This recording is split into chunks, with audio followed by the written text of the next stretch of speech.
So in 2016, after being with my husband for 13 years, I met him when I was 19. I knew it was time to move on to the next thing. I don't know how I knew, but I knew that I knew. And I knew in a very quiet and non-aggressive way, to a degree where I understood that I also had to be patient around the discovery on his part. Coming out of that experience, and maybe other people who have had a similar experience know that you are almost, for lack of a better word, forced to pay attention, to stop and pay attention.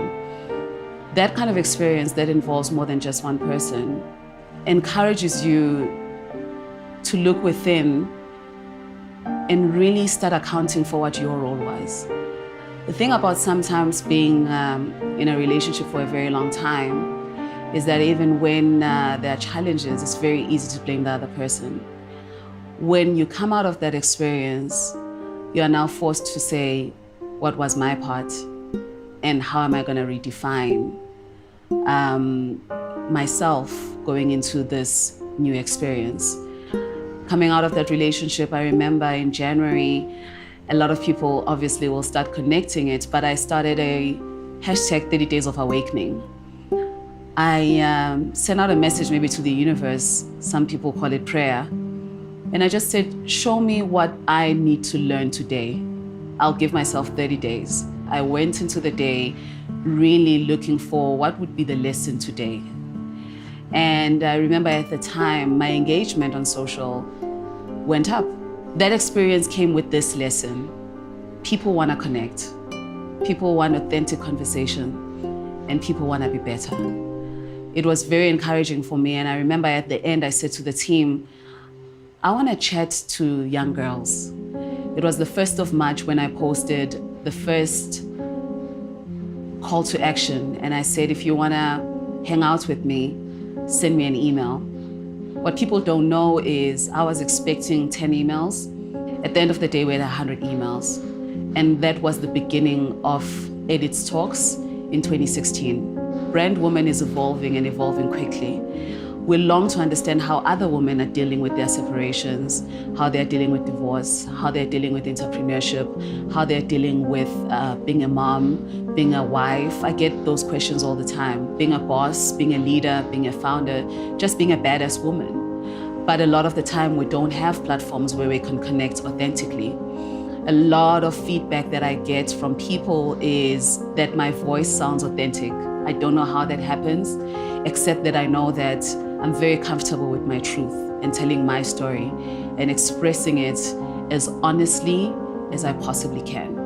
In building this platform, I hope I can do that for other women. I hope they can come into an environment where they can feel free to share who they are and walk away being better. And not only walk away from that experience being better, but longing to make other women better.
is our last Agenda Women Summit.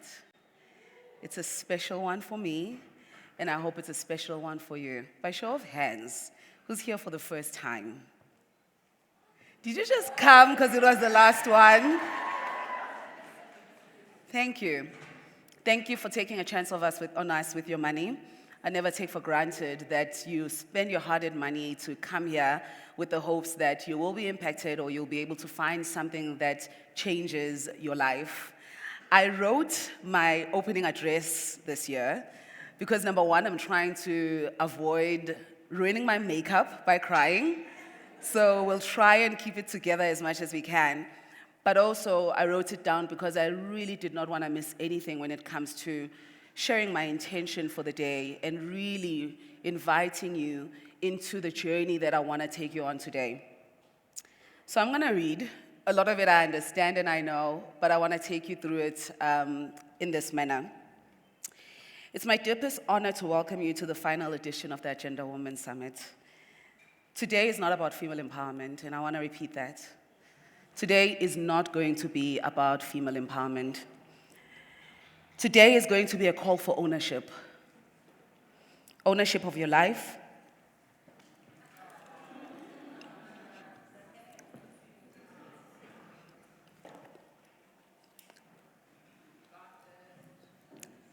It's ownership of your life. It's ownership of your voice. It's ownership of the story that God is writing with you. Life comes at us in seasons. Each season carries its own rhythm, its own lessons, and its own beauty and its own burdens. I just saw Rachel's face. Why am I crying? Some seasons call for us to plant with intention, others to let go with courage, and still others to harvest with joy. I'm really fighting for my makeup artist today.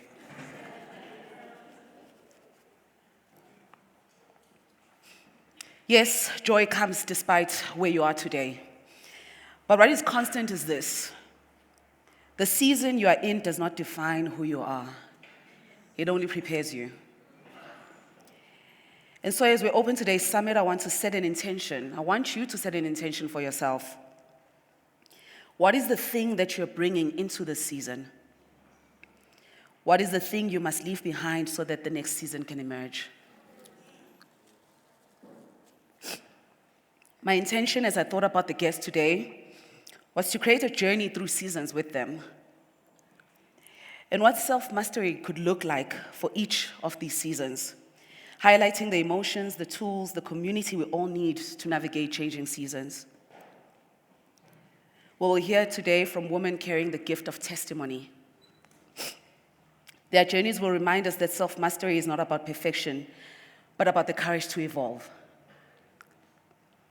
Regardless of the season, restoration is not a possibility, it's a promise.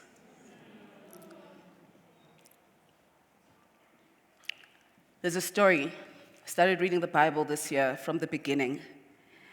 And as I prepared for the summit, I found myself reading Judges. Towards the end of Judges, there's a story of a Levite man who had a concubine who was killed by the tribe of Benjamin after being raped for the entire night. After that had happened, he went back home with the dead body and he cut the woman in 12 pieces. And he sent each piece to each tribe of Israel to show them who they had become. The tribe of Israel then prepares to go to the tribe of Benjamin. The Israelites go to the tribe of Benjamin to ask for the people that did this horrible thing. And the Benjamin tribe decides that they're not going to give up one of their own. So then the Israelites have to kill one of their own. And the Benjamin tribe is distinguished at that time. They made an oath that no one would marry any of the Benjamites, if I can call it that. And in the end, they felt grieved that they had lost one of their own. But there were 600 men that were left, and they started asking themselves, who can marry these men so that this tribe can be reestablished? There was a city, there was a small tribe. It was Jabesh Gilead, and they killed all the people there, and they took the women who were virgins and they married them off to the Benjamites. Of course, they didn't kill everyone. Some people were left behind. But you can imagine for this tribe, it was over for them. They had killed everyone that belonged to Jabesh Gilead. But there's something fascinating that happens in the second book after Judges.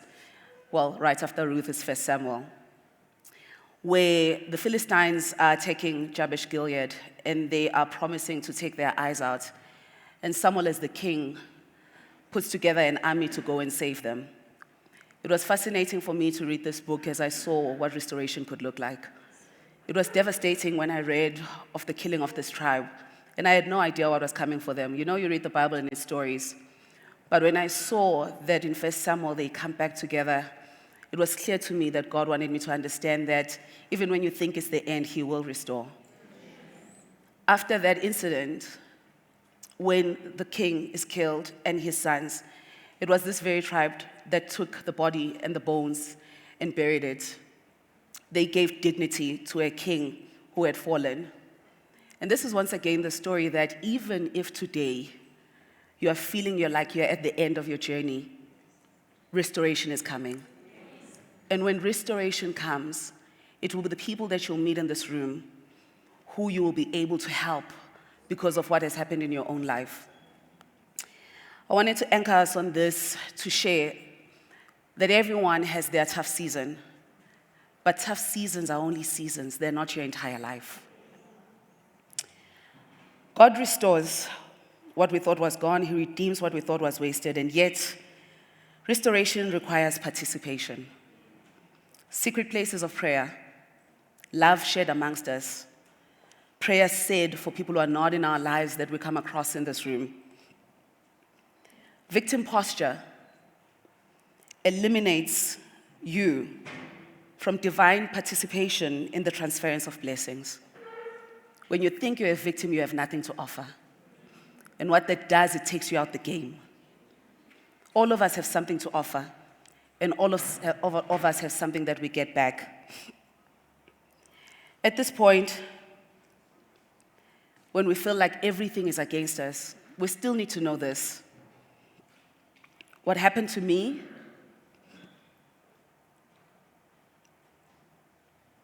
is not what I choose to declare over my life. I want to share another story that was powerful as I read the Bible, and I'm going to be referencing the Bible a lot today because that's the book I'm reading. Just as you're reading your book with Ikatoli and Out of the Wars, and you share it with everyone, and everyone goes and buys it, the book that I'm currently reading is the Bible.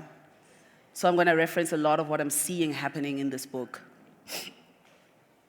The reason the tribe of Jabesh Gilead were killed is because they were not part of the covenant that people made when they went to attack the Benjamites. And I started to ask myself, what was the impact of covenants when people came together? Mizpah was a place where people stopped. They reflected and declared a new promise over their lives. Today is our Mizpah moment. This is the place where we stand today. This is the place where we can have a new covenant with ourselves around who we will become. Mizpah shows up 4 times in the Bible. The first time in Genesis 31 when Jacob and Laban made a covenant. The second time in Judges 20-21 when Israel gathered in Mizpah to swear on the oath that the Benjamites will never be married to any Israelites. It shows up again in 1 Samuel 7 where Israel repented and renewed their covenant with God at Mizpah. In 1 Samuel 10, Israel publicly receives the first king at Mizpah. This was an area where they went and they made covenants and they declared what would be happening in the tribe of Israel. What's the covenant you'll make today? This is our Mizpah. This is our opportunity to start again, to cast a different spell on what our lives can be. So before I complete this speech, I want to center all of us on our intention. I want to invite you right here to close your eyes, to take a deep breath in and out. I'm going to say it again. I want you to close your eyes and take a deep breath in and out. You woke up, you put on your makeup, you chose your best dress to be here. I want you to ask yourself again, if you haven't already, why am I here today? What brought you into this room? What brought you into this gathering? What aligns you with the people that are here? Think of one area in your life that needs restoration. Bring it forward. Name it silently. Hold it in your heart. And as you remember what the reason was that you came here, I want you to also remember that restoration is a promise. What you bring before God, He will redeem. I want you to trust in your heart that prayers will be answered today. And all the effort that you made to make it into this room will pay off. You can open your eyes. I pray that today will be the beginning of a new story in your life, that you will leave here not only inspired but anchored, that you will not only dream today but you will declare. Because self-mastery is not a final destination, it's the courage to walk with conviction through every season, knowing that restoration is promised, beauty is present, and the next generation is looking at us. We do not belong to ourselves. We do not belong to ourselves. How we behave today, our children are watching, our sisters are watching. Our mothers are being transformed by our behavior today. We do not belong to ourselves. So let us begin this day together, not as women to be empowered, but as women who are ready to own their seasons. Welcome to the Agenda Women Summit 2025.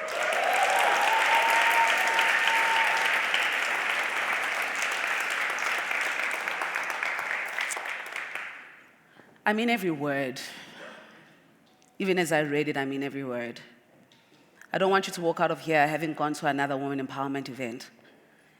I want you to walk out of here and know that you are already empowered. And the decision now that you will make is how will you take ownership of your life. And no matter what life throws at you, you will fight back, you will get up, you will find the tools, you will align with the people that will help you get to your next season. I don't want you to feel weak today just because you're not on stage. I don't want you to feel like you haven't arrived today because you're not on stage. This is our big stage. This is our covenant place. What we decide to do today, we carry not only with ourselves, but with a group of 200 women who are in partnership with us around who we can all become. I'm going to call on Rachel to join me on stage.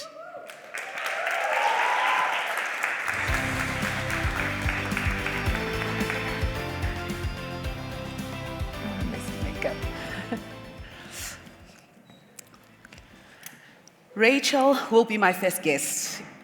Anyone who's been at the summit knows there's no formalities here, this conversation. So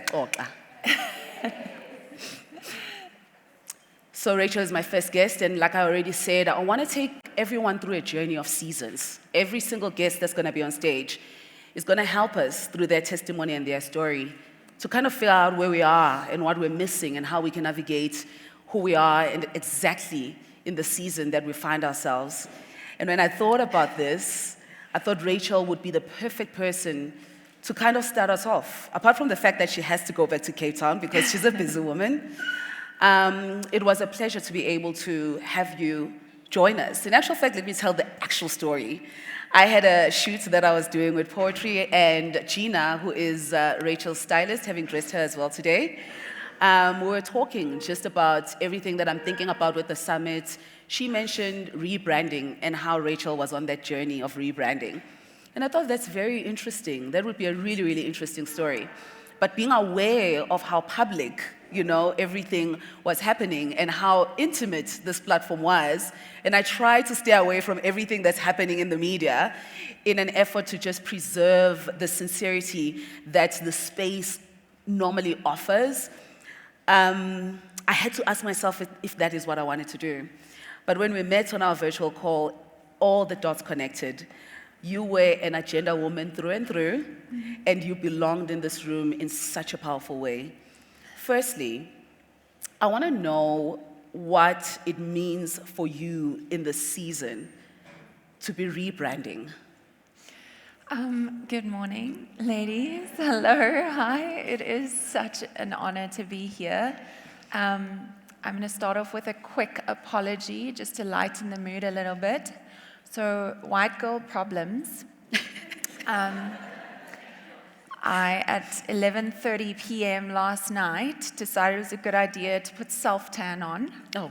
And it's somewhat of a disaster today. And so in case it happens to pop up in any photos that we take today, please do me a favor and just swipe across till it's some kind of thing that it looks a little more blended. But it's a bit of a problem. And it is my first Agenda Women Summit, and I must say, just with the intro video this morning, I was so moved. I was so incredibly moved by it. And I mean, we had a short meeting, and it was the first time that I met you. And it was like this immediate, like these two worlds colliding. But just, you know, when you meet somebody and it just feels like there's an immediate connection, like it was destined to happen. And I just feel like watching that intro video this morning, hear a little bit about your journey, your heart to kind of set this out and to really create a space for women, I think really speaks to what you've just touched on in restoration. And you know how you've been reading Judges, I've been reading Job. Because almost every other day I'm like, I'm in my Job season. I don't know if everyone knows the story of Job, but Job, of course, gets tested and everything gets taken. Yeah. And so every other day I'm like, Lord, is this my Job season? I wake up and there's another thing gone, there's another, you know, terrible thing happening, and it really has tested me more than I could possibly have ever imagined. I'm also just on this, you know, topic of rebranding. I'm also not someone that looks at change that's like, yes, I love change. I cannot wait to try something new and to flip my whole life upside down. In the last 4 years, I built a house, which if any of you have had the, I want to say pleasure, but also just the struggle of building a home. I did it almost single-handedly. I built a home. I moved to Durban for 8 months.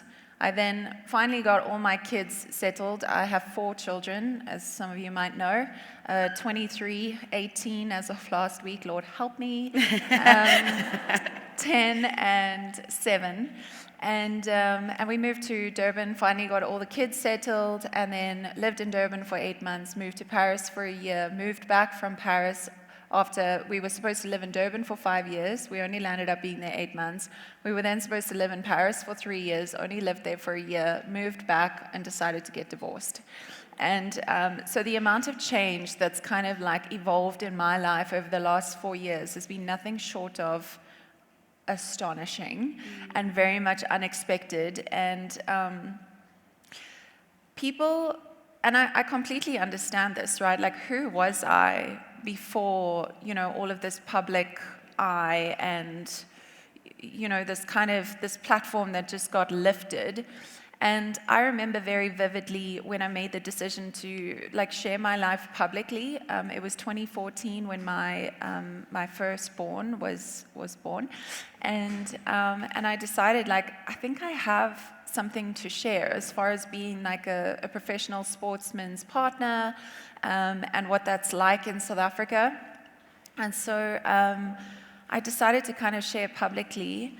However, it kind of evolved into this thing of you're someone's wife. And so, I mean, recently it was really funny because I was at a birthday party and this little 10-year-old boy comes up to me. He's like, hey. So I'm like, hey. And he's like, are you Sia Kolisi's ex? I'm like, oh, wow. Yep. Wow. Go from being 10-year-old. 10-year-old. Like, go from being Sia Kolisi's wife to Sia Kolisi's ex. I'm like, sure, yeah. You're never just Rachel. That's what I am. You're never just Rachel. Never just Rachel. And I realized, when things were all good and that it was happening a lot, that it was like, oh, it's someone's wife, it's this person's wife, it's that person's wife. And I was just like, no, actually I'm Rachel. Actually I'm Rachel. And actually I'm an individual. I have a story, I have a voice, and I have something that I want to share. And so I think it's again kind of been very intimidating and very tempting to kind of just go back into living in a cave without everybody knowing everything about you and, all the details. There is a big part of that is tempting almost every other day.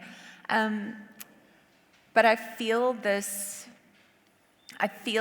calling, and it's also just in a lot of my planning and where I'm going in future business-wise and sharing-wise.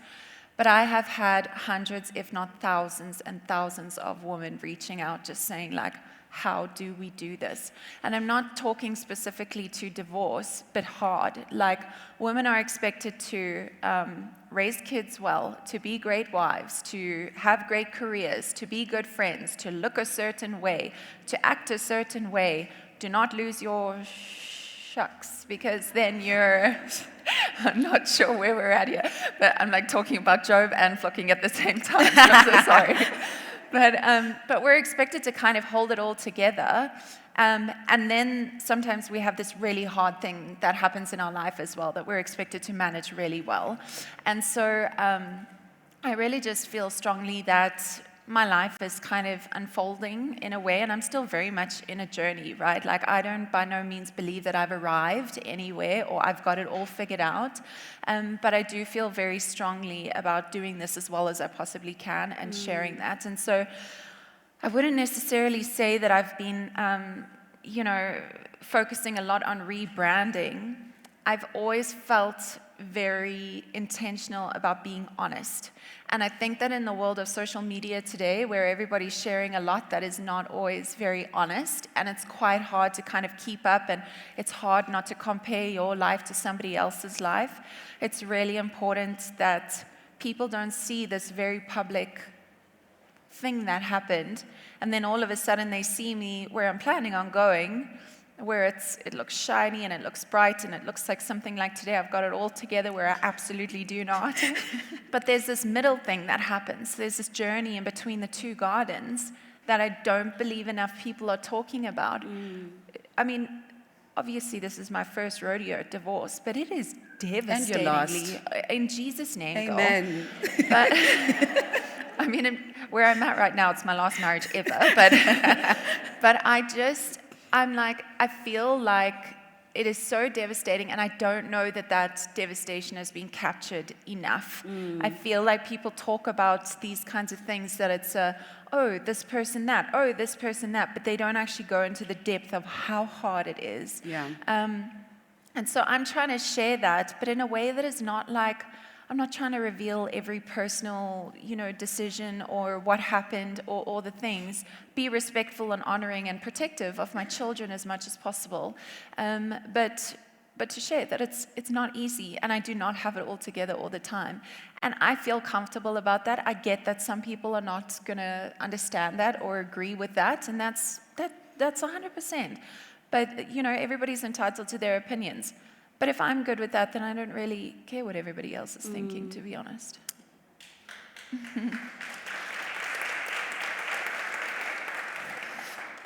I got separated from my now ex-husband in 2016. I think I then got divorced in 2019. And I don't know if we've finished everything that we need to finish when it comes to separating particularly assets, because we do have two beautiful assets that will always on together. The most beautiful. But I remember one of the feelings that shocked me, because I thought I had everything in control and I was this powerful woman, there was this underlying sentiment of shame that I didn't think I was going to experience, because I made the decision, I'm in charge, I know what I'm doing, and I know that this is what I need to be doing. But I still had that feeling of shame, and let me tell you how it showed up for me. I was okay with the fact that I was divorced, but I remember thinking, and it's shocking how this happens, and I wonder if you've had that moment, when I had to fill in a form. Haven't filled in a form yet, so I'll let you know. When I had to fill in a form and I had to choose, are you single? Are you married? Are you widowed? Or are you divorced? It was the first time I had to think about, why does this even exist as an option? But it was the first time I also started to think, oh, this is now how people see me. Because I had reconciled it in myself, but I had not interfaced with that being now an identity. And what did it mean? Because I was fine with it. How do you navigate dealing with all those internal changes and shifts, but in a public space where there's also so much rhetoric and conversations around what is happening inside you? You know, I think there's no other option for me. So I don't know anything else. I only know it to be public. And maybe, maybe if like God would have showed me what it would have been like in a private way, like I would be able to answer that a little bit better. But public is all I've got. Like that's the only context I've got to all of this. And even in that fact, like I don't believe it's not for a purpose, and it's so hard. I made a decision. My values were compromised, and I made a decision because I function and make decisions on my life that are very values-driven, and that is just not something that I've ever agreed to compromise on, no matter what. And so I think the fact that it is still so problematic for women to make her own decisions about how she wants to run her life and what she believes to be a compromise to her values, and that to be questioned is such an example of how far behind we still are in this conversation for women. And I am more driven now than ever to see women in leadership positions across sectors. I was in a very important meeting maybe 3 weeks ago, and they had a Forbes 100 top CEOs in South Africa magazine on the table. And I was flipping through it, having a look, and there's still a handful of women that are considered top CEOs in South Africa. And I believe that that's an absolute problem. And the fact that on a personal or a professional front, we're constantly being questioned, and that's a society that we're kind of raised in, and I think that it causes us to become in agreement with questioning ourselves. And I believe that's such a problem, because I truly believe that women have a God-given gift of a gut feeling. If you think of every single time that you're like, oh, something feels off, something does not feel right about this, and you go and look into it, you go and see what you need to see, almost 99.9% of the time, I reckon, you're 100% on point. And I believe that that is honestly a gift straight from the Lord for women. And I really wish that more women would trust themselves and trust that gut feeling and know that you know what is best for you. And you make those decisions, and obviously in wise counsel, obviously with people that you are journeying with and people that you can kind of debrief with and, fact check a few things. But as far as my values are concerned, that's not up for discussion or negotiation. And it was a huge, brave step to take. And every single day, it is scary. Every single day I wake up and I'm like, I don't know what to expect today. I don't know who I'm going to get crucified, what platform I'm getting crucified on today. You just don't know. And so I've tried to just really simplify life as much as possible, and to really just quality over quantity, hey? What emotion has emerged in you that was dormant before this experience? Anger. Anger has emerged from me. And I've done a lot of therapy work. And it's so interesting how anger is considered such a negative emotion to feel. But all emotions, this is the thing I have in my house now, all emotions are welcome, all behaviors are not. And so my anger is something that always should have been welcomed and always should have been respected and acknowledged. And I think for the first time, I'm allowing myself to actually feel angry and not to, yeah, thank you. And it requires safety, right? To be able to fully get into being angry and sharing and making visible what you're feeling. It requires a safe space. 100%, and especially when you're a woman, because then you're an angry woman. And that in itself is just a label that gets placed on women constantly. And I'm like, hell yeah, be angry. Hell yeah, it's not okay. And hell yeah, say it's not okay. And so I'm so at peace with the fact that I'm so angry. Honestly, and I'm like, that is just something, and it's not even just in this season, but even as a child, it's not something that was welcomed.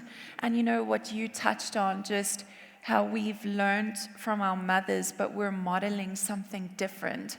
Like, I get to change that for my children. Like, I get to show them something different, and I get an opportunity to show them that anger is welcome. Anger is so welcome in this home. And so that for me has been really important. But yeah, I think an emotion that I'm actually really proud to say that I'm bringing to the forefront is... Thank you for sharing that. Yeah. When you were answering one of the questions that I posed to you, I saw a moment there where you had to think. You know, it's like a file where you have to be like, how do I explain this without dishonoring everyone involved? Because this is something you shared with me quite clearly in our discovery call, that you really want to speak about this, but you have no intention of dishonoring anyone. No. How do you decide for yourself what you share with the public and what you keep with yourself? And does it feel like an extra burden? How are you what's your relationship with that responsibility, a new responsibility that you now have as you navigate this journey? Yeah, so the way that my priorities go is my faith at the top, me, and then my children. And so in this season specifically, my number one priority is to protect my children in every way, shape, and form. And so having a big old media spat, one, you look at how that's gone for South African women, where they've raised things in the public sector. They're angry, they're insecure, they're all these things. And firstly, that's a problem. Secondly, I never want to put my children in a position where they're having to make decisions and having to deal with things that are not necessary for them to do. They're dealing with enough right now. And so I really just want to protect and cover them as much as possible. And so on the days that it's flippin' tempting to have a crack-a or a crash out, hey, that's a thing. Crashing so my out. 18-year-old, we had this discussion because I'm like, it's her 18th birthday, which is why I have to get back to Cape Town tonight because we're celebrating her 18th birthday tonight. Aww. But she was recently telling me something, but she's like, you're crashing out and then you're something no cap and something else like, and I was just like, literally, I'm like, if you spoke closer, I would understand you better than whatever you are saying right now. So I just, I feel like, and it's a weird thing, like in the public eye, because I almost feel like people will try and antagonize you, like, why are you keeping your surname? Why haven't you changed this? They try and antagonize you to kind of have your crash out moment. And I'm like, let me tell you something. I'm so much at peace with myself, and I'm so confident in where I am right now. I'm not here to satisfy you. I'm here to satisfy me and my family.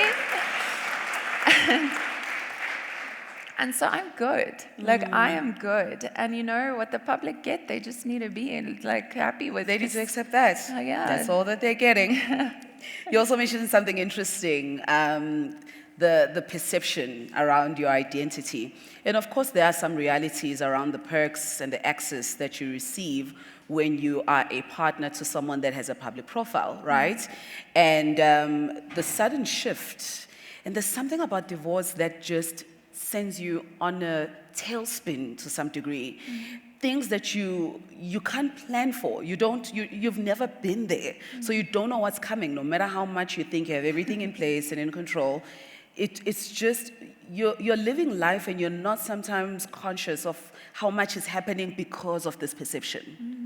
What have been those shifts, and what have they revealed to you around where you were in how you were perceiving yourself? Should I repeat that? No, I got it. I'm just trying to think of a diplomatic answer. Okay, let me tell you why I asked this. There's a lot of women, particularly this happens in, it's all identity shifts, right? Yeah. You are the CEO of the luxury division at SAB, right? And you live your life with all the perks, but you're not conscious that people are calling me. They're responding to my phone call because I manage Tyler, right? They're all picking up my phone call because of that. And then you think, if I leave this position, it's about my ability to do things, that people are still going to engage with me. And then suddenly no one calls. Yeah. No one picks up your phone. Yeah. Everyone has moved on to the next person that they can associate with in order to get what they need. Yeah. And then it starts to hit you. Oh, I was never that thing. Yeah. I was always just me stewarding that thing. Yeah. What have been the surprises? And I know I can tell you so many stories. I've seen it happen in my own life where I thought I was the it girl, and then something happened and I'm like, oh, that person never cared. Yeah. What has that looked like for your life? And what has it revealed to you that you're gonna take on as you start to just be more anchored and mold your identity going forward? Yeah. So where you said that line, everybody leaves and everybody doesn't pick up your phone, everybody doesn't leave and everybody won't not pick up your call. And I think that has been one of the biggest, most insightful learnings for me, because I assumed that even in the process of, making this decision and stuff, that 100% I was very conscious of that. Like my job, my everything that I've built over the last 14 years is, probably going to fall from under my feet. And a lot of it 100% did. But there are there are a few people that stayed and a few people that have really revealed how solid they are. And I think never to underestimate, no matter what season you're in, your ability to surround yourself with people that will stay, no matter how hard things get. But to also identify them, right? Identify them, and I don't think you can until something as devastating happens. And so I think for me, I've been shocked and I have been heartbroken by the people that I expected would remain, did not. And the people that I hardly even feel like I knew and even appreciated that did. And I'm telling you, I tell those people all the time, you will not regret this.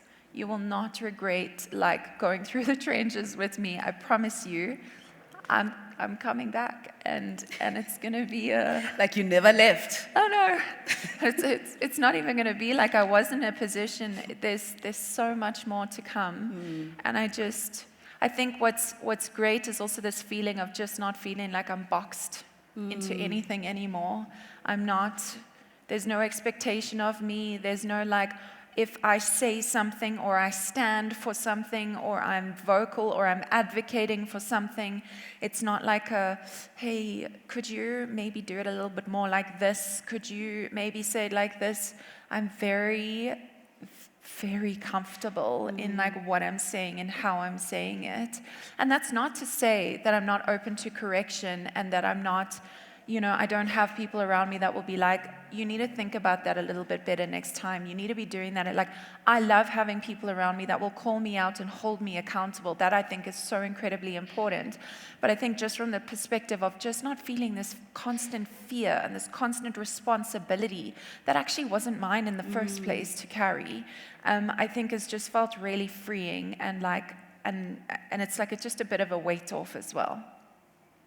Thank you for sharing that in the perspective that I think is so powerful when we navigate seasons, that we need to recognize that some people will stay, but it might not be the people that we thought would stay. Yeah. And that's also okay. Yeah. That we can honor those people who choose to go down that journey with us, Yeah. and be okay with the people that are no longer part of that season. Yeah. What has been the most difficult thing to put down as your identity shifts? I feel like my weapons. I feel like this need to fight constantly. And I think that we as women inherently, we grow with that, this constant need to and it's the world that we live in, but there's almost like this constant need to fight everything, because you have to fight for your job, you have to fight for your position, you have to fight for your marriage, you have to fight for your children, you have to fight for your faith. We are constantly fighting for everything, because we are undermined and because spaces are not created enough for us. And so we're constantly having to push boundaries, and just not celebrated enough for like the things that we've done, and for arriving, for being here today. Like, to celebrate yourself, that somehow you've set aside money in your budget to be here today, to make yourself a priority. You've maybe had to leave children at home to come in the hopes that you're going to get something today that you're going to be able to leave with, and it's going to have some kind of impact on your life. But it's a constant battle. It's a constant battle that women are having to live in. And I think a big part of this process for me has just been a complete level of submission that I've never experienced in my entire life. But I physically have been down on my knees for months. Like, but whether it be in prayer, whether it be in full-on battle mode, like, it's landed me in a place where I have had to, because there's no other option, to just completely submit to this situation and let the process be the process. And I think that for me has been the biggest thing to have to learn to put down as my weapons. Like, there's sometimes there's things in life, and especially for us women, where you just have to drop the weapons and say, well, just got to let the process be the process now, and hope for the best. And that's where I think, like, faith, no matter what your faith or belief is, but that's where I think it is so important to hold that, because no matter what, and no matter how many days I've had to wake up and straight up get on my knees, I just know it's all going to turn out for good, and it's all going to unravel in the way that it's supposed to unravel. And even like sometimes that is the only thing I have on the hard days, that little bit of hope and belief that things are going to turn around for good. Does it make it easy? Hell to the no, it's not easy. Is it worth it? I'll come back to you and let you know, but I absolutely believe it will be. I think we'll do an event just for that conversation, for the catch-up. Don't you call worry, it the it's Agenda coming, Woman and we'll- catch-up. Yeah. Where have you started to see glimpses of restoration? Glimpses of what's ahead? I could feel it when we spoke, that even as you navigate the terrains that you're facing now, you have this excitement of something else that's developing inside you. It's, you know what? It's like this little flame that it just won't go out. And so it's like building this little fire inside me every day. Like, of course, every other day there's like someone will chuck a glass of water. And maybe this is like a nice analogy, actually. Like, you have this flame and you're kind of putting the little bits of wood on, and then you're adding the bigger logs, and it's like some horrible person will come and throw it out with a glass of water, and sometimes it'll feel like a bucket of water and it'll almost completely put your flame out. But there's always like this little like ember that just remains. And I think my intention in this season, in the season that I'm in now, is just to keep building on that little flame, just keep building that little flame. So it's therapy, it's working out, it's just being with good people, it's philanthropy, because that's just like so much where I believe like my soul lies is in service, it's in raising my children, it's in the simplest of things that little flame gets built. And eventually it will become a raging fire, and then the glasses of water, the buckets, there's nothing that can be, unless someone's going to come with an entire fire engine that's got endless water amounts, I'm going to keep focusing on building my flame. Like that's my priority right now. And so I think for me, I don't know that I can use the word restoration. No, I can. Because I think restoration is maybe often used in relationships with someone else. Maybe like when you think of the word restoration, I'm thinking of a relationship with someone else, you know, maybe where there's been a breakdown, whether it's with your family or others, friends. You're thinking about restoration with them. Where in my season of restoration, it's been with myself. And I think that until you're at the point that you're on your knees and so broken and so devastated, you maybe sometimes will lose out on that opportunity of restoring with you. And because I've been so forced to just, you know, the bottom of the bottom, I've had this opportunity to restore with me. And I've done a lot of like inner child, like any of you who've done a lot of like therapy stuff, like I've done a lot of inner child work over the last like year. And I mean, just going back to 6-year-old Rachel and the trauma I experienced as a 6-year-old, and being able to restore now as a 35-year-old, being able to like restore with 6-year-old Rachel has been one of the most beautiful things of this journey. So yeah, I think for me, restoration, maybe it doesn't bring with people, but restoration with myself, and that's been the most beautiful thing in the season. So I got teary-eyed as you said that, because I was like, God is just like, hey, excuse me, I told you to speak about something and you seem to have not mentioned it. And when you said it, I thought to myself, oh, okay, I remember. I think anyone who's heard me speak over the last couple of months, I've shared how God has spoken to me about restoration. Mm-hmm. And when he spoke to me about restoration, he directed me to the verse in Jeremiah 1 verse 5, when he says, I knew you before I formed you in your mother's womb. Mm-hmm. This actually happened whilst I was going through a fast at church. And I fast every month, but specifically on that day, I said, I'm going to join the one that they're doing at church. And I get there and I'm like, what am I doing here? I mean, you and I are good. Why am I doing all of this extra stuff? And the word that came into my heart was God saying, I want you to pray for restoration of the person you were before I formed you in your mother's womb. Sure. I got goosebumps.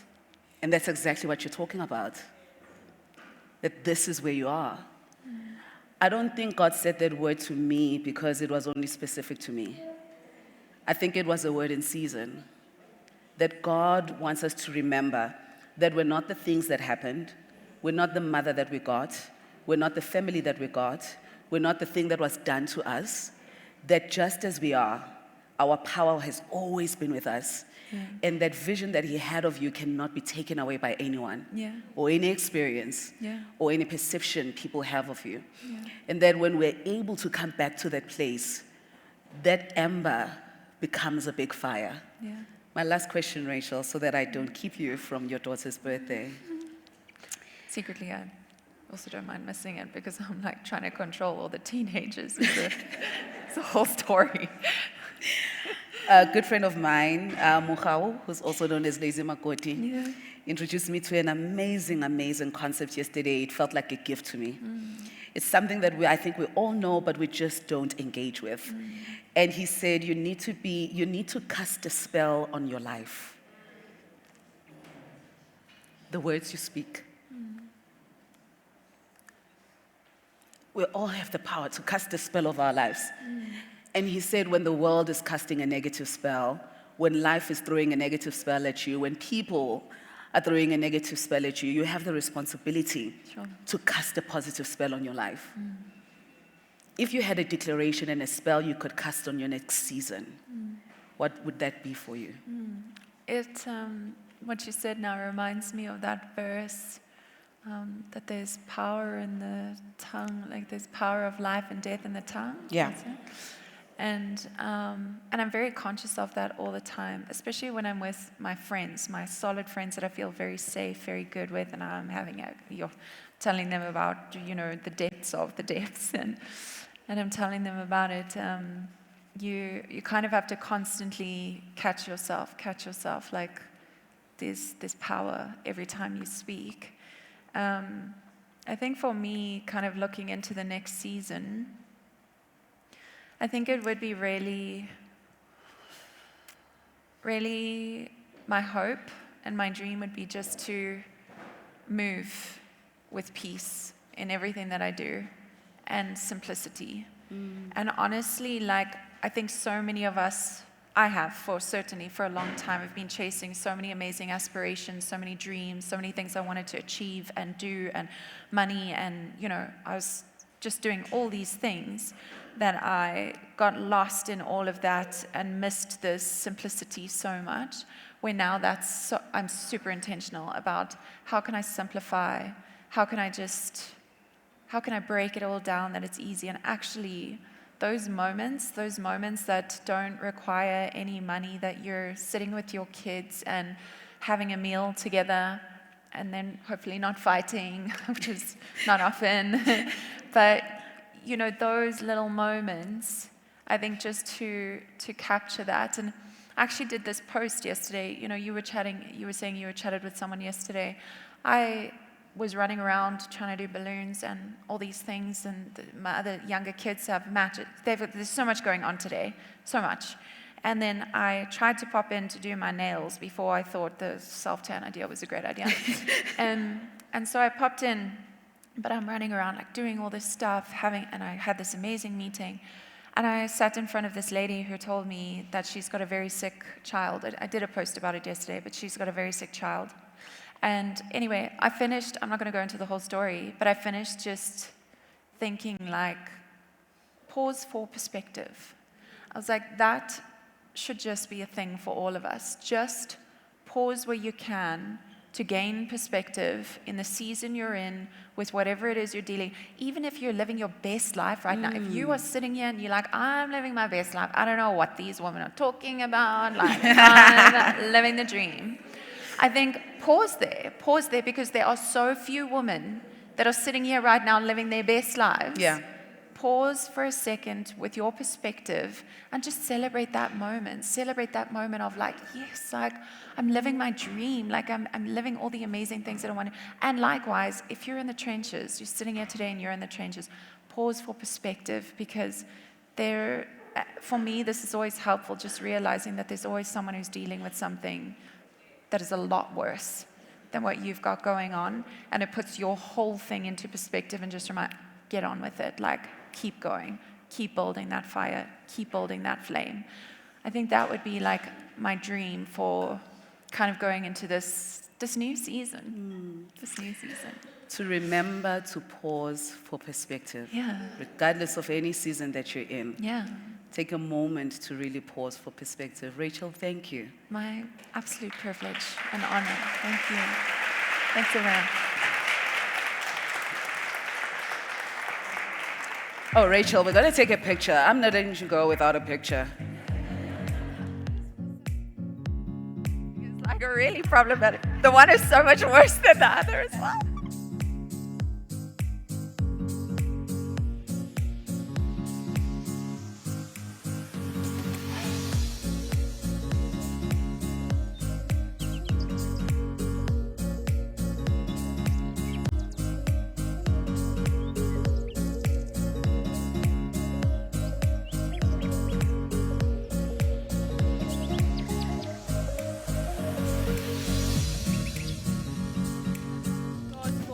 Rachel. So when you think about some of the moments that have kind of stood out for you, what are they for both of you individually? Nomndeni has taken us to nice places, guys. Number one, I just need to highlight that. Somewhere in Emiransha or a Parktown North or something, you made it feel as if everyone, belonged every woman belonged there. Correct. My second moment was when you brought in the career conversation. Yes. With Komodo. We saw- yes. Komodo, and Kiwe. Yes. That So true. conversation So shifted true. me to ensure that I stand up in corporate. Yeah. I make a mark in the work that I do and the Yeah. person that I am, and I remain in my feminine era. Yeah. So for me, I think one thing that remains consistent is that you've provided a platform for women to be vulnerable, to be authentically themselves. You may not know anyone from above soap that day. By the end of the event, we are all Everyone is sisters, buddies. crying our hearts out. We've developed such a beautiful tribe that we even meet friends, become friends over time. We look forward to having the squad, meeting with the squad every single summit. My dear, you are so blessed to know these women first I and really am, foremost. though. I really am. So blessed. I really am. It shows that there's so much potential within us. And going back to the career panel discussion, and your platforms always remind us that no, step out boldly in us. Show up for yourself. Yeah. Yeah. So I met Yvette, I can't quite remember, was it 2015? It was my big season of transition was 2016. She might not even be aware. And going through part of those transitions, I stayed at her house in New York. One of the most difficult periods of my life. She never even bothered me. She said, you can stay here for as long as you need to until you go back home. But here's the story. Yvette today owns the company that manages Tyler, our national treasure, Tyler. And they discovered her in South Africa, and they've been able to really build a global brand with her. Before that, she was working at Interscope and in the entertainment industry in LA. I always say, for perspective, you were Yvette and Yvette, and your partner in crime was Yvette No, who is the publicist for Beyonce. And I share this to share the level at which you operated in that industry and to contextualize what kind of conversation I want to have with you today. When I thought about transitions, I thought about one of the things that often happens with transitions is change of location. But this is not a change of location only story, it's that it includes your husband. What happens when you have to transition and it's not by yourself and you have a partner? What are the conversations that are taking place? What are the difficulties in finding this united vision? And how do you feel when you finally see that it was all worth it? And the thing I'm going to ask first, Yvette, is you were living in LA as a PR executive. What was life like at that period? And what did that season represent for you in reflection, right? They always say that does connect when you look back. When you were in that experience, which I imagine is what you knew at the time, what was that season like for you, but in hindsight, as you are in the season today? Wow. First off, good morning, everyone. I'm so excited to be here. Wow. What was it like back then? It was crazy because I was super busy with my own career, and I say my own career because my husband and I have a joint career now in the agency. But I spent about 10 years at Columbia Records in the 90s. I spent 18 years at Interscope Geffen A&M, and I had my own journey. My husband was in music management, then in marketing and branding. He had his first experience in South Africa in 1998. He came and produced Mandela's 80th birthday party. He managed Kenny Latimer at the time, and I think it was Gracia Michelle's favorite artist. And that was the entrance into the continent. But whereas 20 years ago, his foresight was on Africa, his foresight was on Africa talent. He spent many, 2 decades trying to basically prove that the talent on this continent could go global. And that was his mission, and that was his charge. And my mission was I was running things at Interscope Geffen A&M. I was running around with 50 Cent and 14 men in bulletproof vests, and that was like the best time of my life. Like, I loved it. A lot of my success was rooted in hip-hop and culture and telling stories. And I think it took about 5 years for him to convince me to move. I was like, why would I do that? I have everything going I great was like, here. But slowly but surely, as I started traveling more and coming here more, coming to the continent more, I think I fell in love with Nasty C when he was 17, and the label that he was working with at that time hired me to help build a footprint for him in the US. And I got the same charge with him that I did with 50 Cent. In the early 90s, I'd been working with 50 for over 22 years, so he was my partner in crime. Not literally, even though. Yes, we're live streaming. We don't mean it in a literal way. But that ignited something in me, and I kind of joined my husband's fuel and passion to try to figure out what is next and who is next and what talent, the immense talent that was on the continent, and how there were not so many platforms or connections for that talent to get out, at least back at that time, and it's changing now, which is amazing. And I think there became a time at Interscope where I looked up and it said, there wasn't one artist that I worked with 18 years ago when I started that was still there. And I was having a season of change, a season of all of my A-listers, 50, Mary, Carrie, Keisha, everybody was gone off the label. And I had new stars, fantastic new stars that were coming up, Ella May and Kendrick Lamar and whatnot. But I think for me personally, it started changing, and I got into the season of what is going to be next for me. And I started thinking, he really wants to move to Africa. He really wants to make this move. Why don't I just get on board? Although I thought getting on board meant I was going to retire. I thought I was going to be living in Cape Town, doing yoga on the beach and building Satota, doing my candles and soap and my body butters and whatnot only. And we moved and arrived, and it was just me and him. He's like, you're not retiring. We have to build this business. Yeah. And so I dug in, and I still did my own business, but did Africa Creative Agency and built brick by brick with him, and our subsequent partners that came on, and It's been amazing. It's been amazing. It has been amazing.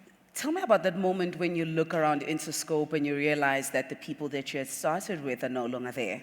Two things can happen. You can be excited about the new artists that you're still working with, Kendrick Lamar, all these big names that will be telling a different story of what it means to be a cultural icon.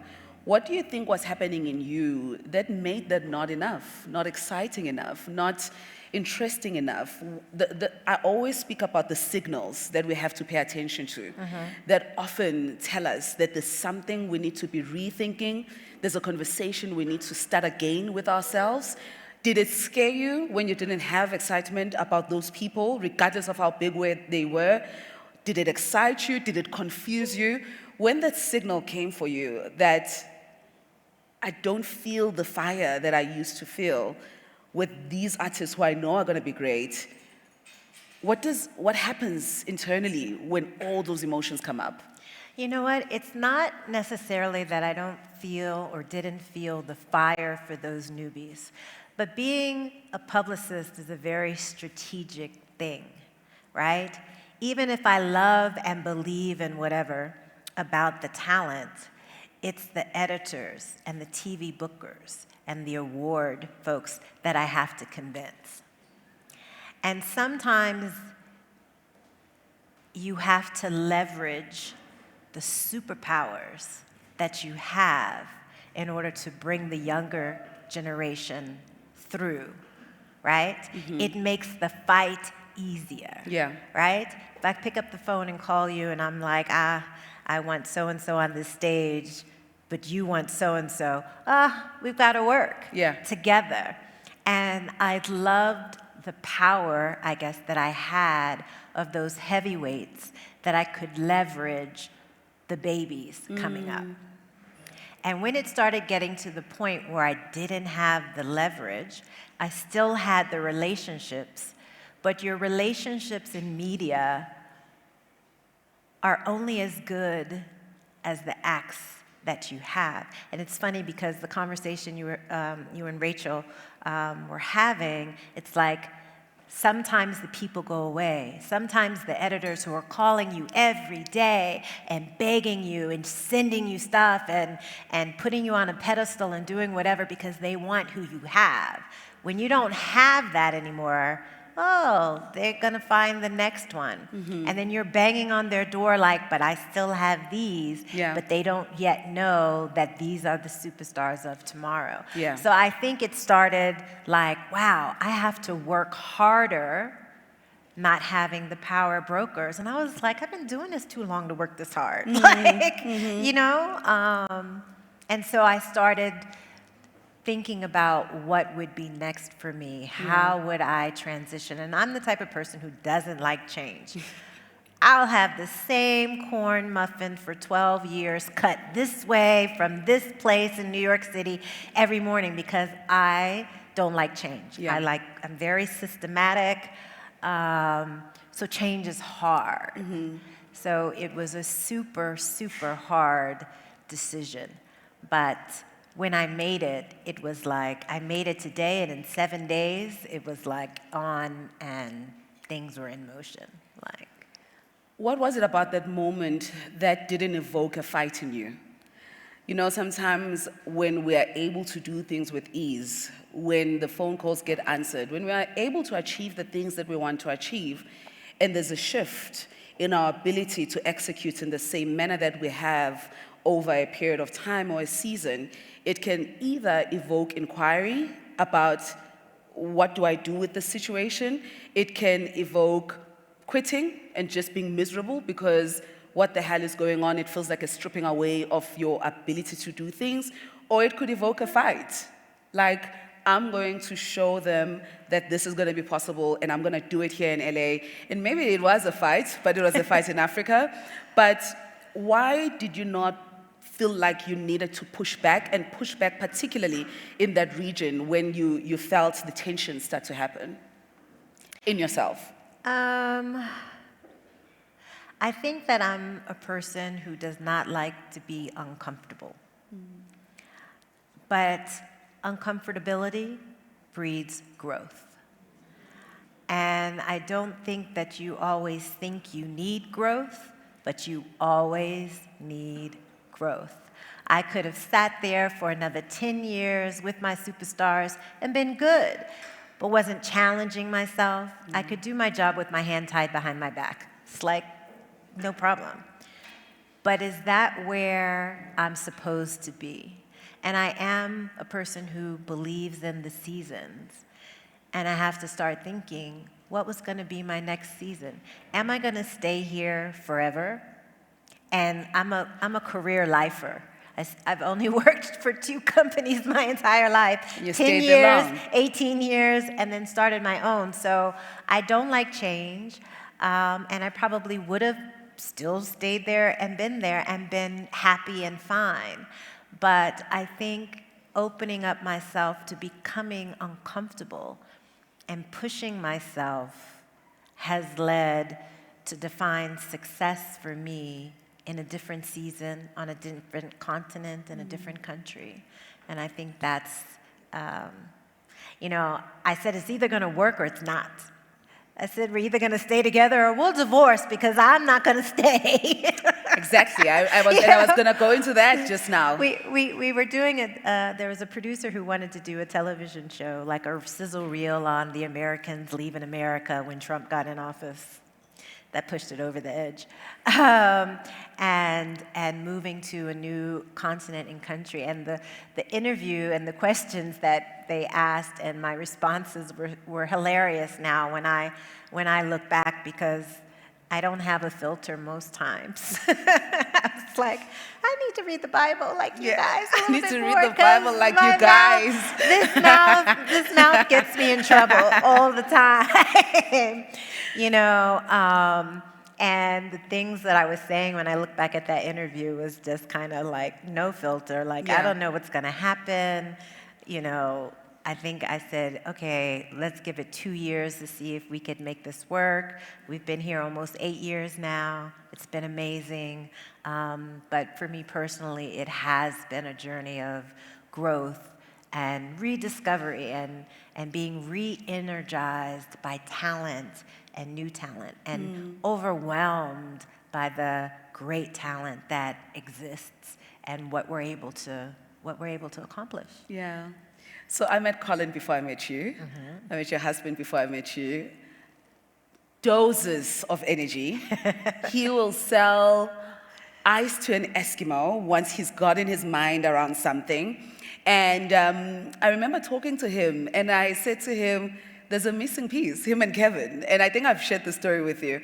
And they'd spoken to me about you, just generally. You were not part of everything that they were thinking about at the time. And the more I got to hear about you, when I met you, when I got to know you, I said, yeah, guys, this thing doesn't work without Yvette. I'm sorry to tell you, but it really doesn't work without Yvette. And when I finally heard that you were going to be joining them and coming to Africa, I knew personally that there was going to be magic. But tell me about the behind-the-scenes conversations, not as Yvette, the woman who can make it happen, but as Yvette, the wife to a husband that is convinced that this has to happen. What happens as you navigate those years of conversations? What fears show up? What are the beliefs that are uncomfortable, disempowering, but what also emerges in the end as this starts to filter through your work and you come back home and you continue this conversation? I want to understand for anyone who's in the room who has a big vision, but maybe their partner is not in that place with them yet. Yeah. What are these conversations that are taking place, and how are you handling this fireball of excitement that your husband has around the continent, and you're just not there yet? You know, I've never been one to hold him down or hold him back. And so, you know, when he and I first started dating, he lived in Los Angeles and I lived in New York. We always traveled. We were never that couple that was together every day and whatnot. And that's not something I need, and that wasn't something he needed, right? I think we were building our own careers. And I think it has a lot to do with my parents because I was born in New York City, and I think when I started first grade, my mom moved us back to her country town in West Virginia. And my dad stayed in New York. And he came down on Wednesdays and Saturdays. It was a 5-hour drive, but I think it took him maybe 3 years in order to find a job. But I always knew that my parents had the best relationship. And when I was a kid, people would say, what do you think marriage looks like for you? And I was like, me living in one state and my husband living in another. Like, that was my norm. Yeah. So I always did well with long-distance relationships, and our relationship, we were in 2 different coasts for 3 years before we decided to get married. So distance never bothered me. You know, I trust in God, I trust in Him. Even when people used to joke, he's got another family in Africa, what are you talking about? He's been there too long, you know what I mean? I'd be like, side eye. But, you know, I was like, go, build your dreams, figure out, you know, what it is that you need, but don't be gone too long. And I think by the time we had 2 kids, I was like, 2 weeks is enough. 2 weeks is not enough time to come to Africa and do anything. Do you know what I mean? But at that time, I think for 2010 World Cup, he was here for 9 weeks. When he came back, I was like, this is not working. So I think it was about also making the choice for my family and not also thinking about my career. Like, what is going to get my family in one place? What is going to have my kids have both parents in the same place more often? But if you look at today and you look at this month and last month and whatnot, now it's all over the place. It's even more ridiculous than it was. But Rachel and I were discussing, that's all my kids grew up with. That's all they've known is the travel. And I also think that it gives my kids a different perspective on life. My daughter has seen 4% of the world. Like, that's crazy. Like, she can map it out to every place that she's been. So, I think it was a matter of saying, go do what you have to do, build it, they will come. Build it, I will come. And then there were setbacks and many setbacks along the way until it got to the point where I said, because I think at that time we were trying to partner with other companies and other folks to try to build this business, and things fell through, and some things were shady, and I was like, do I want to do this? I was about to curse, but I was like, F them all, you know what I mean? We got this, we can do this. What do we need to do? We need to sell a property that we had that was supposed to be our retirement. Let's sell it, let's go. Like, this can sustain us for 2 years. And it was like, 2 years is the time ticking bomb. Like, how long can we sustain? And we did it. And I said, let's just do it ourselves. We can go, we can build it, we can do it. Let's take a chance. And that's so not my comfort zone. But I'm glad that I made that decision and that I did it, because it changed everything. It also changed for me doing things my own way, as opposed to having to work for corporate. Even though it's a record label, it's not as corporate, but it's still a corporation. You still have to do what they say. You still have to sign what they say to sign. You have to work what they want. And with this business, it was really about, I want to work with who I want to work with, who not only is great talent, but great human beings, you know what I mean? And build something incredible. Yeah. And I still have to do some things I don't want to do, but the majority of it is like, if I don't want to do it, I don't do it. Yeah. And that's freeing. Yeah. Yeah. You gave yourself 2 years to figure it out. Did it take 2 years to figure it out? It took longer than 2 years. It took longer than 2 years. So what happens at the 2-year mark? Are we thinking about going back? Are we thinking about staying? It's a new environment. It's new ways of working. Our media space is not as big as LA. You're seeing all of these challenges in front of you. What happens at the 2-year mark that says, let's keep doing it? My house was rented in LA. There was no place for me to go. I think 2 years came, and in 2 years we were still building. We had signed some really, really great talent. And it was working, but you always think about how well is it working, right? And it's just a matter of keep building, keep fighting, keep drawing my 401k down, because really it comes about sustainability. Yeah. And I think for us, it was about just figuring it out, and thankfully we always made payroll, we always made rent, we always made whatever.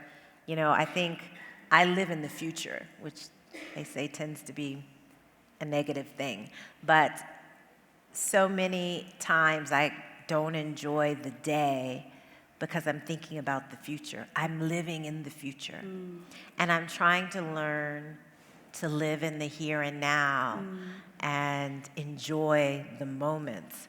But when we have a big moment, I'm already on moment. What day of the month is it? Okay, about the 18th of the month. I'm like, payroll's the 25th. Who owes me money? Who owes me? Who I need to call? Sounds like entrepreneurship. Yeah, exactly. And that's the thing that I didn't like, because when you're working for a corporation, I knew my paycheck was coming every single month.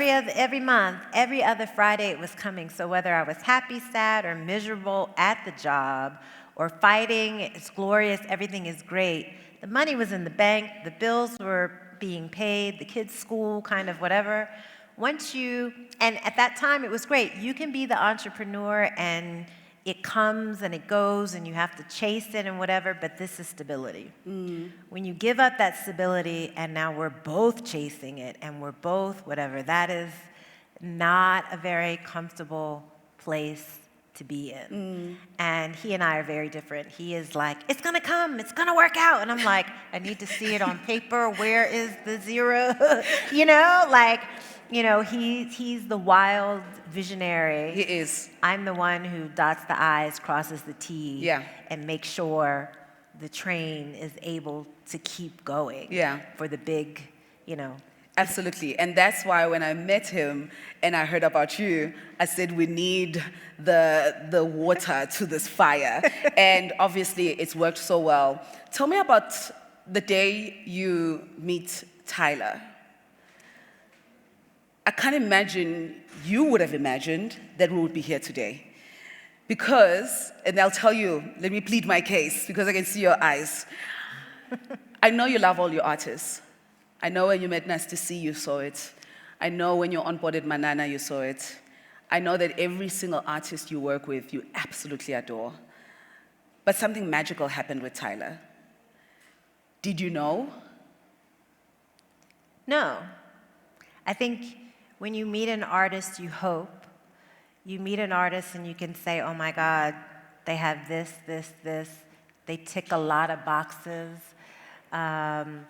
I think the first meeting that she and Colin had, he knew. He's like, this is something. This is something. And he was determined to break her, right? I don't believe anybody knew that it would happen. It wasn't overnight. People think that it was overnight. There were like 3 years prior that we were working songs and building and cultivating, and a lot of people think that it just happened overnight when Water happened, and that it came out of nowhere. I think the success of the song might have came very, very quick and surprising. But I think that the work was just there, the talent was there. It also breaks my heart that every one of my clients isn't there. And I think that as we see the doors opening up, and for the world to look at Africa and say, the talent is there. And it's not about, our job and our mission kind of is in exporting, but it's not exporting to change the narrative. It's exporting to bring everybody else in, to import everybody else, into the continent and to see the difference, the value, the culture, and know that globally, consumers want that. Consumers want to identify with something different that sounds amazing, but also something they can identify with. The stories that our artists on the continent tell are stories in North America and the UK that those artists are telling the same, right? It's for us, it's about trying to build platforms, right? Trying to build bridges to connect the dots. I absolutely believe that, and I'm sure everyone would believe it. I don't know how many times people have said, Tyler, change your accent. Just do better. There's always this conversation around her accent remaining so South African, and I think in a lot of ways, you see that she's very much grounded in who she is here, regardless of the location that she finds herself in. But what's interesting for me to also find out is, how do you help someone navigate that, right? The big stages, the idea that when you get to that level of success, or even maybe visibility, because success could look like anything for anyone, how do you navigate remaining grounded in who you are? Is it the people around you? Is it a pure belief that you have in what you're carrying and what it needs to mean for the season that has come up for you? And what does it also reconcile for you to be able to get to that moment with Tyler? I know I'm asking you 2 questions, but I don't want to miss the second one. And the first one is truly about, how do you reinforce this belief around identity that you just shared, that the power is in the narrative that we own here? And then the second thing is, when you do reach that moment and you do find a Tyler, what does it reconcile for you in your own journey, and the risks and the shifts that you've gone through, and the mistakes that you've made along the way? I'll answer the last part first. It feels great when you have success, when you are able to have a dream or a vision, as Colin did. And Colin is the one who is really the cultivator of that project, because he's on the road with her 24/7 building. But the way that I look at it, regardless of the artist, I have the same strategy, right? And in my mind, it's hard to get away from my Americanism, but that's the strategies that I have built over 30 years in the music business, in terms of, it wasn't my job to find talent as a publicist. The talent was found, the records were made, it was brought to me in order to create a campaign to champion and bring it to the masses. And even though I'm not doing publicity today, I still take the same with all the artists that we've signed, in trying to give them the tools. We do media training. They learn how to talk to radio, how to talk to print magazines, how to talk on panels, how to do whatever. So the training that they all get is the same training that they would get for superstardom, right? The instructions of what we try to instill are the same when you're talking to Vogue magazine or you're talking to True Love. It doesn't change, right? So I think that there is, I like to call basic boot camp, things that we go through.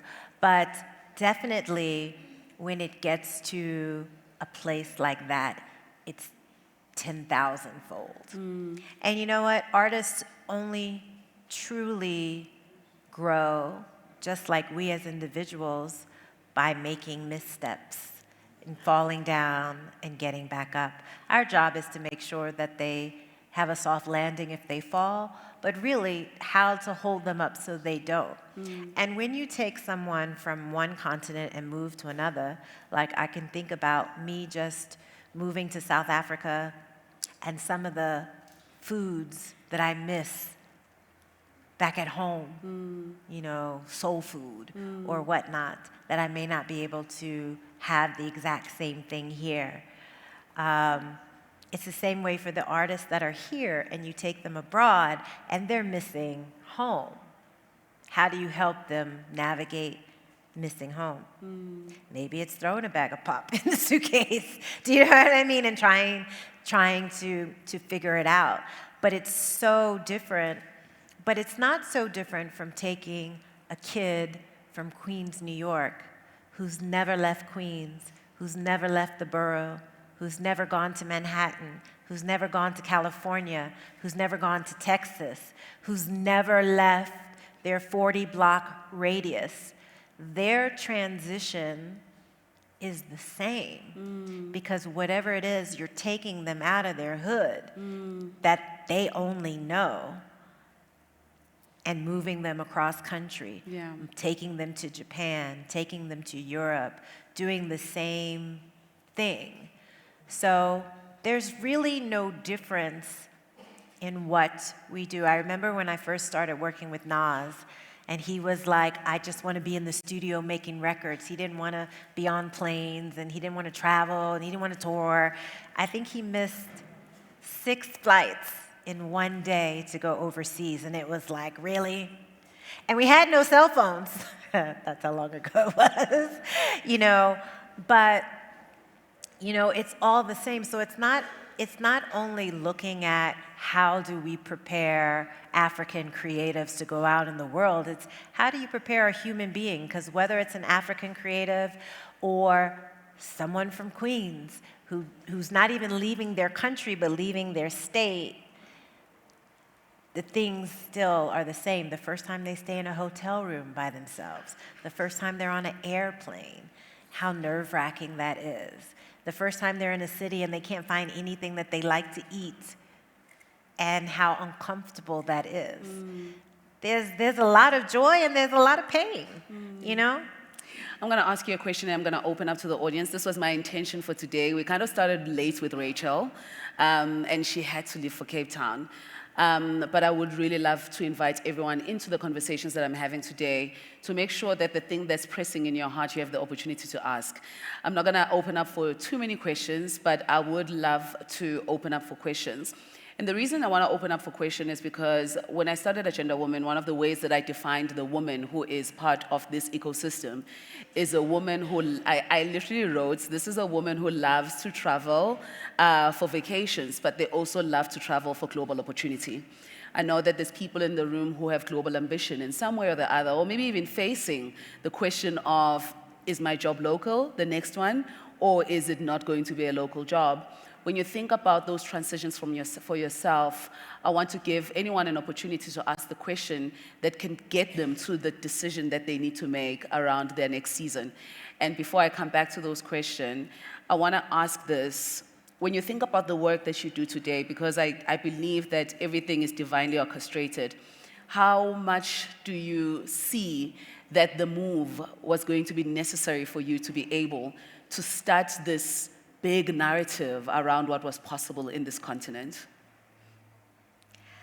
I am grateful that I took the chance and the opportunity. There are so many more things that I want to do besides what I just do on a daily basis, which is why I've always been so impressed with Agenda Women, because I love talking to women, and I love encouraging women to be who they are. And I don't think there are enough spaces for us to have that conversation, right? And it's so funny, like we talk about women in music or different platforms that are there, and you hear the men get tired of hearing women in music or women whatever, and I want to say, fuck them. You know, You do need to read the Bible. do you know like what I we mean? do. Like, you can never talk about it too much. We've Yeah. been so disenfranchised for so long, and we don't understand our power. And it's a little bit different when I speak to women on the continent than Americans. I mean, Americans, we're very brash and very harsh, and we can be as women. And I haven't had a lot of the misfortunes that women working in the workplace have on this continent. And granted, it's a patriarchal society more so than the American society. And I come in here and, you know, I have my own challenges with moving here and doing business, because the men would be like, I'd be You need like, to tone what? it down. Like, you know, disrespect me and I'll go Brooklyn. Like what? Like not at all. And they're not used to it. And the women aren't used to it either. And, you know, I'm the type of person that, like, yeah, I'm unfiltered. I don't know how to hide it. But I believe that we all have that power inside us. It's just about figuring out how to harness it and how to make it work for you, even if you're in a different society with different corporate values and that kind of thing. And I might have lost the question. No, you answered it perfectly. I got the answer that I was looking for. I'm going to open up to anyone who has a question in the room. And listen, if you don't, I'm very happy, because then you're giving me more time. But I'm going to say again, if anyone has a question in the room, I will open up. And if you don't, you had to. I'm going to take the questions at the back, and there is one at the front. I'm going to take all the questions before you answer, Yvette. Then we will close off after those questions. Do I need to stand up? Yes, please. Okay. We would love to see you and your outfit. Oh my God. Sure. I'm usually not nervous because I've worked in sales, and I'm an ex-medical science liaison for one of the big pharmaceutical companies. Guys, I don't know why I'm nervous, to be honest, because I resigned in 2023 just to spend time with God and to try and understand what my purpose is, because I don't know what was happening, but when I turned 30, I just felt numb. Like, I would go see the doctors, and I just didn't want to talk to them. Okay. It's okay. Girl, I can't see you. Come forward. I don't Come know. closer, I'm come usually closer. not- I can't see you. Like, can you imagine, like, as a salesperson who transitioned to like medical science? Oh, Do you there it get? is. It's a delight. I'm never nervous. I don't know why I'm nervous, but I know I have to ask this. So in terms of the seasons, it's just complicated. I feel like it's Cape Town weather. It's okay. A lot happened. So in 2023, April, we got married, but we got married in 2018 traditionally. And then I think what I've been struggling to convince my husband is my purpose-driven initiative, right? So I fell pregnant last year. I had a baby. I have an 8-year-old. So that's why I'm like, it's 4 seasons in one right now. And he's currently, he got a job in Australia. So he left in January. So I've been navigating all this, like trying to understand where am I going? Like I feel like I've lost even my identity somehow. But I also found my identity in 2023 after resigning because, yeah, I know who I am in Christ. But I'm failing to sort of like explain to him because he wants me to join him there. And I hate medical science. And it doesn't make sense to him. And I want him to sort of like be the first sponsor in what I'm doing now. And what I'm doing now is here. It's literally here. And if you want to find out more about it, it's No,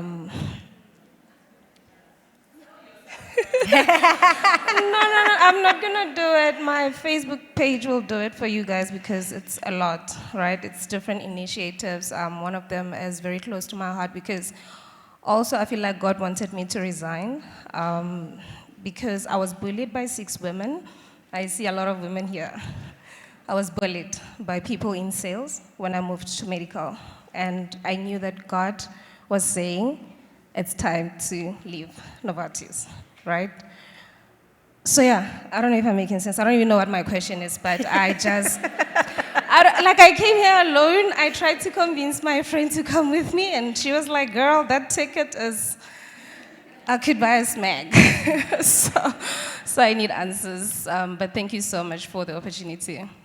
Who has the mic? Who's handling the mic? Please stand next to the person who's asking the question. Firstly, thank you for getting up. I don't think that would have been easy. It does sound like it's 4 seasons in one period. And I think if I have to contextualize the question again, it really is a lot of things that are going on, but mainly, you know, this physical separation that, of course, wasn't a big challenge for you, but is presenting a challenge for you. And I know you've had couples that have gone through the similar transitions, and it didn't look like this. So we will anchor that question around, you know, what she needs to be thinking about in this season, maybe, that you've seen could be helpful and maybe could start an interrogation with herself around how she navigates this. I'm going to take one more question at the front with Sammy, and whoever has the mic, please do stand next to Sammy so that she can, we can get the mic back. I'm going to say something real quick. I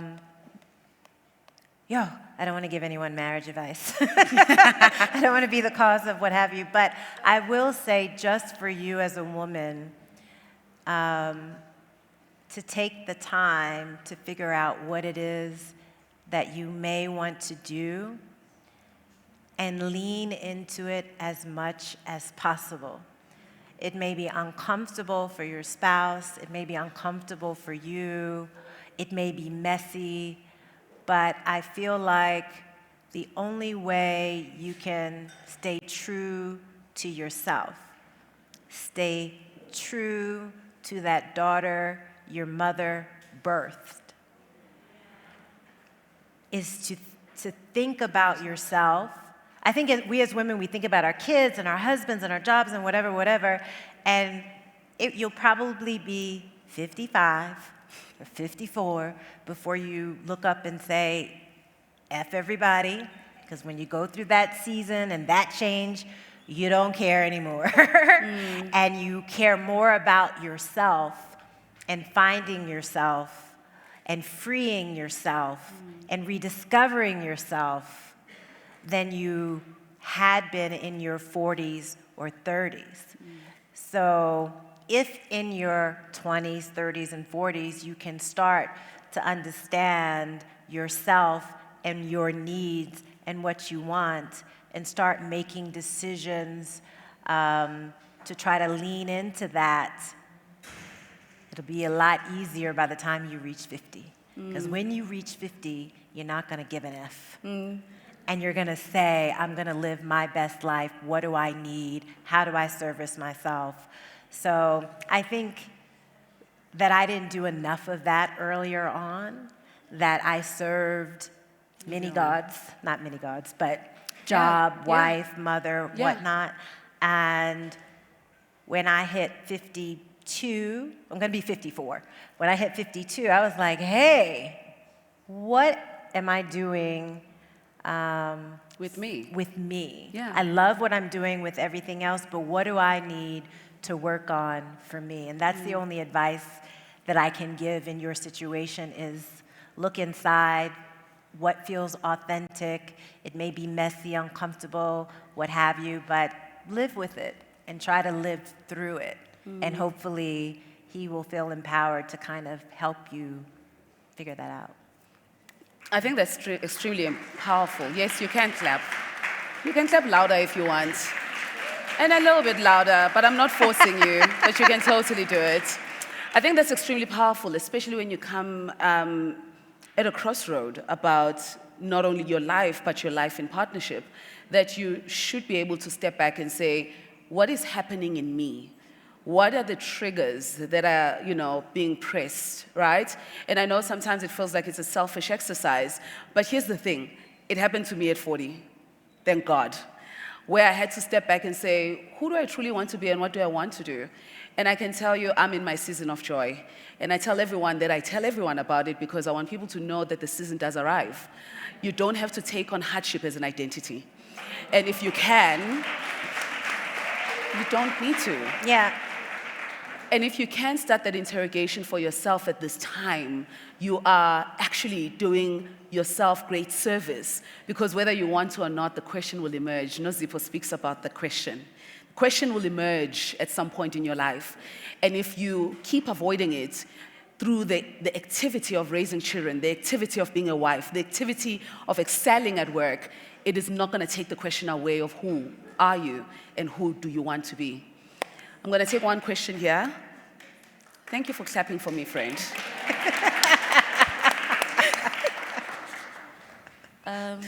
Thank you so much for the opportunity. My name is Samantha Banda, and my question is, okay, let me just give a brief background. So I'm currently in a season of working on my personal brand and putting myself out there. And I know my purpose and I know the vision is bigger than my home country is Zimbabwe, and I'm actually based from there. So I come every year for Agenda Women. But, thank you. And, but I know that the vision that God has for my life is beyond Zimbabwe, beyond South Africa, beyond Africa. It's a global thing. And it's something that I've always known that I will get there someday. And I think so far, I'm on the right track, but working on my personal brand, I wanted to get some insights from you as well in terms of what tips or what advice can you give in terms of then stepping onto a larger platform. It's daunting because I have no idea what to do or what I'm doing, but God has been gracious enough to open doors and open the path for me, but I'm still curious to know what's the next step or where do I go from here in order to get to that global stage, because I know that one day I will be on a global stage or on a global platform. I love that question. Thanks for asking, Sammy. And yes, I do know Sammy. She's been coming every year. I don't necessarily know how to answer that question in depth because I don't know your brand and would have to know your brand and what you're doing and what you're not doing to actually give you a coherent answer to that. But I feel that, particularly because you say that you're coming every year to Agenda Woman, I think that you are, leaving home and coming here, going to the right spaces and places to have this discussion. I'm sure that discussion is something else on other people's minds here. I think the networking and community building is super important. We all talk about, I'm demanding my seat at the table, but no, now I'm building my own table. You guys have heard all of that, right? I say build your table, but make sure you build a seat for the next woman to sit beside you, because that woman is gonna help you realize. So it's about networking and building relationships. And if you don't know what you're doing and you don't know where you're going, you surround yourself with like-minded individuals that are gonna help you sit down and figure it out. I still don't know what the hell I'm doing. I still have days where I'm like, what am I doing with my life? I just had it last week. I was with my best friend in Virginia and I was like, girl, life is hard. And she's like, what? But I think no matter what level you get to, you're always gonna feel that way. So know that it's okay to feel that way and not exactly know every move or be able to see every next step or move. It's gonna come, it's gonna happen, but for me, my thing, especially now, is to surround myself with the women who hold me together and lift me up. And these women aren't entertainment professionals. Then none of my friends except Yvette are in the business, The principals of schools, teachers, doctors, therapists. It's the therapists I really lean on. Therapy is a good thing. Therapy is important. It's very important. But I think it's surrounding yourself with strong minds and strong female pheromones that can help you figure it out, especially when you feel lost. I just want to anchor that because it might seem like, sometimes when people give you advice and you're just like, yeah, but how do I do it in practice? I'm going to share our example, for instance. When I met Yvette, like I said, I met Colin first, but I think the thing that drew Colin to me was the manner in which I did things in an excellent way. And I just want to point that out, that there's a way that you design your life to attract the things that you want. So that meeting of the person that will transform you has to be value aligned to that degree.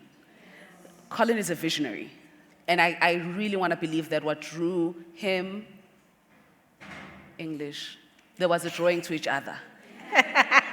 It had excellence in the center of it, and I guided that relationship on that basis. And I want to show you what then starts to happen, because I know your question, because I feel it in my life for certain things as well. When you're like, I know that I'm doing something well right now, but there's something that I want and I'm not really sure how to get to that thing. Then, I'm in these conversations with Colin, I meet Yvette, I have a place to stay in New York, that's great. But then I continue this relationship from time to time, checking in when there's opportunity, kind of leaning into opportunity. But then this is what happens, right? I'm thinking about a global person to come and be part of the summit. For any person who's doing these kind of events with no access to anything global, that becomes an uphill. But I get to call Yvette, and I say, Yvette, listen, I'm thinking of bringing Yvette Knoll to the summit. And even if I had to say, Yvette, I'm thinking of bringing Beyonce to the summit, it's 2 phone calls away. I might not be ready to do that now, but by virtue of the people I've surrounded myself with, by the virtue at which I show up respectfully, and I like to believe that I respect our relationship, you're suddenly one person away from the thing that you want to do. And when you get ready to receive it, it's 1 phone call away. And let me say, I made that phone call, and she said yes on the spot. Yes, you told me. It's just that she was booked the same day. I remember. And couldn't make it. Yeah. Yeah. So that's the power of what, I just wanted to anchor what you were saying. Yeah. That in play, in real life, I know for a fact that I'm one phone call away from Barack Obama. But all of it has had to do with the manner in which I showed up in spaces of opportunity. Yeah. This is a space of opportunity today. The manner in which you show up for the woman who's next to you. Yeah. And the direction that their life is going to take is the reason that they will remember you when opportunity shows up. Yvette, thank you so much for your time. You're so welcome.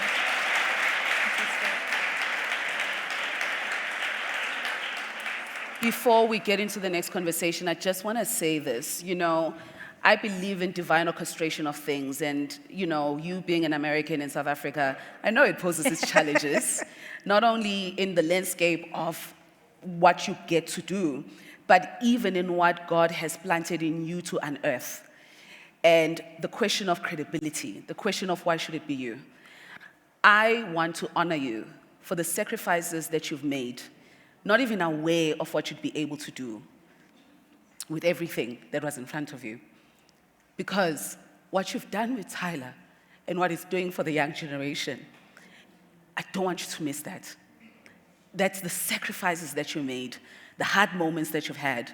When I see young kids on TikTok celebrate Tyler, there's a lot that you had to do to make sure that that vision comes to life. And that was not only you. It was because you said yes to a difficult situation and you rode the wave all the way. So thank you. Thank you.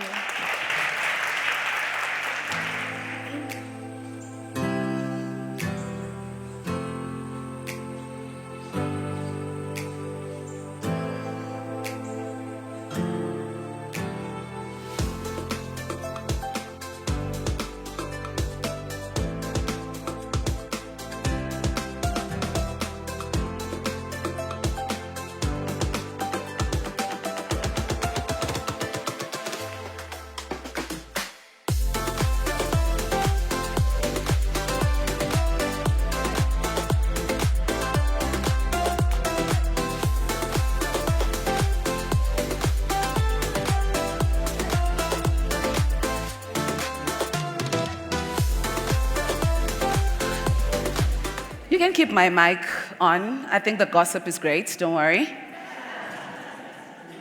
The gossip brings flavor to the room and the things that I'm saying to the woman. Before I go to my next conversation, we have had the privilege of partnering with Hyundai. Are there any people from Hyundai? Who are the winners from the competition from Hyundai? Okay, they're probably outside working, but oh, there you go. Are you the winner? Yay! A hand clap. Oh, there you go. More people. Why are you guys so shy? We have had the privilege of partnering with Hyundai for the final Agenda Women Summit. And one of the ways that we partnered was through reflections.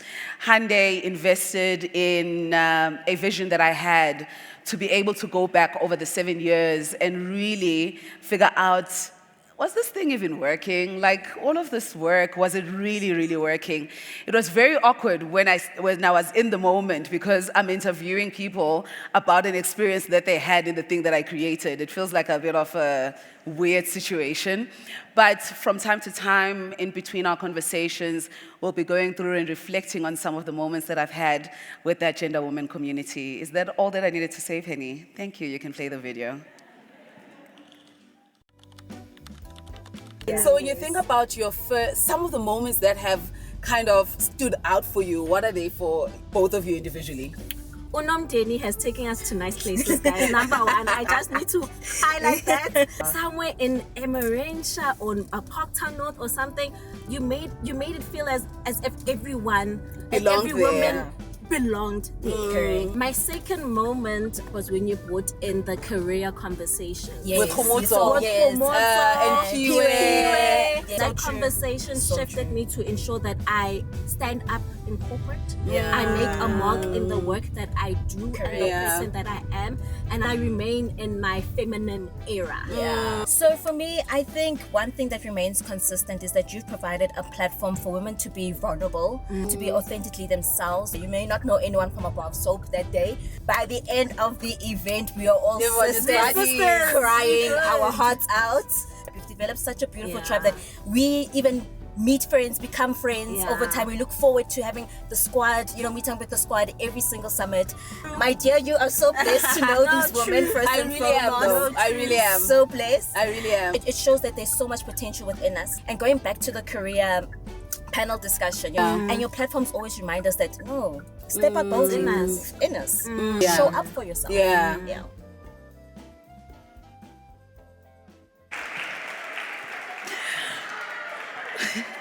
Everyone must know Katlego and Kutlwano from every single video that we've shot about the summit. Somehow, the videographers always found them. And it really touched me that, my good friend Khomotso was going to be able to join us for the summit today. And this conversation showed up and how impactful it was when we all interfaced with Khomotso's power in this exact room. Thank you, Katlego and Kutlwano, from coming since 2017 up until this day.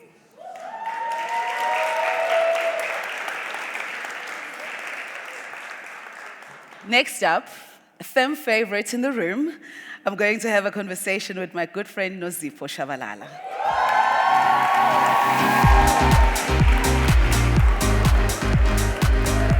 I feel the discrimination strongly. I asked you guys to clap loudly, and suddenly you have the energy, so you can clap again for Nozipho.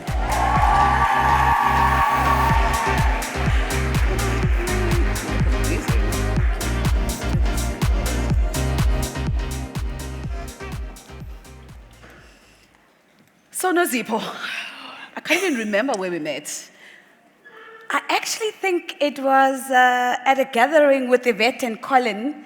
Yes. At somebody's house, and I was just plus oneing with Rory. Yes. Or Acha's party or something like that. Yes. Also testament. Look at that. Just as we speak about the power of the people that you surround yourself with, I met you at a party that Yvette and Colin had, and I do remember you were plus wearing Rory, and I had no idea that we would end up here. You look amazing. Ngiyabonga. You look absolutely amazing. So, Nozipho, let me read a little bit of what she does, if no one knows. You get to ask tough questions directed at the people who need to be asked tough questions, because they hold the kind of power that shapes how society looks. Yeah. They hold the kind of power that makes them responsible for how we see ourselves. Mm-hmm. They hold the kind of power that they need to be interrogated around, particularly their relationship with that power and how they're using it. Yeah. Big stages, Yeah. lots of experience over the years. And then you tell me you're writing a book, and immediately I think, oh, absolutely, about all the people that you've interviewed, all the lessons that you've learned. Of course, it's going to be that kind of book. That's the brand play, right? It's the extension of the brand that you've already created. Conversation strategist, you're probably writing about how we should do conversation. Then you write After the Fires.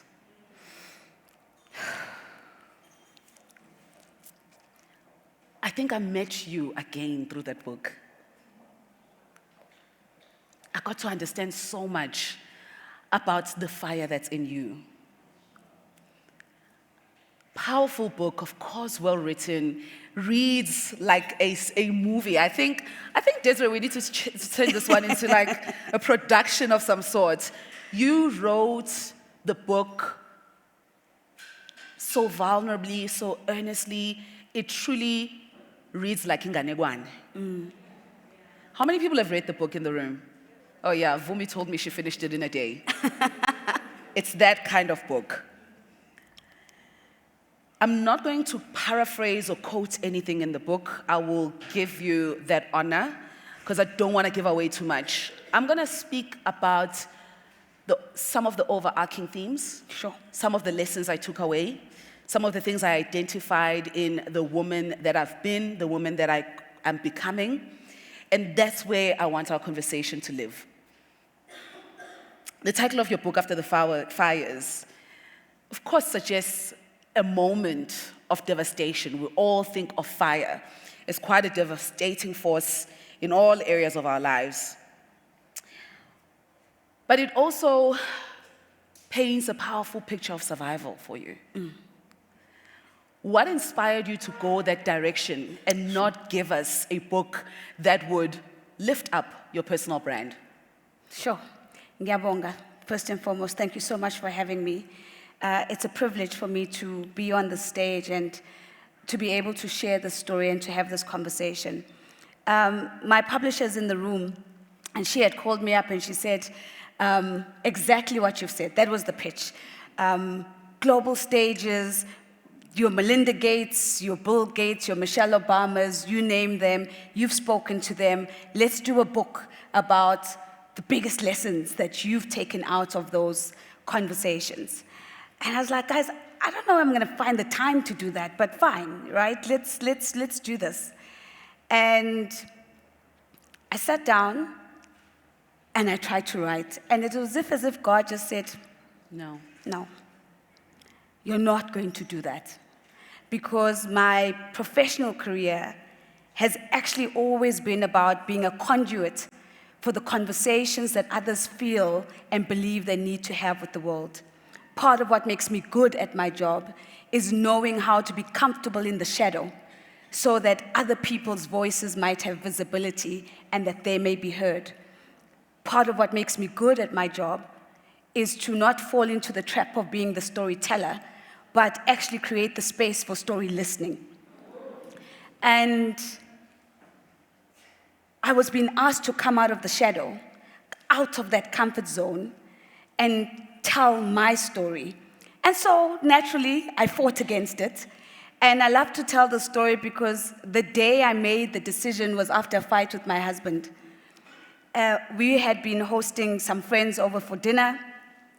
And just for context, they happen to be white friends. You'll understand this.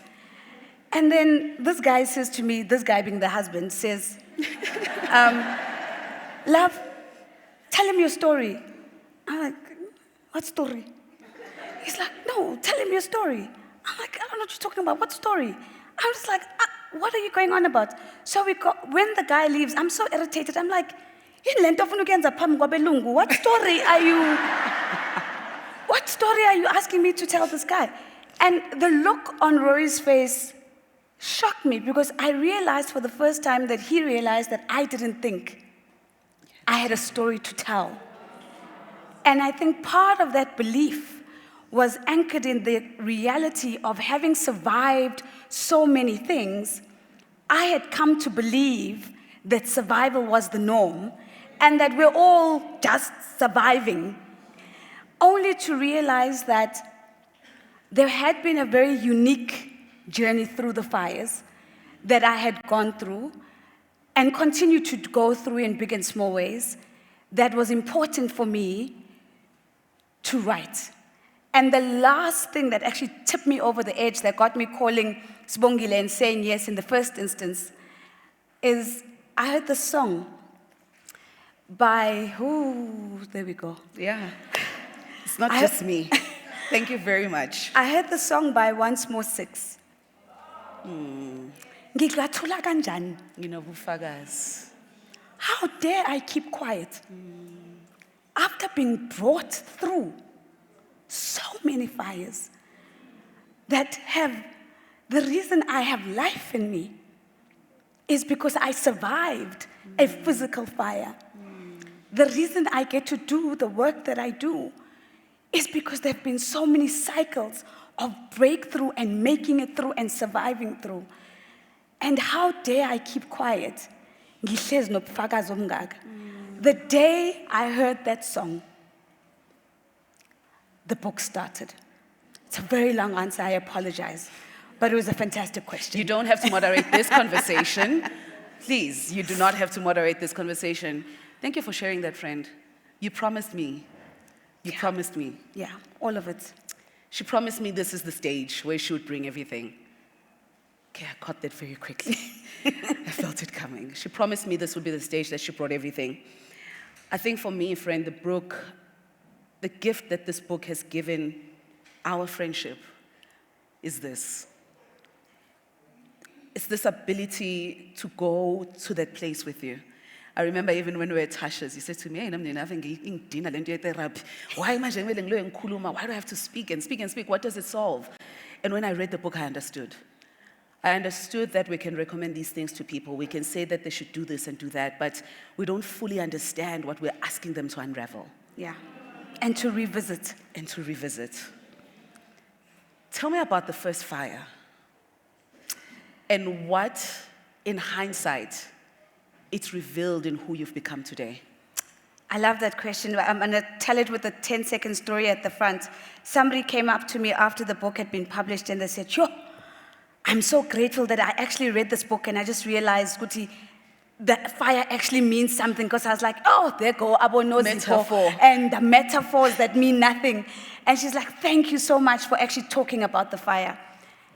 I called the book after the fires because I remember there was a day in the family WhatsApp group with my husband and his parents and his siblings, and a picture of my husband at, I think he might have been 2, had been shared in the group. And so everybody's like, no, Nozi, share your pictures, share your pictures. And I actually hadn't made the dot connect, that I don't have any pictures of me as a child. Because my earliest memory was fleeing a house that had been petrol bombed. I was on my father's back, and him, my mother, and I were fleeing the fire. Had that petrol bomb moment not happened, the life I have lived would have been a life that had been determined before the fires. I call the book after the fires because that single experience became a domino effect that has shaped everything that has happened to me and that I have happened to. Yeah. And so it's a very real line in the sand that differentiates what my life could have been and what my life then became. Why was there a petrol bomb? For those who haven't read, very quickly so you can still buy the book. I was born in the mid-80s in KZN, in Pietermaritzburg. It was at the height of the political violence between the ANC, the IFP, and the UDM, I think, at the time. My family was caught in the crossroads of that, and we were fleeing for our lives in that moment. So no, we're not struggle veterans. We don't have struggle surnames. We were collateral in the fire, and thank goodness we made it through.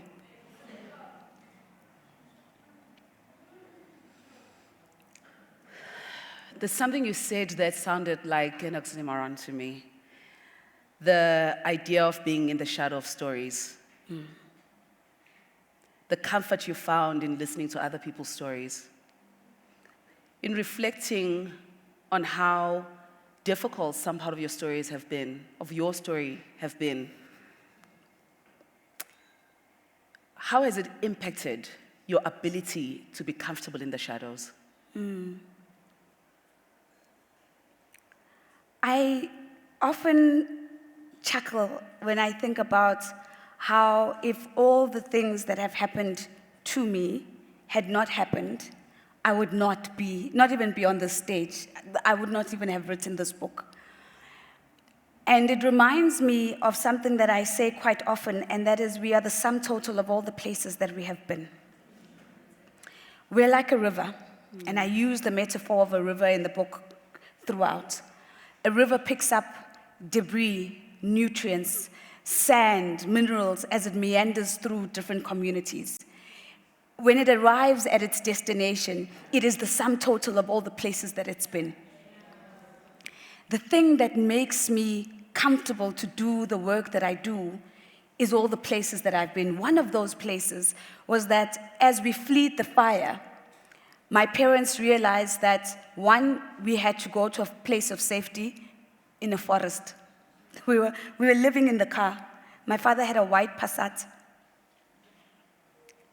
and we were living in the car. And the violence got closer, and they realized that they actually can't keep me safe any longer. So my parents had to temporarily give me away. And because I was light enough, I had colorism on my side. I passed off and could pass off as a colored child. I was smuggled into a creche in a township called Eastwood, where I later grew up and spent my formative years there, under this disguise that I was Bridget Anderson. Bridget being my middle name, so every time I do something good, my father's like, what's a Brie? And he gave you that name. He so gave me that he name. loved that name. He loves that name. I think my bridge over troubled waters. But I became an Anderson because the family that was taking me in were the Andersons. Now, I'll tell you why I'm telling you the story. I stayed with the Andersons while my parents fought to stay alive. And as soon as they could, they came back and took me back. And one of the things they would always remind me was to say, no, remember, yes, you're Bridget over there, but uno Zippo. And no, actually, you don't have to be an Anderson anymore, or Wagambandra. And then I go to school, and because of the architecture of the school system, I retain Bridget because that's what the school system has on file, and I become Bridget Mbandra. I get to grade 11, and I'm like putting in those university forms, and I'm like, small act of activism. Actually, I'm Nozi Pombandra. I tell all of these identity transitions because I need to be able to be the person that the conversation needs on every single stage. There is no one-size-fits-all cookie-cutter posture of conversation. The person that I was on stage yesterday at YLC is very different to the warm woman that I am when I'm sitting with Melinda Gates. It's very different to the kind of person I need to be when I am interrogating the results of a CEO on CNBC Africa. And so, while it might have been a meandering of pain, I learned a muscle I didn't know that I will lean on so much today. To know who you need to be without losing sight of who you really are in every single moment of your work.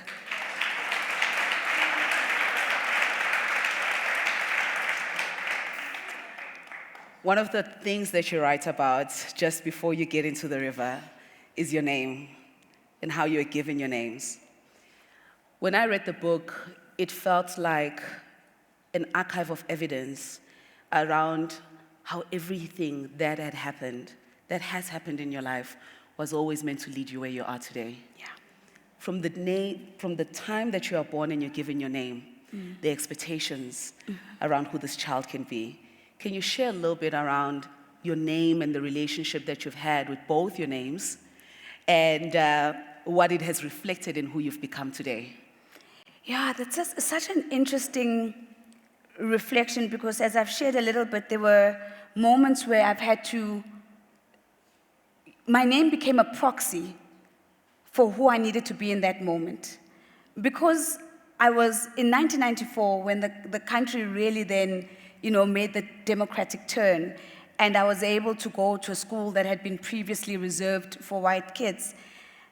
I knew that at school, when I hear the name Bridget, that meant something. It meant, unlike where I was growing up at the time, because I'm about to tell a joke as young born, unlike where I was growing up at the time, which was in the colored township of Eastwood, where I had a colored accent, right? And in the streets where they'd call me Brie, I knew that at Scottsville it was Bridget. That I can say in Eastwood, look at my hair. But when I got to Scottsville, I had to talk about my hair. Yeah. And that when I got home, none of that English was allowed. And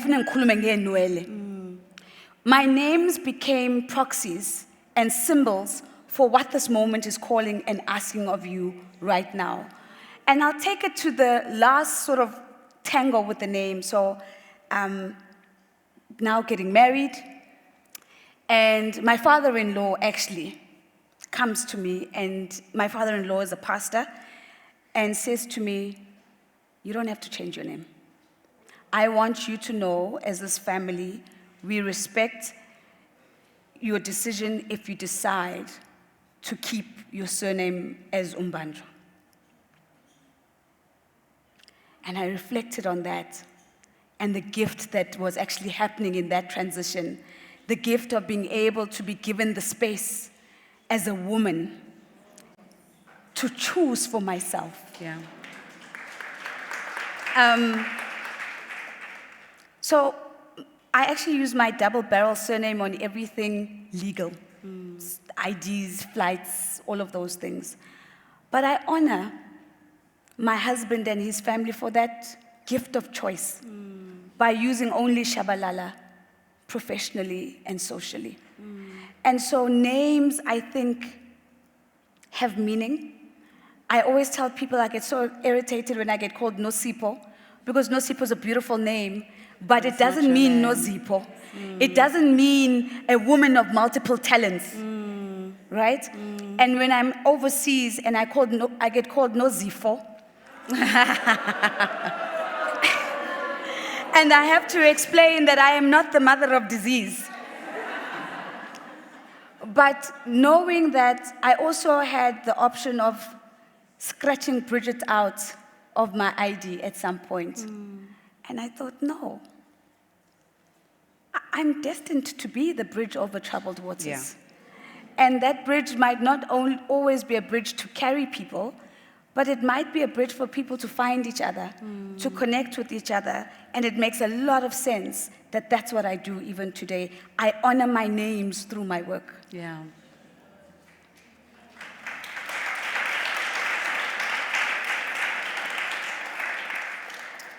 There's tension sometimes with our names and our journeys and the things that they present to us.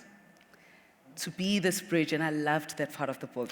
I could sense the joy that your father had when he gave you that name. Yeah. And his favorite song coming to life through you.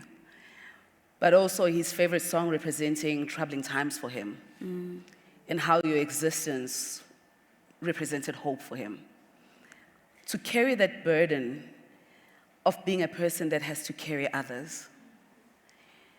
To take on the identity of being a person that carries others. And we see it in the book in some of the most easiest ways where it produces joy.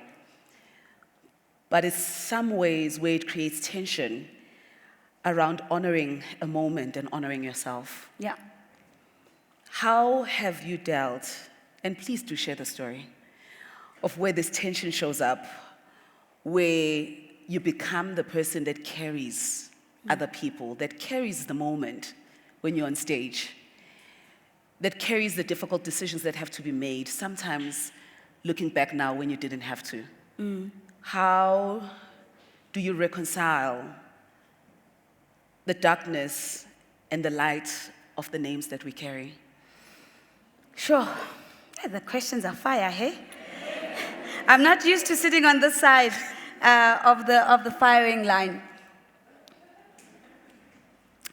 I want to talk a little bit first about being the one who the family's bet is on.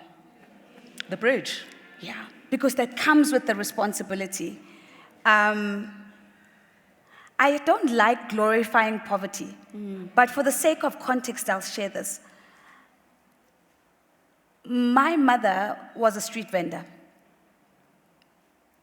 My father worked in shoe factories before the textile industry collapsed in South Africa. And so I'm proud to say I was raised by a street vendor and a security guard because that's what my dad went to do after the industry collapsed. That is my reality. And so to see these two people, we all woke up at 4 a.m. at home because we had to help my mother prepare the meals that she would be selling on the side of the road on that day. So before I went to class, I'd cooked a chicken curry or beef curry or whatever was on the menu on that day.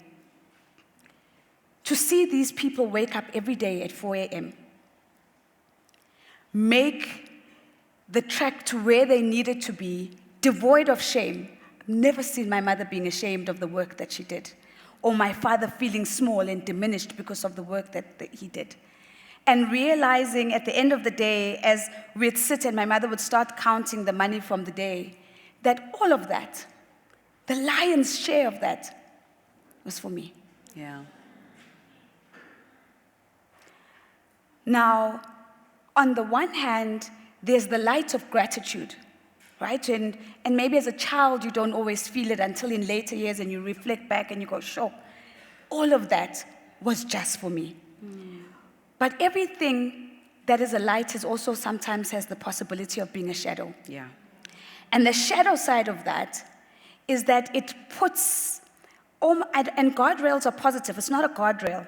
It's a barbed wire fence around you that you cannot make a single mistake. Yeah. Don't you dare get pregnant. Don't you dare not pass everything at university.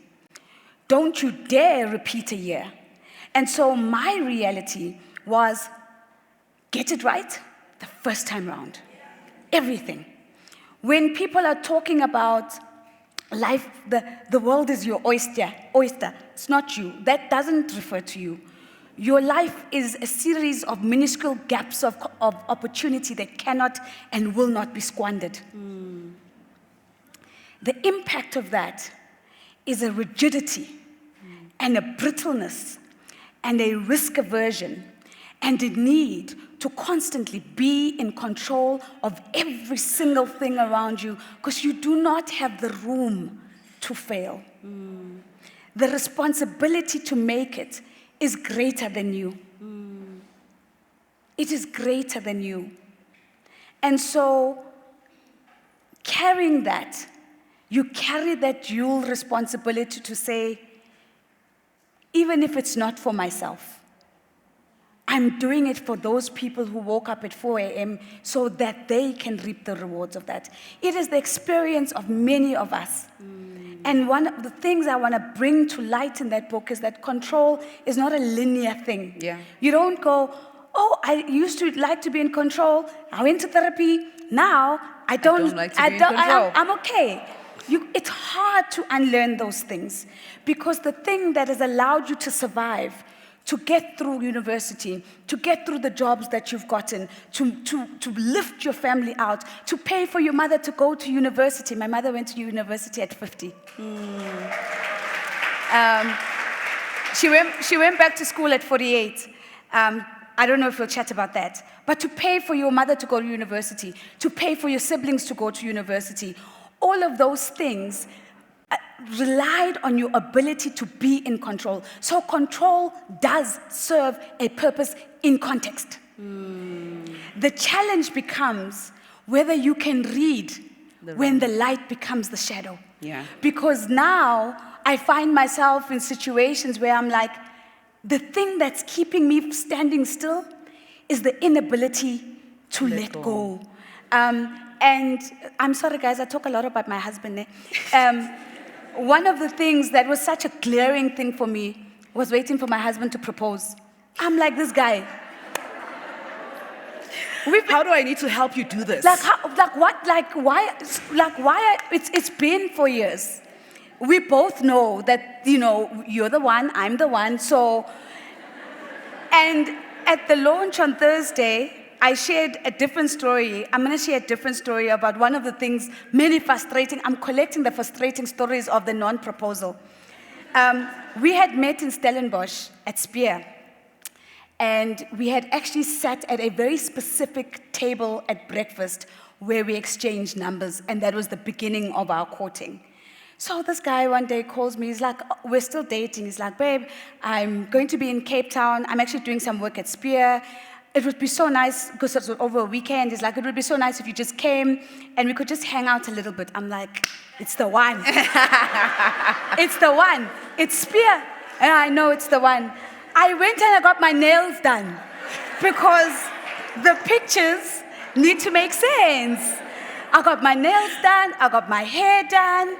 I flew to Cape Town. I called my friend Kanye. I'm like, okay, so outfits. I had everything.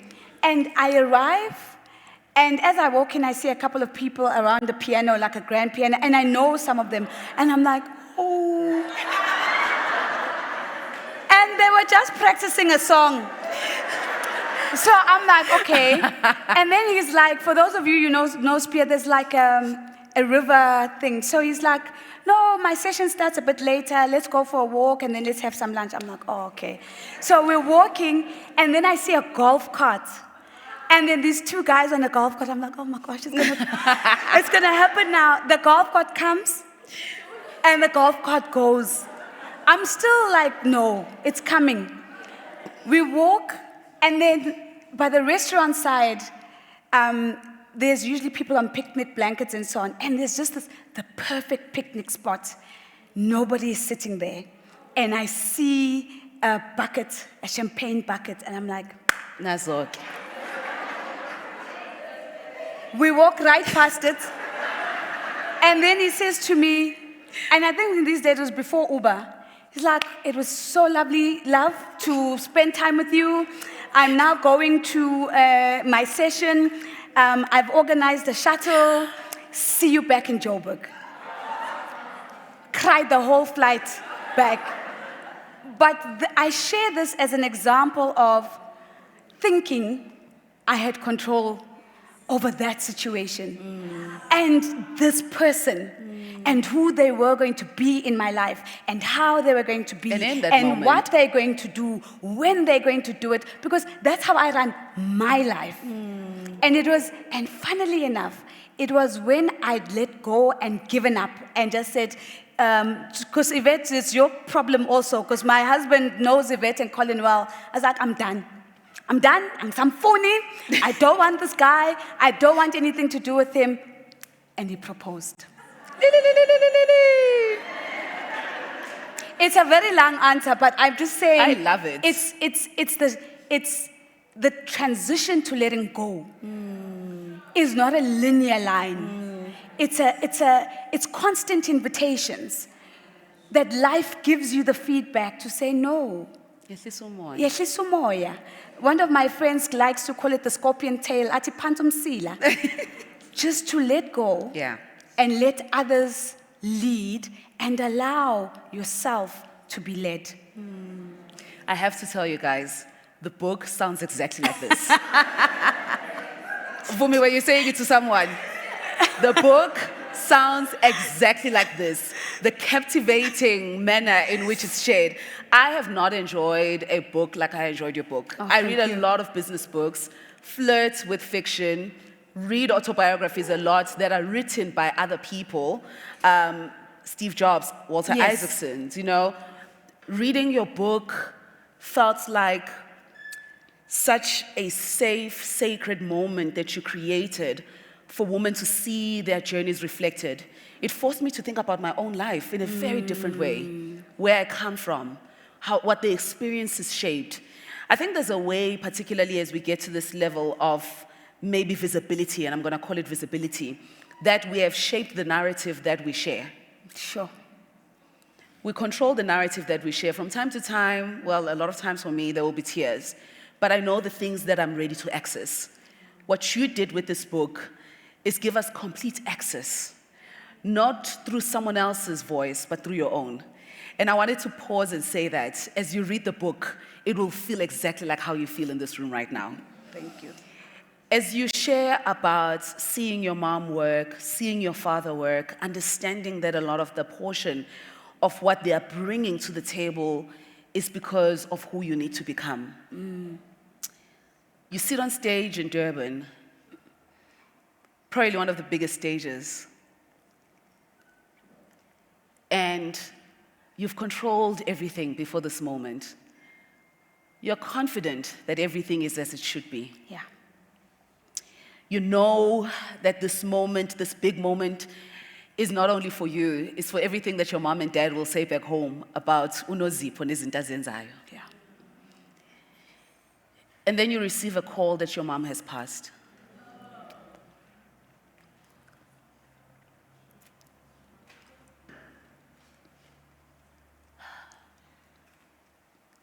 The decision you make after receiving that call, how much of it in that moment had to do with honoring that portion at the table that went to you so that you can be unozipho that they talk about? Sure. And how much of it was about controlling the moment? Sure.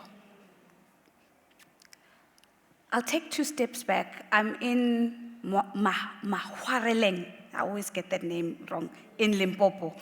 We're at an unveiling of a tombstone of all things. And my father calls, and I ignore the call. And I'm like, no, the uncles are speaking. The speeches, I'll go take the call when he's done.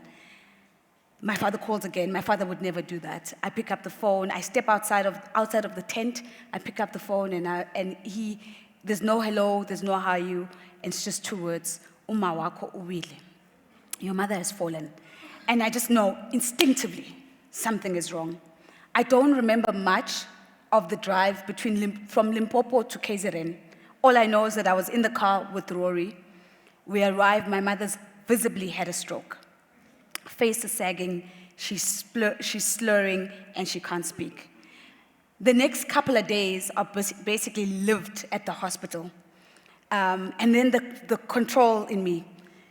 I've called all the doctors. I want a meeting because I need to understand, what are we doing? What is the plan? What are you doing? What's your recommendation? And I'm moderating the moment. And I've positioned myself as the authority. If you're going to do anything, you guys will check with me first. The medical team tells me that she looks strong enough to come back from this. Do not do surgery, because that might actually slow down the recovery. So I'm like, okay, fine. She's getting better. The Essence Festival is happening in Durban, and I had originally been expected to be in KZN anyway, but I'd called my boss and I said, I can't make it, now it's happened. But after a couple of days, I'm like, I've got this. It's under control, my mother's gonna be fine. Physiotherapist is on standby. I'm thinking about, do I need to get a nurse, to move in at home so she can recover? I've got it under control. And I then make the call to say, actually, I'm gonna go to the Essence Festival.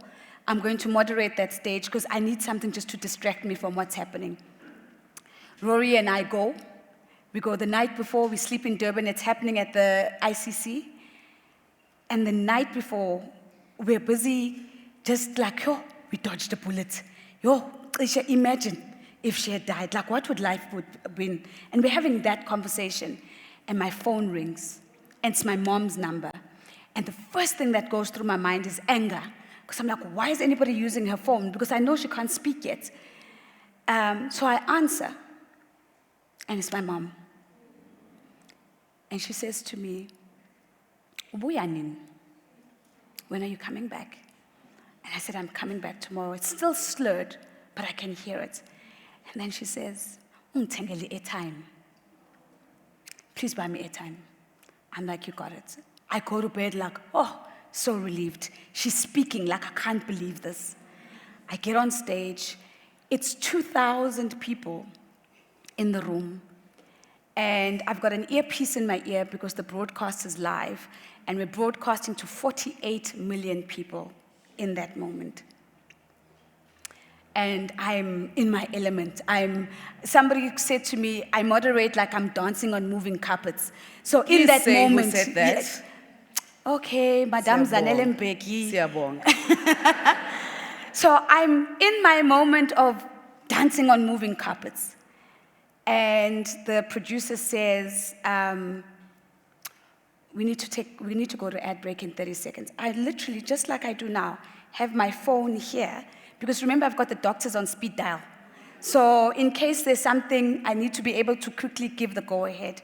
He says, we're going to ad break in 30 seconds. So I take us to ad break, flawless. And I look down at my phone, and it's 3 words. Ma is dead. And the producer says in my ear, 30 seconds back to air. And I say to him, please mute my microphone. I need to tell you something. And I say, Quentin, my mother's died. And he says, come off the stage, I'm going to send someone in. I said, no, you're not. You're going to put me back on air. I'll see you after the show. And he counts me back down, and I go back on air. In that moment, and this is important because I think the things that are shields that we hide behind we shouldn't actually discard them without always understanding when we do need them. Yeah. Had I not had the ability to compartmentalize in the way that I can, and to be in so much control of my emotions and in control of who I need to be, I would not have been able to do that broadcast. So there's a part of me in that moment that is, if I claim I'm world class, this is the moment that's going to prove it. When I say that I'm a global moderator, this is the moment that's going to prove it. When I call myself a conversation strategist, this is the moment that is going to prove it. So there's that, like, God, once and for all, affirm me now. And there's a part of me that says, she would not have wanted me to leave the stage in tears and not get the job done. Yeah. We are people who get the job done. We finish what we start. We finish what we start.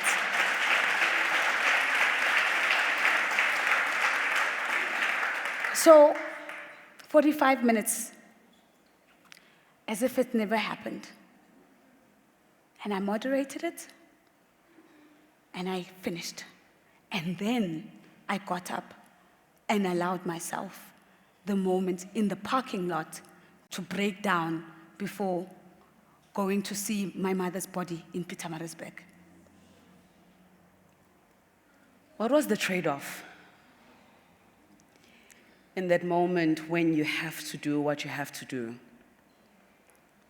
what are you losing as Unozipo who doesn't have to prove that you're a global moderator? Because there's the thing that we're becoming. There's the thing that we need to anchor. But then there's the girl who lost her mom. What does the girl lose when Unozipo, the moderator, has to be the moderator?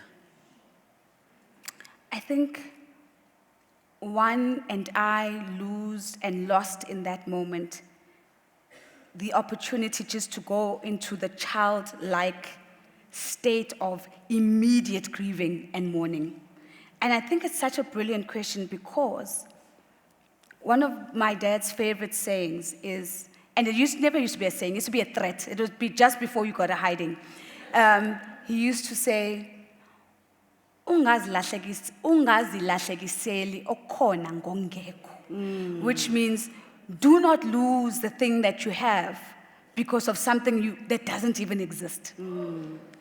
And that for me has been a constant ringing mantra because what it does for me is it anchors me even if I'm in a situation that sucks big time. I know that Gila right now, but the thing that actually does exist is maybe over there. I just need to survive through this. I mean, Hetty is sitting here. Hetty and I were in university together. Hetty knows I used to walk to Sunnyside, 4 kilometers each way.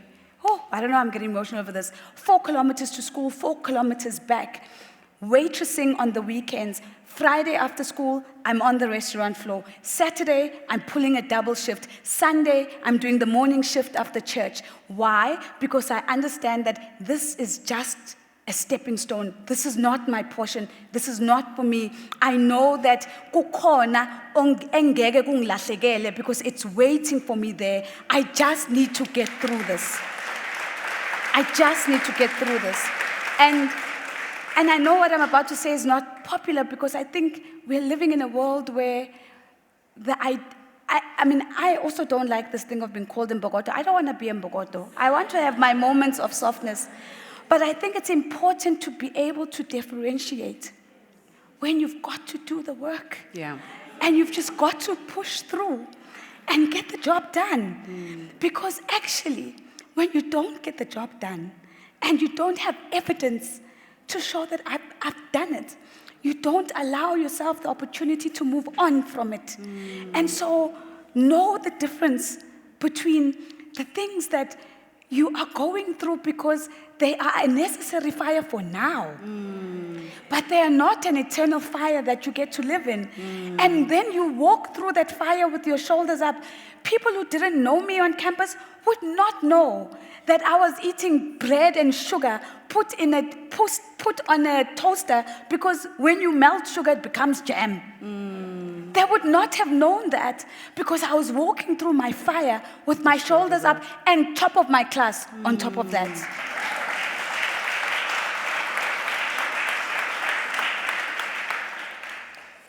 There's something you said that your father also said about this kind of moment. Ukuthi la siqala khona, It's got nothing akusho to do. ukuthi ilapho esizoqeda khona. No. Where we start does not determine where our story ends. Nosipo, I think for me, the gift you've given us in telling your story in the manner that you have is in exposing the dance that we all need to have in our rhythm with life. That when the hour calls for it, we need to stand and deliver on what the hour calls for.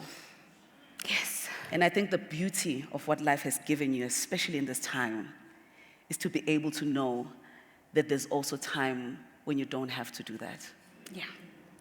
How have you learned in this season of your life to differentiate between the fire that refines and the fire that destroys? Sure. I think the danger of the fire that destroys, you only know it after it's destroyed. It's typically a little bit harder to call that out until you've burnt. Yeah. And then the lesson lands that, oh, I should not do that again. And loss in those circles is difficult. I've lost friendships because the journey just sometimes, certain people just couldn't handle the heat of having to stand beside me through it. And it hurts. But it also, I think, is feedback to you about how you're experienced and whether you're an inferno or you've become too much for people. I love bringing things to the practical. I'll use a quick story. My two younger sisters are very close together in age gap. So I've got a 5-year gap and an 8-year gap with my baby sister, but they're just 3 years apart. And so for the longest time, they were like really close, closer to each other than they were to me. And it broke my heart. And especially after my mom died, I longed for that sisterhood that they had. And I remember taking it to therapy and going, Nami, I want. And the therapist said to me, but who are you in the context of your sisterhood? Do you behave like a sister? Or do you behave like a deputy parent? And it was almost like she had just called me out, because I was a parent. And more so, after my mom passed, I became the mother. I took on the responsibility of being the matriarch. And it just alienated me even more from my sisters. And so my therapist said, so if you want that relationship, you've got to change, not them. They're fine. They're doing sisterhood really well. You're the one who's not doing sisterhood well. And so I had to go through this process where I'm sitting with someone, I'm listening to my baby sister stories, something's happening at work, and inside I want to say, okay, all right, so. Because, I mean, is it not clear that we have to do 1, 2, 3, and 4? And sitting there and going, sure, that's so interesting. So what were you thinking? And just having to, I had to learn a new language. And then language then translates into action. And slowly, the walls started to fall down. I started getting invited to things. I started getting included in, I stopped being blocked on WhatsApp statuses. And and we started drinking together. But that fire was a fire that was burning me because I was the one fueling it with logs because of the way I was being. And in order for me to stop the burn and the inferno and to step away from that heat, I needed to do the transformation and the work, and I needed to engage differently in order to unlock the gift of sisterhood. And so there are just so many of these examples where there is a fire of refinement and a fire that burns you. But if you can hear in the story, even the fire that burns you, if you listen to what the moment is teaching you, becomes a fire that refines you. Restoration. I love that you touched on this issue of loss. I think a lot of women in this room can resonate with the fire to push forward, right? The thing in all of us that says we have to honor the thing that we were given.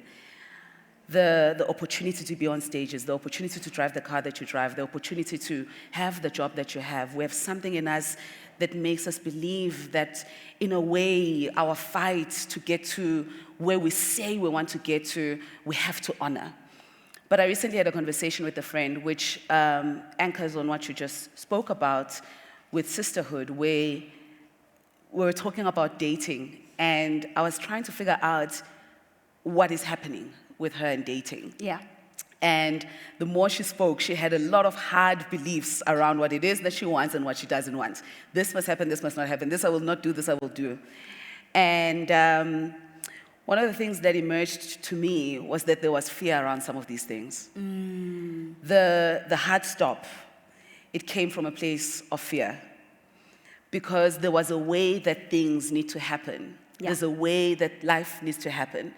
And it seemed like it was kind of not getting to that place. Yeah. There's a lot of loss in the pursuit of this thing that you want to become. When do we know when it's time to stop? Sure. Ooh. So towards the end of the book, I talk about my journey, my and my husband's journey with infertility. And God blessed us with a son. We did IVF, first time, and we got it right. And we now thought we're the IVF gurus. So if I ever heard anybody, like, come, let me tell you how to do it. Drinking pineapple juice, and then on this day you're doing this, and this is how the injections work. And I had this false confidence because of that first time experience. And then we had the script, we had the plan. When I turn 40, my son's gonna be turning 1, we're gonna have another baby. Like, it was perfect. We've lost 4 babies since then, and there is no script, and there is no plan. And the ultimate surrender is actually just realizing that I have no control over that. I speak about this because, firstly, because of something that actually happened. I think I talk about it in the book. I bumped in the lift at the fertility clinic with a close family member. Mangiti close, I mean close. I had no idea that we were going through the same thing. And I made a vow. I said, no more. If nobody's going to talk about this, I will. And even in that, you think that you're in control because the doctor gives you a plan. It's like, okay, injection on this day, then you do this for the next 10 days, then you do this, then you transfer, then you go home. And after every single loss, God's just been reminding me, I'm the one who gives life. I'm the one who gives life. You can't make life nozipo. Doesn't matter how deep your pockets are, how good the fertility doctors are. I'm the one who gives life. And I share that because I think that what God has been trying to tell me from the first time I met God as a child is that when I say to you, I will not leave you and I will not forsake you. I am a promise keeper. And I mean that. And my inability to hear that and to believe that for many years meant that I couldn't even let God be in control because I didn't trust that He's really got me. And so I had to be my own safety net and my own scaffolding.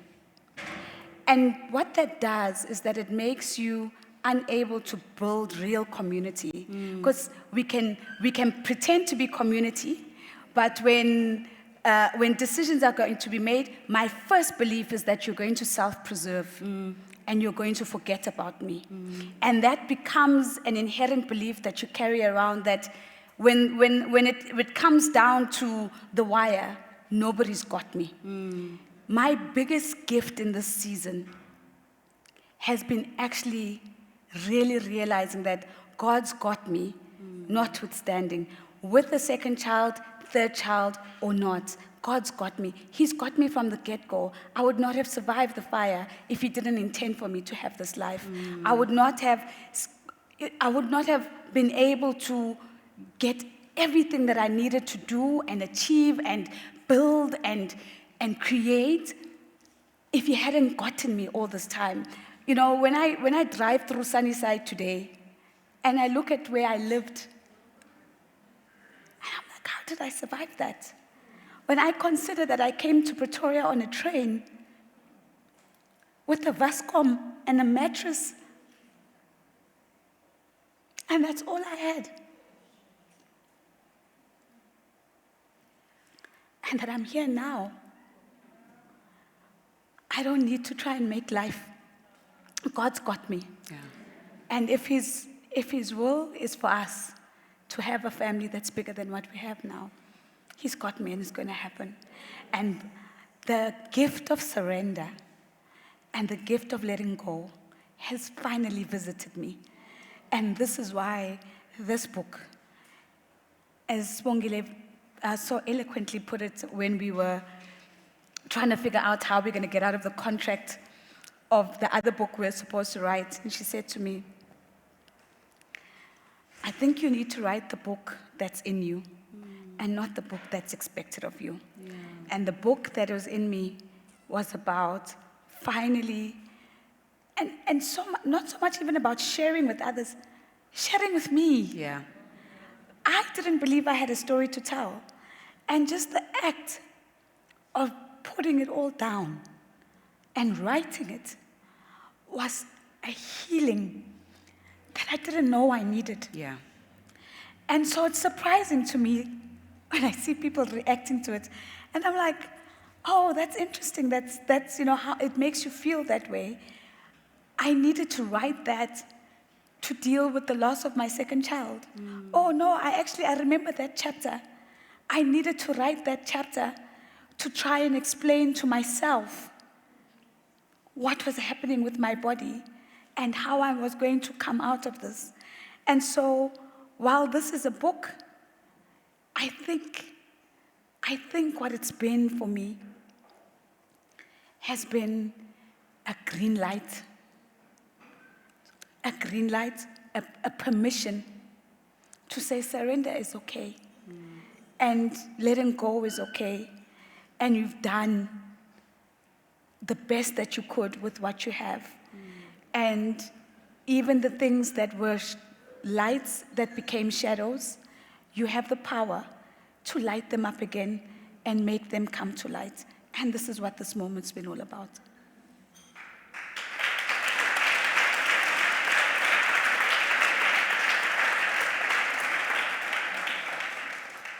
I had dinner with my makeup artist, Nomndeni, and her brother, Utemba, who's also in the room. And I'm saying this because I'm going to ask for tissue on stage, because Temba knows my life. From that one dinner, I don't know how many times I cried. So when he came to the event today, he brought a box of tissues. So may I please have the box of tissues that Temba brought for me today, because we do need it on the stage. Thank you. Ngiyabonga. Thank you so much. Thank you, Don. Clearly, you and I can speak forever. We sit and we drink wine and she cooks for me from time to time. I'm a good cook, guys. Remember, I used to do it at 4 a.m.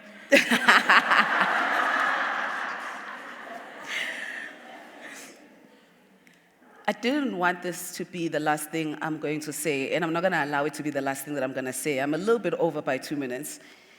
But I feel strong, guys. I'm going to say all of this without crying, because the tears come before they actually come, and I'm thinking about what I'm going to say. Friend, this book is a gift. You said you're not going to. Angwazi mina, njengawe. This book has been a gift. It has been an extension of your name. But this time, the gift was not only for the people that you were serving, it was a gift for you as well. There's something you said when you were being interviewed at Gibbs that stayed with me. You spoke about the dignity that you give people when you allow them to help you.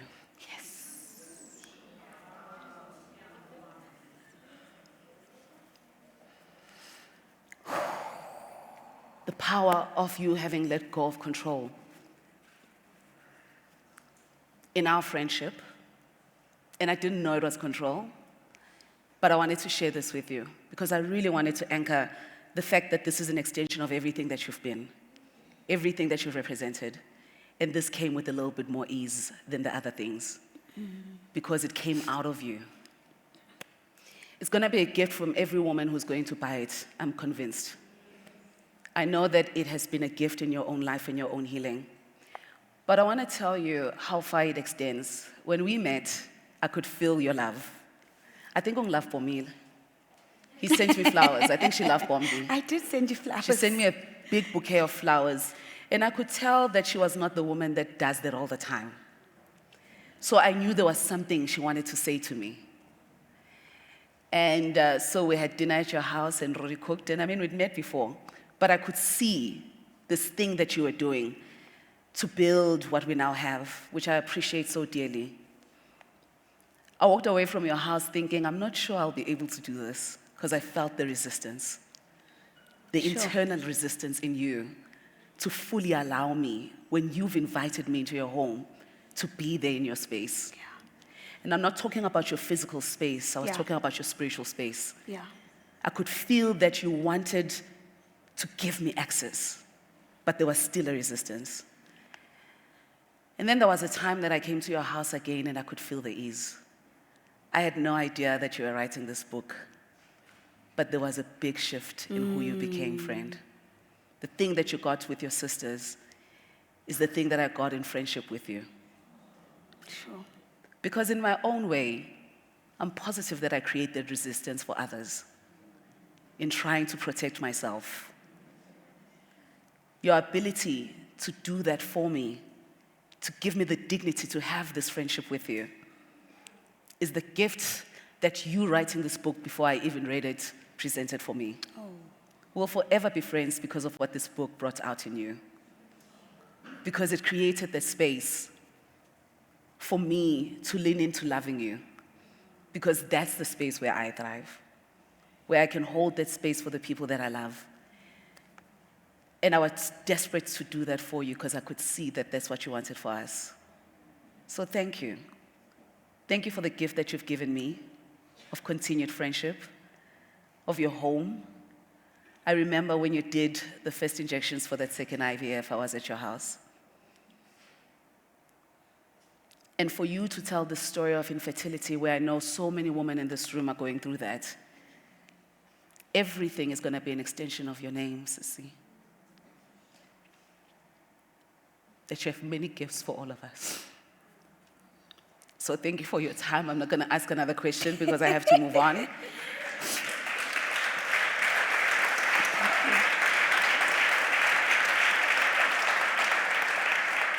And I'm not going to allow you guys to ask the questions because she's going to be signing for the books that you will purchase. The purchase will give you access to the question. Yeah. After the Fires is a book that will help all of us reconnect with our journey and reflect on everything that's happened. It's going to allow us to figure out what our river has carried for us. when you explained that analogy with the rivers, I saw all the points when the lake was still. It was the same water that fell off the waterfall and it was raging. It was the same water that was in the ocean. Exactly. It gave me permission to exist in all seasons and to be exactly who I need to be for that season. I'm in my lake season. Oh. Kuthulile. Everything is green around me. But if I should ever be a waterfall again, you've given me permission to step into it boldly. Oh my goodness, that's beautiful. So thank you, friend. Thank you. I love you so much.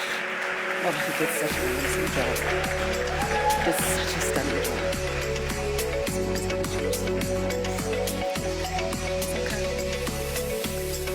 One day, guys, I'll be the lady at Essence Festival who looks at the crowd and does not cry.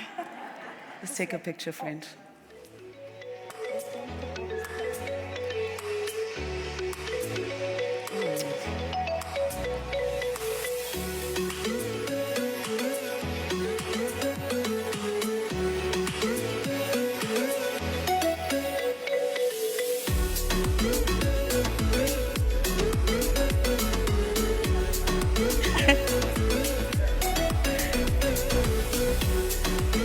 So Tina is being a bully here at the front, that's why it's taking so long.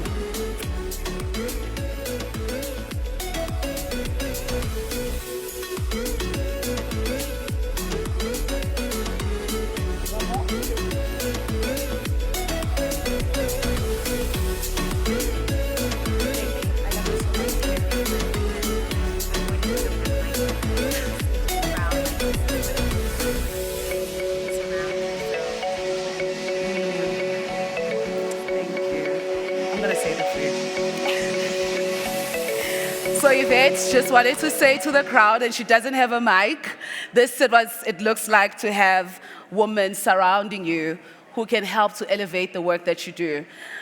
Again, we intersect with Unozipho through a party that Yvette does as well. But at the time, you know, it wasn't God's time, and here we are today. I'm going to call on my last conversation before we go to lunch. Anisa Kalanga.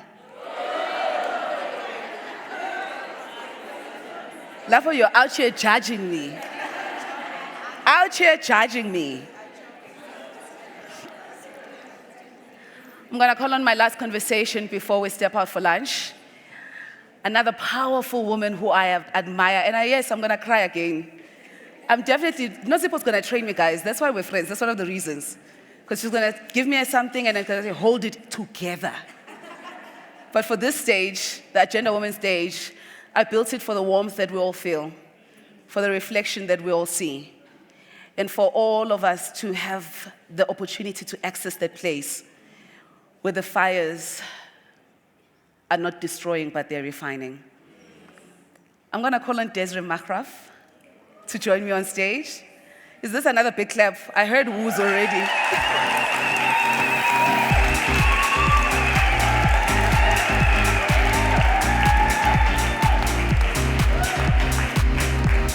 Again, I think today will be anchored on just the power of relationships, because here we go again. Oh, so lovely to be here.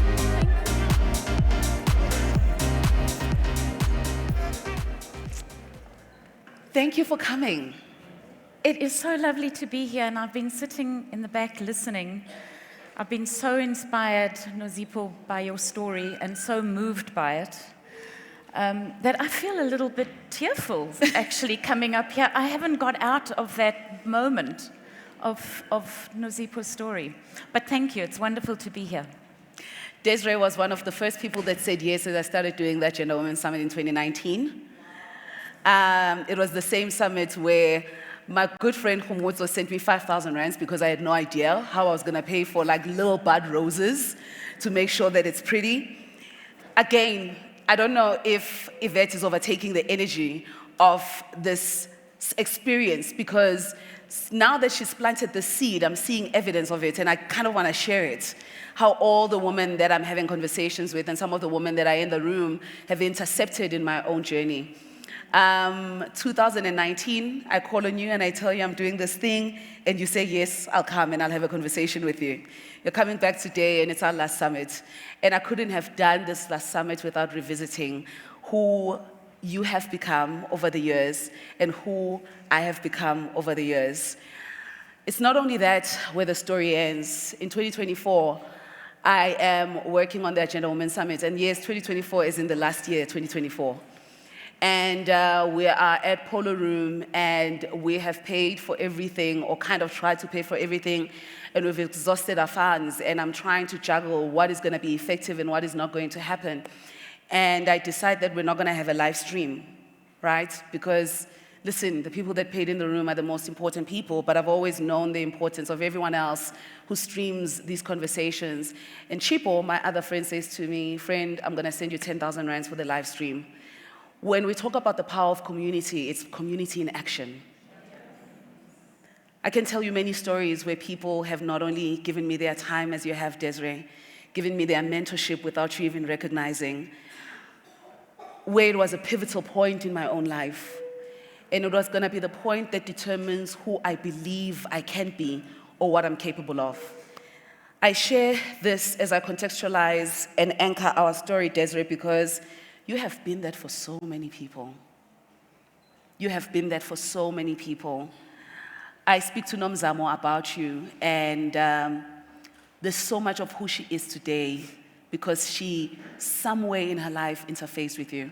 This is not a me story. It's not a Nomzamo story. It's the actors you hired at Yizo Yizo. When this great concept came to Bomb Productions and the entire team, everyone that you put together as a team to be part of this cultural moment, how it shaped who they became and how they saw themselves. The same thing that happened when you did Isibaya and you did it in isiZulu. And it shared the story of what it was like to grow up in Makaya, but also the finesse of Zulu men who I don't date. The authenticity at which you engaged with that story that lived outside of the parameters of your own reality. And it's the truth today when you give us Shaka Ilembe. And you hire 6,000 people.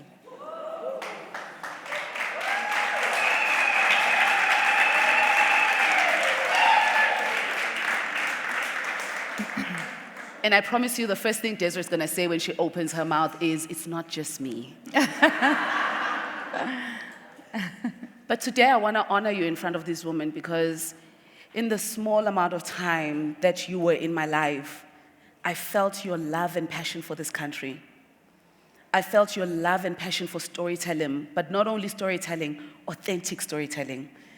One of the stories you shared with me was the fight that you had to go into to just make sure that Shaka Ilembe is in isiZulu and the actors are not speaking English.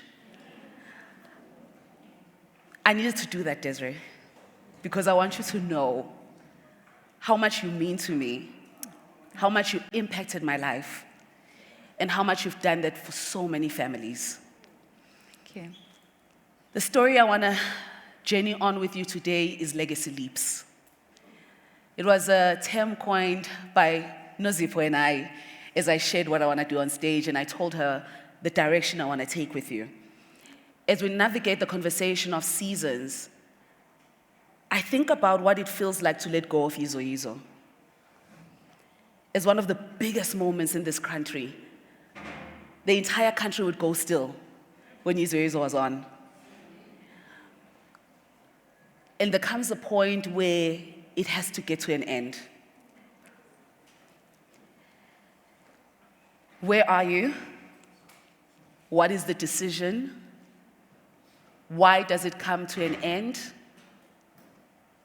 And what gets you to the point where you recognize that it has to end? Well, thank you, firstly, for having me here today. And it was really beautiful to sit in the back and watch you, because I remember that first summit. I think there were 30 people in the room, and it was very pretty. The little flowers, I remember the attention to detail. I took photographs of it. And I think I knew from the moment that I met you that you were destined to do something really important. And when I sat in the back of this room today and I listened to everybody speaking and just how you engage, I think that you have touched many people's lives, because I think it's sharing in a space like this where we share that, the human experience. Listening to Nozipo's story, and I thought, my gosh, there was so much there that was shared with my life, although we've had such different experiences, but that human experience that connects us is so powerful, and I think that you've done this in Agenda Woman. So congratulations to you. Thank you. Thank you. I think that Yizo Yizo, of course, was just a magical moment. It was a magical moment in our country. We're at the beginning of democracy. It was the first time we were able to think about telling authentic stories in South Africa.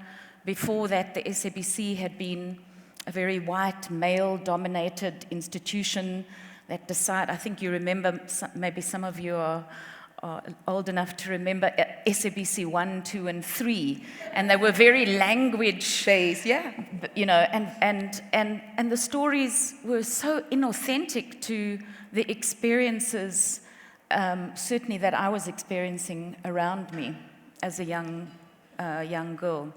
And so the opportunity to make Yizo Yizo came at that moment. And I remember myself and Angus and Tebogo getting together, and they had spent 18 months hanging around schools, sitting in staff rooms, hanging around the toilet areas, listening to what kids were talking about.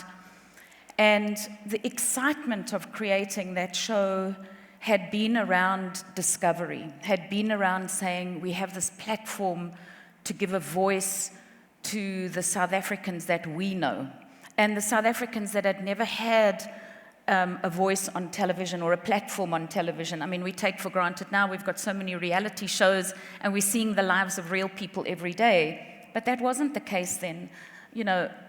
Television had very clear power brokers that prevented people from having access to television, to radio, etc. And so it had been an incredibly exciting journey creating that show. And of course, when you create something like that, and it got the response that it did from audiences, it really knits you together. We were a family. And we met all these incredible young actors that had never been on television before.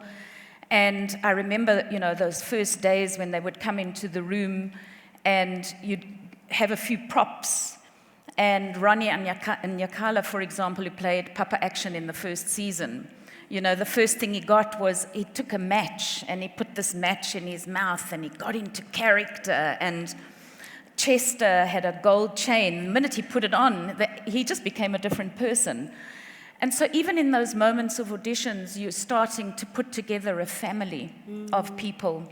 And what was really important for us was also behind the scenes in the crew to put together a family of people that we felt had similar vision, that was excited about really trying to tell a real story about what was happening in South Africa at the time. And really what was happening for us was that liberation before education had been so important and so endemic in the struggle. But now here we were, liberated. And we needed to get back to education. We needed to get children back into schools. And how were we going to do that? And the way to do that was to be brave about it and to really face what the challenges were that were facing parents and teachers and schools and institutions and mostly pupils. What were the real challenges facing pupils? And so I think choosing the team that we put together for that show had been really important to us. And season 1, of course, we had a really incredible response from audiences. As you said, South Africa came to a standstill. We could not have imagined that this little show set in a school would become so popular. And also, it caused a lot of consternation. I mean, we had the ANC Women's League saying, this is terrible, take it off air, we can't show this is happening to our children. And we had the Youth League saying, no, this is important. And we were filmmakers stuck in the middle of this, totally out of, a space that we understood. And then what was really important for us at the end of it was to say, well, is there another story to be told? We've told the story now, and we've put it out there into the audiences, and is there a second chapter to the story? And it felt very clear to us that there was a second chapter, that there were learnings to be had outside the learnings of the first season. And so we went into the second season, and again, we had a wonderful second season. And when we were asked to do the third season, we as a creative team were reluctant because we had felt in a way that we had told the story and that we didn't know whether there was another chapter to share. And sometimes you feel like it's good to leave something in a space hanging where it has a legacy and a memory and a conversation. And that sometimes, it's like when you're arguing with your husband, sometimes you must just leave the last sentence. You don't really need to say it.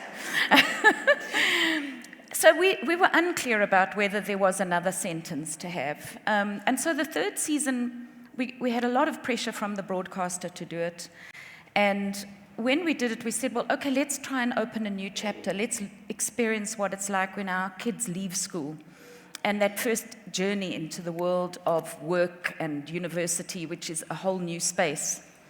And although I love the third season, I still feel that we should have left it at the end of chapter 2. I remember the third season.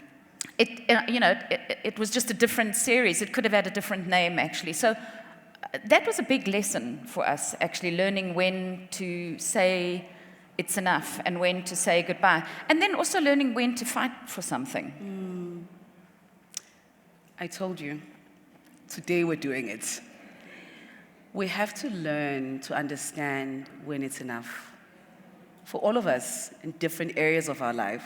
And when I thought about the ending of the Agenda Women Summit, where it does not make sense to me or anyone who asks me, there was a piece about understanding that this is enough. What we set out to do, we were able to do. And if we don't stop here, we might have a season 3 of Yizo Yizo. Yeah, you want to stay fresh. You want the conversation to be fresh.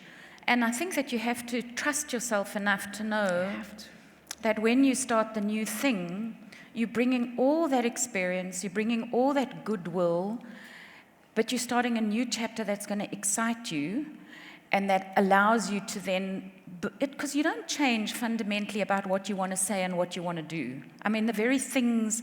When we started Yizo Yizo as a company, we said we want to nurture South African talent. We want to put South African talent on a world stage. We want to tell authentically South African stories. We want to celebrate everything that is about us, the good, the bad, the ugly, because all of those things. And we've done that. But in different ways when you start a new chapter, because you bring all those learnings with you and you say, okay, now what's next? Yeah.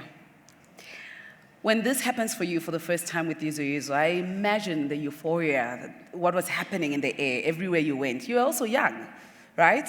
You've done and built this magnificent thing. Everywhere you go, people are talking about, how amazing all of you are. I worked very closely with Oskido for a very long time. So in spending time with him, I felt the energy of that time in Johannesburg and the excitement of Black people being at the forefront of narratives, of creation, the music that they were making in studio, how that interfaced with the productions that you were creating. When you get to that point, and it's your first time, you've created this big thing, you don't quite know if you'll be able to create it again. Yes, the message is still the same, but will it be significant? Will people tune into it? Will it resonate? It's a different time. And I believe in the early 90s, there was so much, the pace of change was quite quick.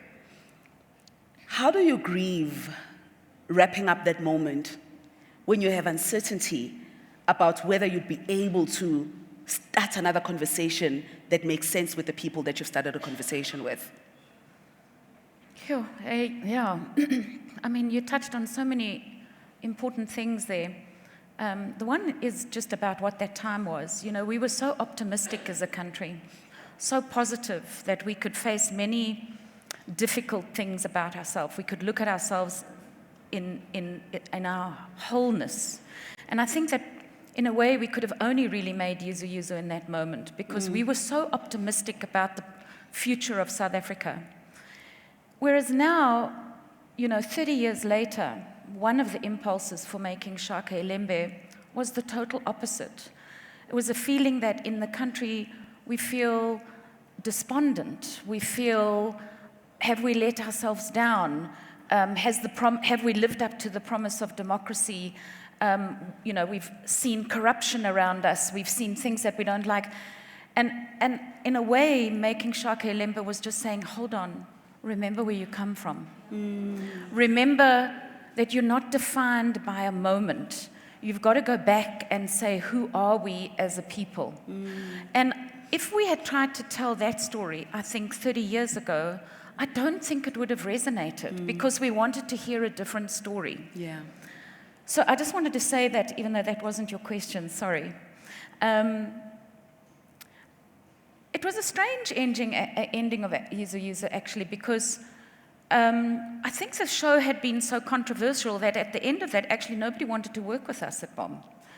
I mean, we just wouldn't get a job. We couldn't even get into the door of the SABC. I had to borrow money on the bond of my house to keep our little office going, and it was a little bit of a terrifying time for us, but we did feel that there was a real love from audiences, and in a way that was more important for us. We've always felt that, with no disrespect to broadcasters or clients, that our relationship has to be with South Africa, the public, that it's our responsibility to tell stories that connect with audiences at home. And for me, the underlying thing about that has been that when you have the privilege of being on primetime television, audiences are letting you into their home, into their lounge. You are allowing me to come into your lounge at the most sacred time with your family. I have to have something to say that is important, reaffirming, encouraging, positive, and meaningful. Otherwise, what am I doing? And respectful. I have to be respectful to the story that I'm bringing. And so, even though that was a very difficult time, Nomndeni, at the end of that chapter, I think we felt that we understood that we had connected with South African audiences and that we'd built a trust, that we were telling truthful stories. And so luckily, yeah, the door did open again. And the second project that we then did was a project called Zone 14. And that really had been a project that we had learned from Yuzu Yuzu, and we'd had all these amazing young talents. And at that time on television, it was Generations, and Generations was very focused on, you know, a middle-class life and Model C English and, you know, the power in the boardroom. And we felt, but hold on, you can't ignore millions of people that are not making that move to the suburbs, that there is a dignity and that there is life happening in the townships, which was in many ways the most exciting moment in one block. You know, you could have a policeman, you could have a millionaire, you could have a criminal all living next door to each other in one block. And so what we wanted to do was then build for that pool of talent, those actors, a home. That was, you know, acting is not a hobby, it's a career. It's something that takes a lot out of a person to tell a truthful story. And here we had all these young actors that didn't fit into a Model C world. And so we built Zone 14 as a home to create a long-running series for this little family that we'd built on Yuzu Yuzu, with the same crew and mostly the same actors. and added some new faces to it and built the next chapter, I think, for ourselves. And so out of the little bit of sadness of the end of Yizo Yizo, actually, you know, Zone 14 has a very special place for us, and it lasted for 5 years, and we could see how it changed people's lives. That the same young people that had come on Yizo Yizo, you know, suddenly we could see they were able to buy cars, they were able to buy houses, we could see the difference in the parking lot outside, and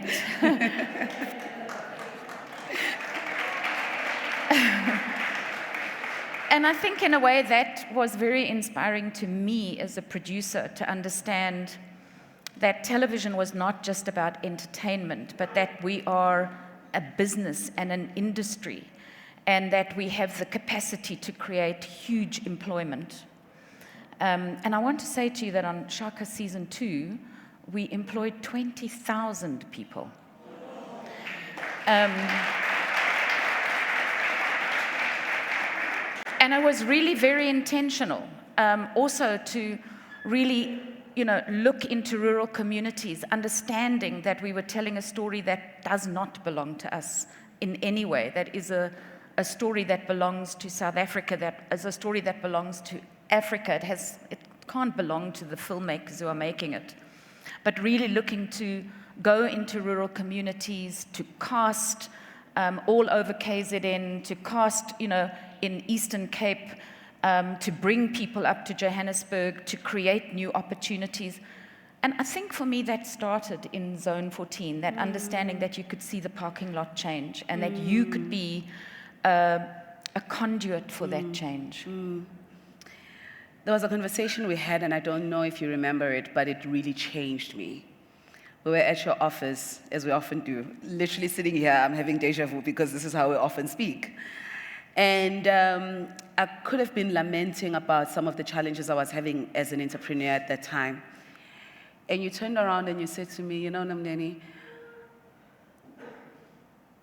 I can't remember if it was frustration or something that had caused you heartbreak to some degree, realizing the responsibility that young, particularly Black women, carry in entrepreneurship. And you specifically said to me, no young entrepreneur can sit as a role model for many people because they're still figuring things out. And you said to me, that is one thing I realized I didn't have to carry as a young entrepreneur figuring things out. And I see it a lot with a lot of young women that I speak to, people of color, that there is a heaviness when it comes to the expectation that is placed on them to succeed. There is a manner in which you engage with this country, Desiree, that is very unique. Another conversation we had changed the way that I see myself as a South African because of the love that you have for this country.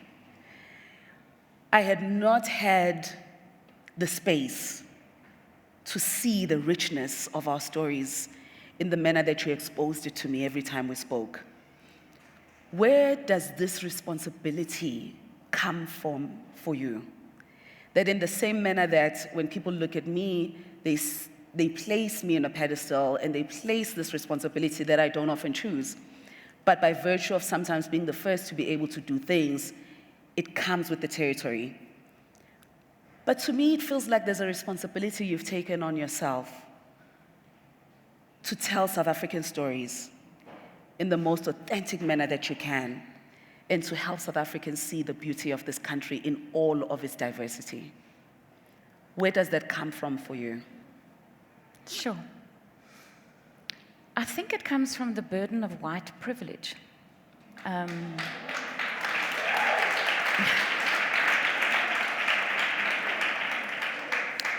You know, I didn't grow up with a lot. My mother died when I was 11, and my father was an alcoholic and quite a tragic person. And so really from the age 11, 12, I understood that I had to take care of myself. And by the time I was in my early 20s, I felt proud of myself that I had managed to take care of myself, and I was okay. But I realized as I started working in the film industry, and my first jobs, I was making a television series with Lillian Dube. We were both very young in those days. We're talking 40 years ago. That I didn't really even understand what white privilege was. White privilege was that I assumed that I would be okay, that I assumed that I would get a job, that I assumed that I would be given the opportunity. And it was in the beginning of my career that I realized that that wasn't so for black women, black people. And it was a huge revelation for me. And it really humbled me. And I think somewhere in that journey, I just felt I have to use white privilege in a way that is really meaningful. And I ask myself all the time, even to this day, do I have the right to tell the story? How do I have the right to tell the story Shaka Ilembe? What is a white woman doing in this space? And my answer is that somehow the ancestors or God has placed me in this space because I'm the right conduit for it right now. Yeah. And I really don't take that lightly. Yeah.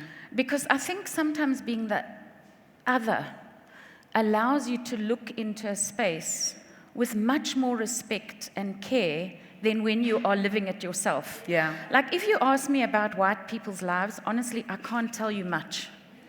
I really don't know much because I'm not observing it. But when you are looking at somebody else's life, you observe with so much care because I don't want to get it wrong. I don't want to make a mistake. I want to be respectful when I walk into that room. I remember the first time when we started on Shaka Ilembe, and I really didn't know a lot about Zulu history, and I just want to say that the reason for telling that story came from being with a group of women. I'd been in Nigeria, and I'd just finished making Jacob's Cross. I was in the last season. And I was talking to a group of women, and we were all mothers, and I'm in a mixed-race marriage, and I have 3 children. And we were lamenting that there was no content for our children to watch. Our children are growing up on Ben 10 and Hannah Montana and very Americanized, Eurocentric television. And we were sort of lamenting that we don't have any heroes that we can see on our television screens that are cool for our children, and that all our heroes are struggle heroes, heroes that have been fighting against oppression. But that history is only a few hundred years. What about the thousands of years before that, pre-colonial rule, where we had heroes that nobody's telling those stories? And so that's what gave birth to that to me, was really as a mother thinking, what did I want my child to be able to have access to? And I started Googling and researching and seeing that there was so little on TV that reflected black heroes, black kings, black queens, that all the stories that people want to talk about and you want to tell your child about, but you've got nothing to show them. Or you're going to show them some colonial drawing, of somebody, from a little book. And that doesn't mean anything. It doesn't resonate.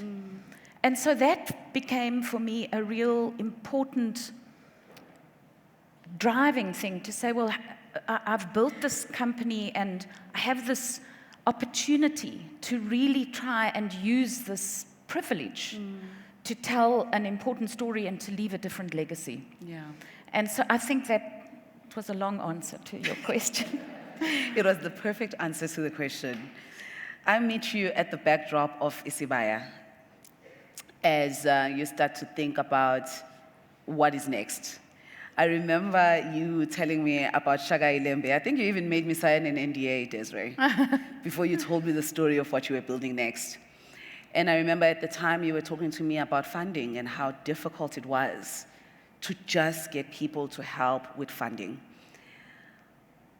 I wanted to share a little bit about the tension of that moment, because I felt it when I met you, obviously, Baya, and everything that you were directing and trying to figure out about that moment.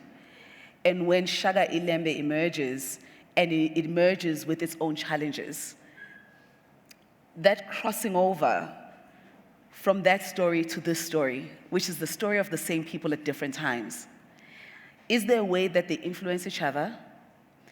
And when you are in that tension for yourself before you even present it to other people around the ending of yet another season, what is going on with you in that moment? Oh, I cried.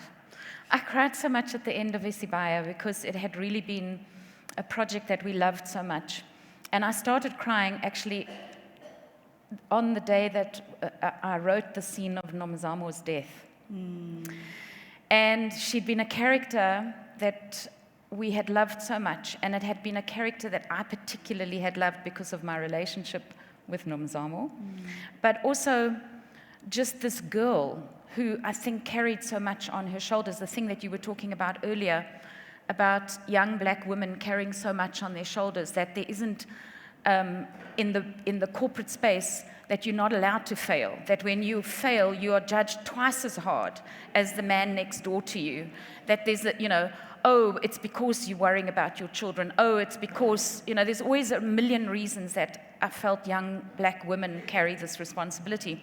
And so that character was really important for me, somebody who was straddling, wanting to be a modern woman successful in a modern world, and also respectful to her culture, respectful to where she comes from, and not wanting to break that. And for me, that was such a powerful story. So when the decision came to end Isibaya, and that had come because it had come to the end of its time. Its audiences were starting to dissipate. We told that story. It was finished. And it was hard to keep that story alive.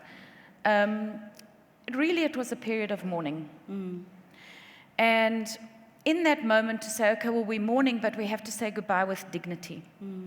And we have to try and make sure that all of these people who had built lives out of that television show had somewhere to go to. And that we didn't allow the sadness to overwhelm us in the narrative. So that had been the one part of it. And then the second part of it had been the excitement of starting something new, the excitement of telling this big new story. And, each television series is a little bit like starting a new business, because you've got to put a team of people together that are right for that thing. And it might not be that the director or the writer on your previous project is the right person to take with you on your next project. I think it's the same even in your own life, whatever business you go, that person might be really good in this business, but they're not the right energy for the next one.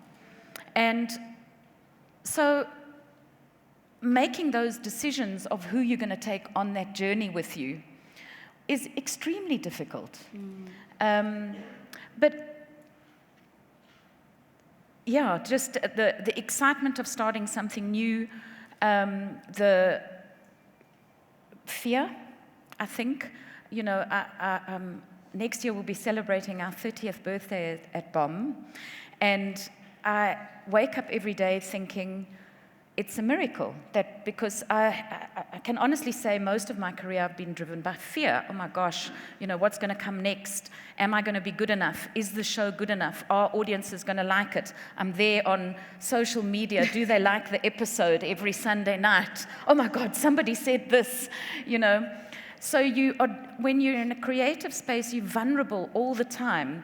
And starting a business is a creative journey. A lot of people think, I'm in corporate, that's not creative. It's not true, because even there, you're creating something new, you're developing something new, you've got to pitch that product to clients. So I think that the journey, starting something new, was also incredibly helpful in closing the last chapter, because it allowed me to put my attention into, okay, I'm saying farewell and I'm sad, but I need to be optimistic about this new thing. And I need to carry that optimism, and I need to walk into spaces and make people excited about that. And raising money was very hard. Nobody wanted to put money into a period piece 100% in isiZulu because historical pieces are very expensive to make. So broadcasters want to be able to sell it internationally. And everywhere we went internationally, I mean, we went everywhere, to the US, to the UK. We had meetings with everybody. Oh, yes, we love the idea, but who are you going to cast in the lead roles? It's got to be in English. I had one person say to me, when I said, but we're doing a pre-colonial story, the whites weren't even there. How can I do it in English? It's not possible. And you lose all the nuance and the beauty of language. How can you tell a story about a particular period and celebrate it without celebrating language and the richness of language and the understanding of how language links to story and to clothing and to history? It's just, and this person said to me, it doesn't matter, you can just have some white people there in the back, some whatever traders. And I said, no, you can't do that because that would be dishonest to the story. And so, I'm so grateful to Mnet because they took a huge risk not knowing, how they were going to make the money back on the story. And, people look at Shaka and say it's a big success, but it takes a lot to make the money back for what that show has cost. And they didn't flinch, when we had that conversation to say we're going to do it 100% in isiZulu, we're going to do it authentically, we're not going to cast any American stars in it. And at the moment, we're trying to do sales internationally, and it's true. Those are the things that are challenging us. And I think the idea for us was that we will open doors to future filmmakers and that we'll start to sensitize audiences to be used to watching shows in subtitles, and that we'll be able to say to people living across the world, look at these beautiful stories coming out of Africa. They're as good as the stories that are coming out of anywhere else in the world, that the talent that we've got here is as good and better than you're going to find anywhere else in the world. I mean, come on, tell me a star that can move you the way that Thembi Nkosi moved you when he died recently. And, he's a star. He's a world star. Nobody else can play that role. Yeah. So I think just the excitement, listen to me, I can get so excited, but the excitement of starting something new. When you look back at all these moments, 30 years now, of creating this magic and telling these stories, how has it informed what you define as legacy?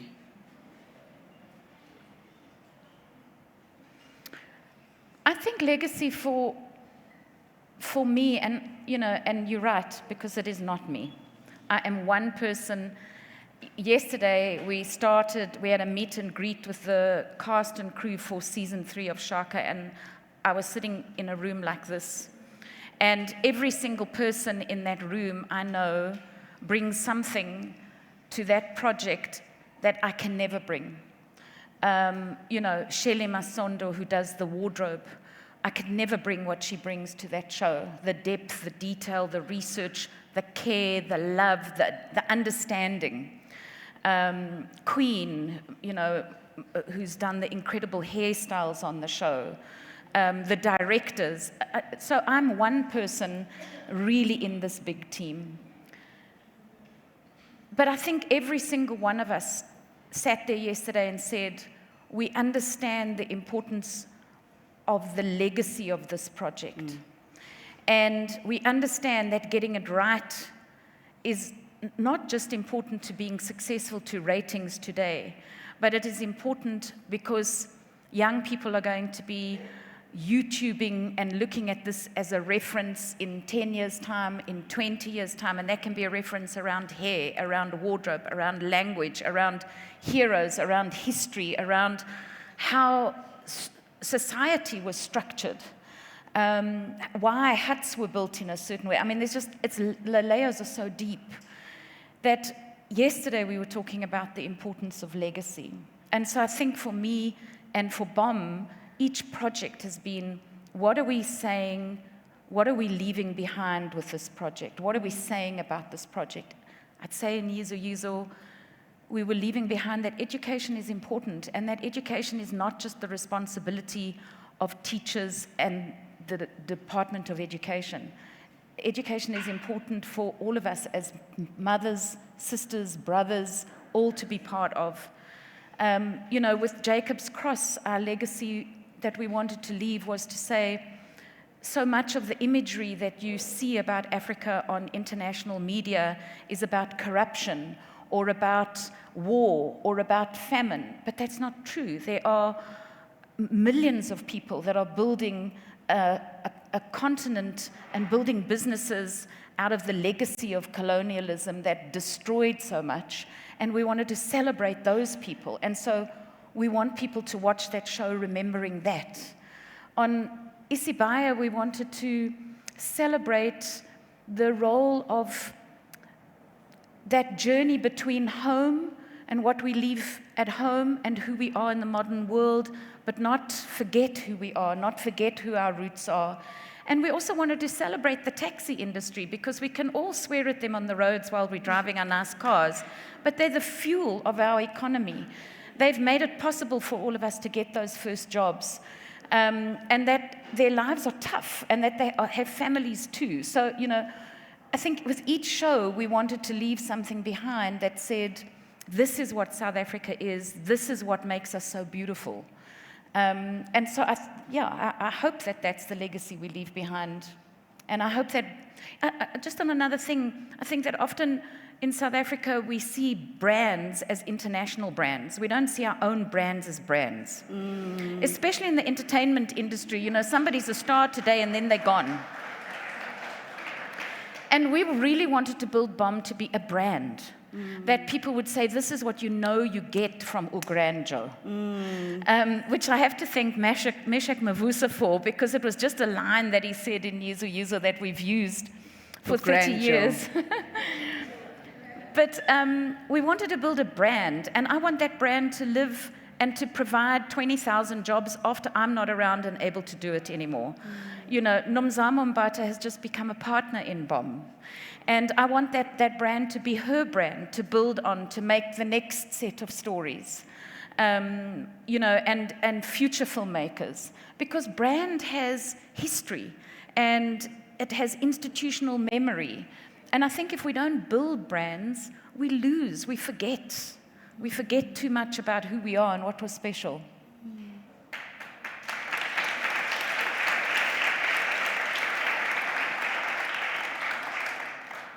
Desiree, again, I know how much you care about the people that you create with, the people that you come across in your life. It is so genuine how much you care. And I just want to thank you for the role that you've played in my own life. At a moment when it was not clear what this thing could become.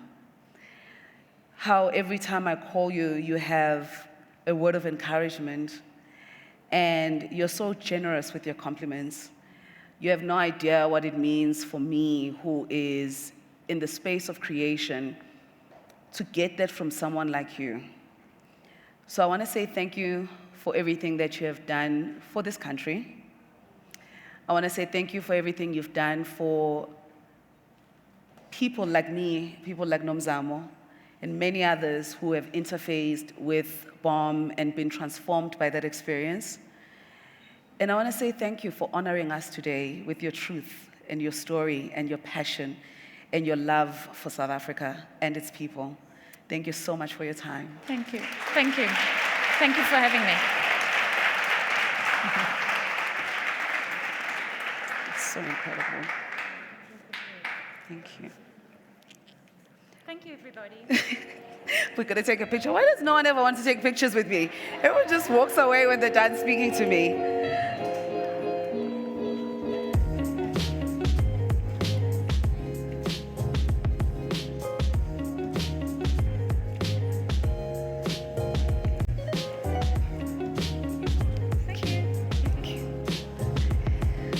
We are going to break for lunch, and when we come back, we are going to have a conversation with, are they here? I'm going to have a conversation with Ntando Zigalala and her mom, Zandintlapo, as well as her client, Zola Nombona. And after that conversation, I will have a conversation with another fan favorite in my own life and in the room, Khomotso Musiane, who joined us in 2022, and she was a marketing executive, can I call it that, at Clinique under Estée Lauder Brands. And today she's joining us, and it's so important for me to say this, as the Chief Marketing Officer for Samsung Africa.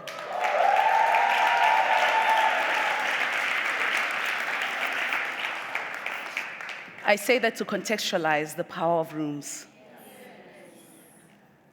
There was a day, and I'm going to tell this story, where she had interviewed for a job, and she hadn't gotten it, and we were at a restaurant. She was wearing white, I'll never forget. It was a interesting moment. She had not gotten the job, and she was telling me the story, and we were weeping. What's new? We cried on that day, but something in me said, this is not your job. It was a much smaller job. It was not a Khomotso job. There is a way that Khomotso engages with work that I find so powerful for any woman who has a career. That the relationship that you have with your career is the reason that you will rise or fall. I'm interested and excited to have another conversation with you. Chipo is another friend of mine who has that same relationship with her career, that she's not flirting with her career, that she's in a relationship with this career, and she honors it and she shows up for it, and it's continued to carry her as well. The last conversation would be myself and Michelle, and we'll be discussing the ending of Agenda Women Summit. Michelle will be asking me questions. I have no idea what they are, but I just want to say thank you for honoring the first half of this experience. And as you dine and you have lunch, I will go away and not weep, but prepare for the second half of these conversations. Thank you.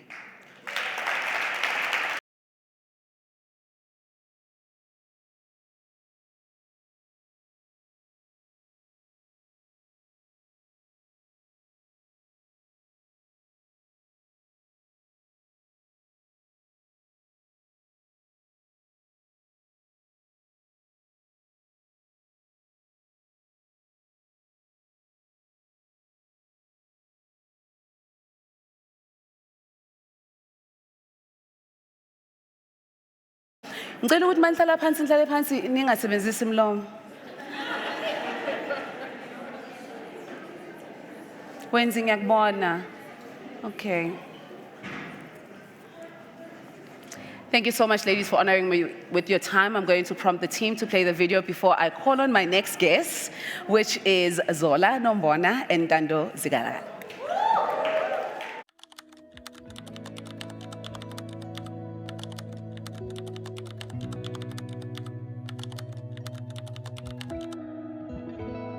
What is there specific conversation, engagement, a meeting of someone in that space that kind of started to shift how you were seeing yourself and what the possibilities could be? There's a powerful conversation that stood out for me. You were just talking to a friend of yours, and they were crying and talking to you, telling you how good life is. Like, even just thinking about that gives me goosebumps. Is that possible? Like, I interpreted that situation having changed your perspective and your mindset around life being good. It gave me something to hold on to. I want to get there. I might not see it, but I feel it. Yeah. And because I feel it, that's enough. Yeah. Yeah. So Michelle is one of the ladies that has also been coming.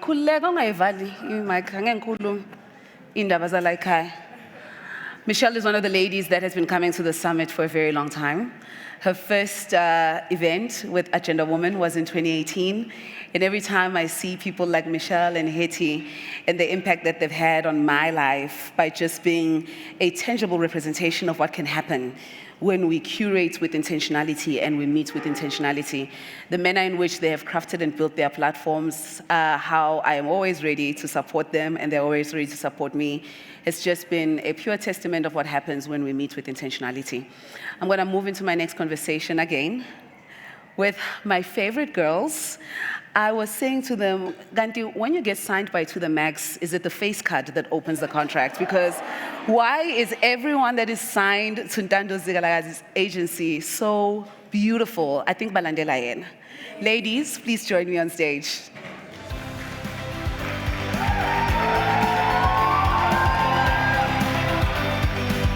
Nyabona, that wow is definitely.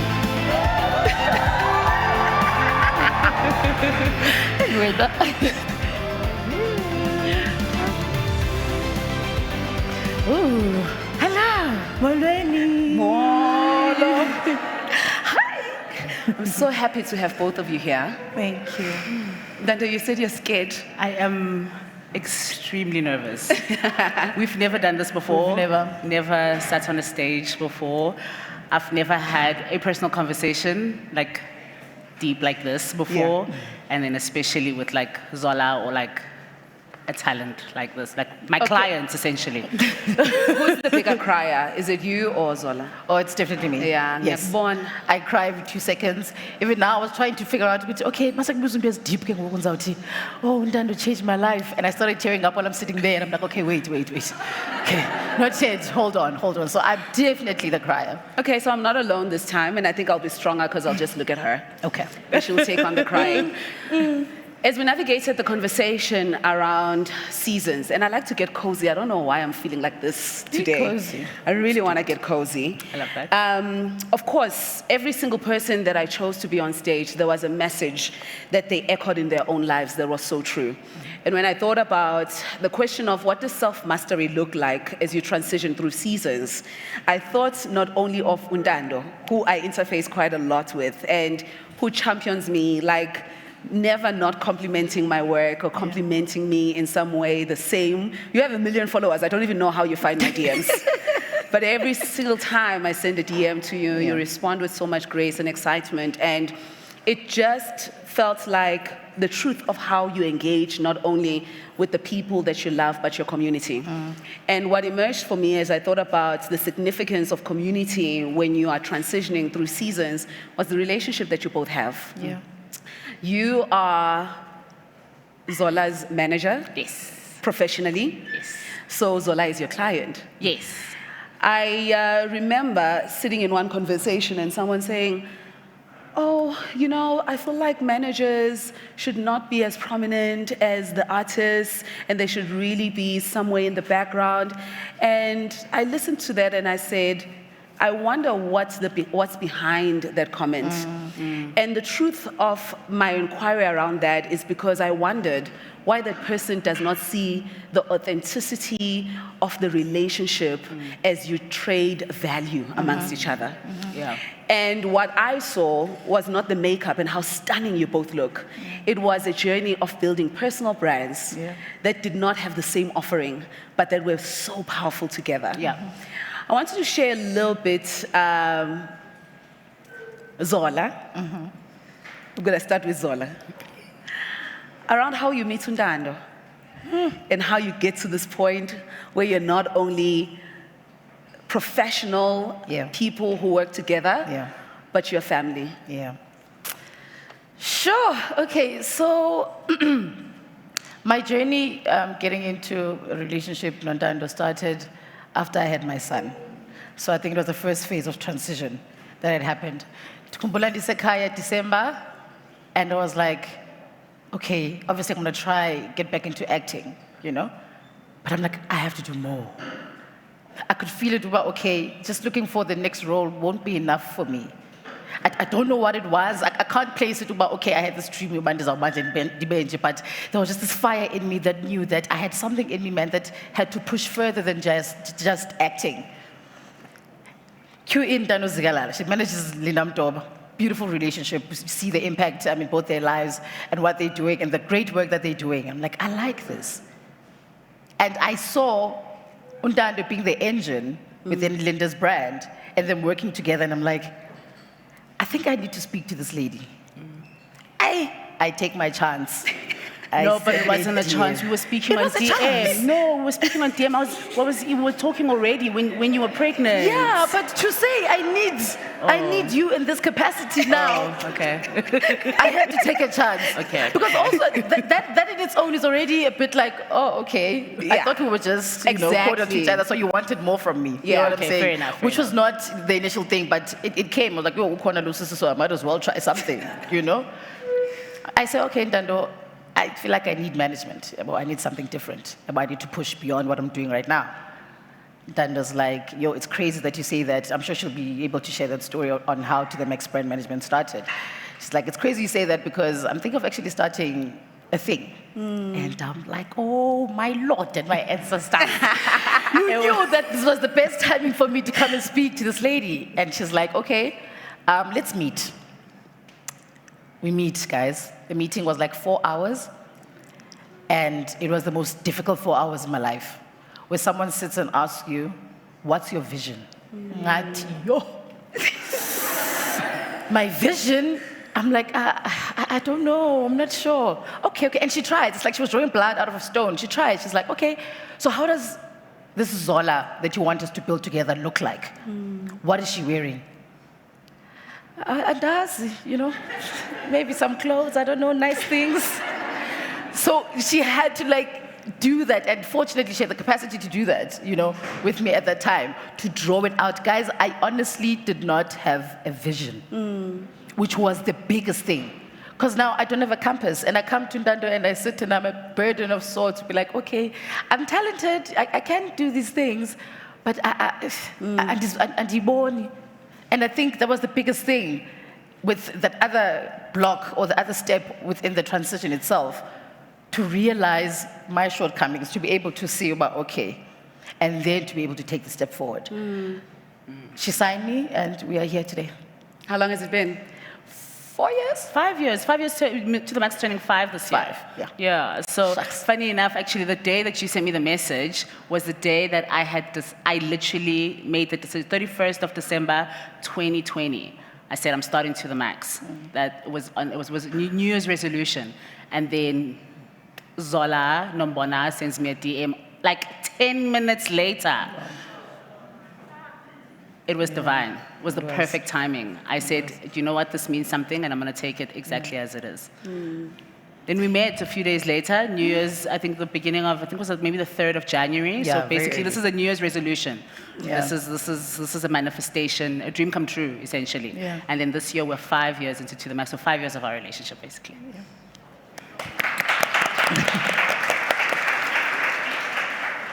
Ndando, I think the thing that is evident for anyone who watches the way that all of you move is the intentionality around building brands, right? It's the question that you asked Zola, what is your vision? Yeah. Where does that come from in you? The understanding of what it takes to build something great, something that lives beyond our time, something sustainable. Where does that come from you? Because I will say this, because my intention, particularly with you, Ndando, is that we walk away from this room understanding that no matter who we stand next to, we have a responsibility to tell our story as well. Yeah, sure. And you do it in such an exceptional way. And the reason I reached out to both of you is the manner in which you both support each other with so much authenticity.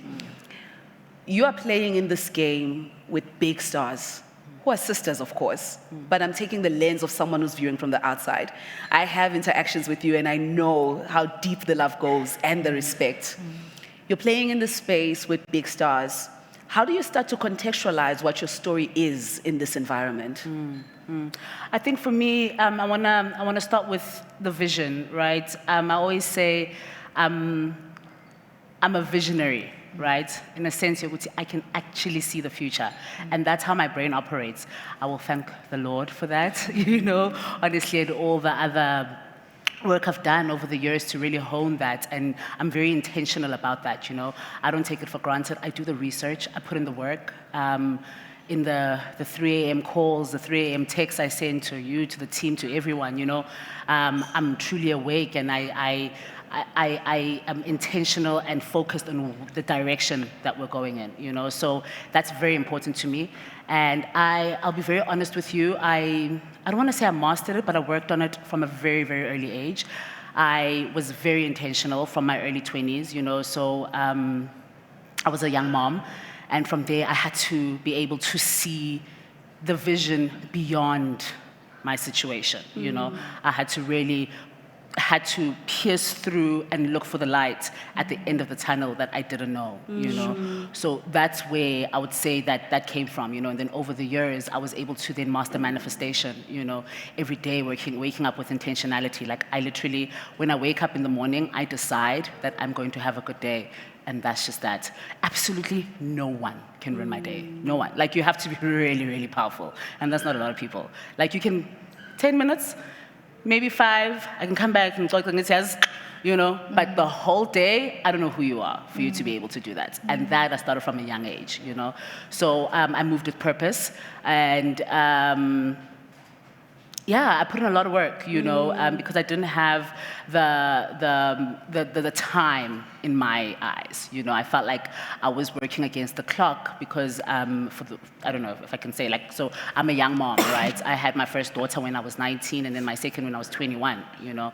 So you can just imagine just being able to find yourself through that was extremely difficult, you know. So I felt like my peers were way ahead of me. You know, I felt like everybody else was living, was doing, and they didn't make the mistakes that I did, you know. So I really felt like I needed to move a lot faster and put in that work in myself.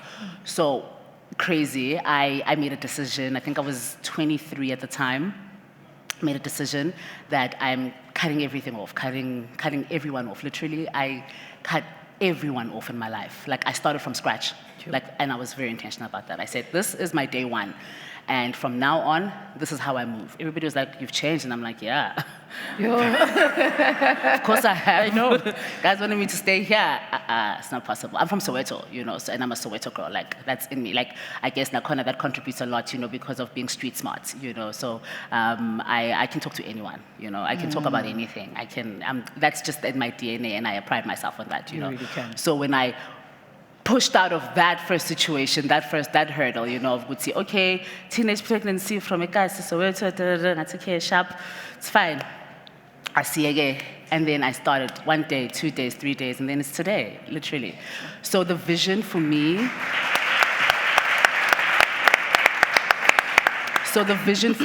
is really important. I think that helped me hone being a strategic thinker, you know, because then I will always go back to what is the plan. Like even us agreeing to be here, you know, it's intentional for our journey, you know, and I think it's intentional, most importantly for us, for our relationship with you, you know, because we spoke about it and we said we both love and respect Nomndeni so much. We have to show up, you know, like no matter what, no matter how, and we have to show up at our best. And that's the intention for us, you know, because we wanted to really pour into our relationship with you, you know, and build, you know. So everything, when I say what's the plans, all I know is I ask every single day, I say, okay, that sounds very good, but like, what's the actual plan? What are we actually doing? Like, why are we doing this, you know? And then if you start asking yourselves those little questions with every single thing that you do, and if you don't have an answer, you have a problem, right? So then what? Now you have to go do the research as to the why, you know? Like if I'm saying, and it's with little things. It's with accepting a job. We declined the job yesterday. And paying a lot of money, you know, and I explained to her, I said, listen, good people, really nice people, good money, good budget, but these are my cons for it, you know, and the decision is with you, but this is what I think about it. I just think if we wait a little longer, I do not know the people that I want the future with, honestly and truly. But you have a dream. Yeah. Because when you see imali gaga, sure, like that's a lot of money, and we bank on the vision. Yeah. Yeah, we do. You bad water the conversations. vision. Yeah, we do. We do. Yeah. And then she's like, this was literally on Friday. What's today? Saturday. Yeah, this was yesterday. So, and then I said to her, I don't know these people. I don't have a plan. Maybe you can even DM them for me, please. But I don't think we should take this thing. I just think it's not going to contribute to the vision, to what we're trying to do, you know. And Zola trusting, she always trusts me, which I love, you know. It makes my job honestly the best. She said, okay, if you say so, you know, I'm just gonna have to trust you. And I said, cool, thanks for that. No pressure. Bye, see you later. Literally, that was the conversation. So it's the vision, you know. I always love interviewing people who are friends, because then they start their whole conversation and they start chit-chatting, going back and forth with each other, and I just get to watch. But there's so many things, Ndando, that you said that were so powerful around how a vision can shape your direction, firstly. One of the things I always speak about in personal branding workshops and masterclasses is that we can't even start a conversation without understanding why. Why are we doing what we're doing? Why are we doing this personal branding exercise? Why are you wanting to achieve the things that you want to achieve? So I think it's so powerful to anchor everyone on starting with a vision, and I'm glad that you brought that up, Zola. But I think there's something absolutely amazing that you did in that moment. It was to ask for help. Yeah. Yes. When you have succeeded, when you are doing well, right? When you're respected, when, you know, you're a great actor, the jobs are coming in, and you start to realize that maybe there's a shift that's taking place, and I don't know how to deal with this shift. Yes. There's two things you can do. You can pretend like it's not happening and just say I'm mighty and high, and I will figure this thing out because everyone needs me. Or you can say, maybe I need to figure out if someone else can guide me through this. What is it about you, Zola? And I feel like I know the answer, but I think it's such an important, trait to anchor as we think about navigating seasons. The fact that we're not going to be able to do it on our own. And the intentionality behind asking for help, but not only asking for help, deciding who you want to ask for help from. So my question to you is, what is it about Uzola that allows you to engage with that level of, I don't want to say the word, that allows you to go that direction, but also, how do you choose that it's Ndando? I think even from the story of how we ended up signing together, it was through prayer. I prayed, Nomndeni. I prayed, even for my nanny, while I was pregnant the whole time. And I'm like, Lord, just give me the perfect one. And oh God, did he do it. So I prayed for the right person. And I did ask other people that I've seen on social media, you know, with an email or something, can you manage me? This is what I like to do. And those never came to fruition. So I did knock on doors. Nomndeni, I knew that I don't know everything. And I see someone who does know everything. And as a way of me investing in myself, I have to ask for help. That's the only way I can invest in myself. Whether I get money, time, or whatever. But for me to move beyond the stage that I'm in, I have to invest in myself. And that for me meant, Puma uyocela uncedo. Go knock, go check, go see. So I think it also goes with being humble. That's what I wanted to say. I read your mind. Because you have, I just, please don't stop, don't forget what you were going to say. Sure. Your level of humility, Zola, is incredible. Angazi ukhuliswa ubani. But they did such an outstanding job. Every single engagement, when I see you interface with your family, the people that you love, strangers, you have a humility that says, nkhuluma nomuntu. And that's very rare, and I don't think it's rare because people don't want to have humility. But there's something that's special that happened in your life that should have brought you in this place. Because it feels like second nature to you. Ukubona umuntu. Ndikhuliswa Limpondo. My mom grew up very poor. And she instilled that uba mazi umuntu. Noba sekutheni. So even when I started getting into television, it was just easy. Like we didn't have to have a sit down with my mom. I thought, okay, useTV ngoku uziphathe kakuhle bazabantu. But uyabona nje umzali xa kuthi jab. Akuthi nje jab. athi uyaphi wamalabani ogendlela othetha ngayo about other people. Yeah. My mom will catch it from the tongue. Ba akutheni uzawuthi abaya. Utheni ungathi uzibani. Awazi amagama abo. So even from indlela endikhule ngayo, like for me humility is my superpower. It is. Nothing will disarm someone like being humble. Yeah. You see that thing? Athi afika umuntu ethi, in any space. Yeah. And someone comes and says, "Uzehlisa kunjani? Ndiyaphila. Nguzolo igama ngubani sis." I'm done with you. Don't worry. Go on. You're gonna sign that contract. You're gonna do something. You know. So it's a tool that we all have, but we sometimes miss. Yeah. We miss it a lot, and it's something that I love, Nomndeni. That thing. Sometimes it's hard to be humble in certain situations. I won't lie, but it's my key. It's that one thing I know that ukuzithoba kwami ndizawunyuka.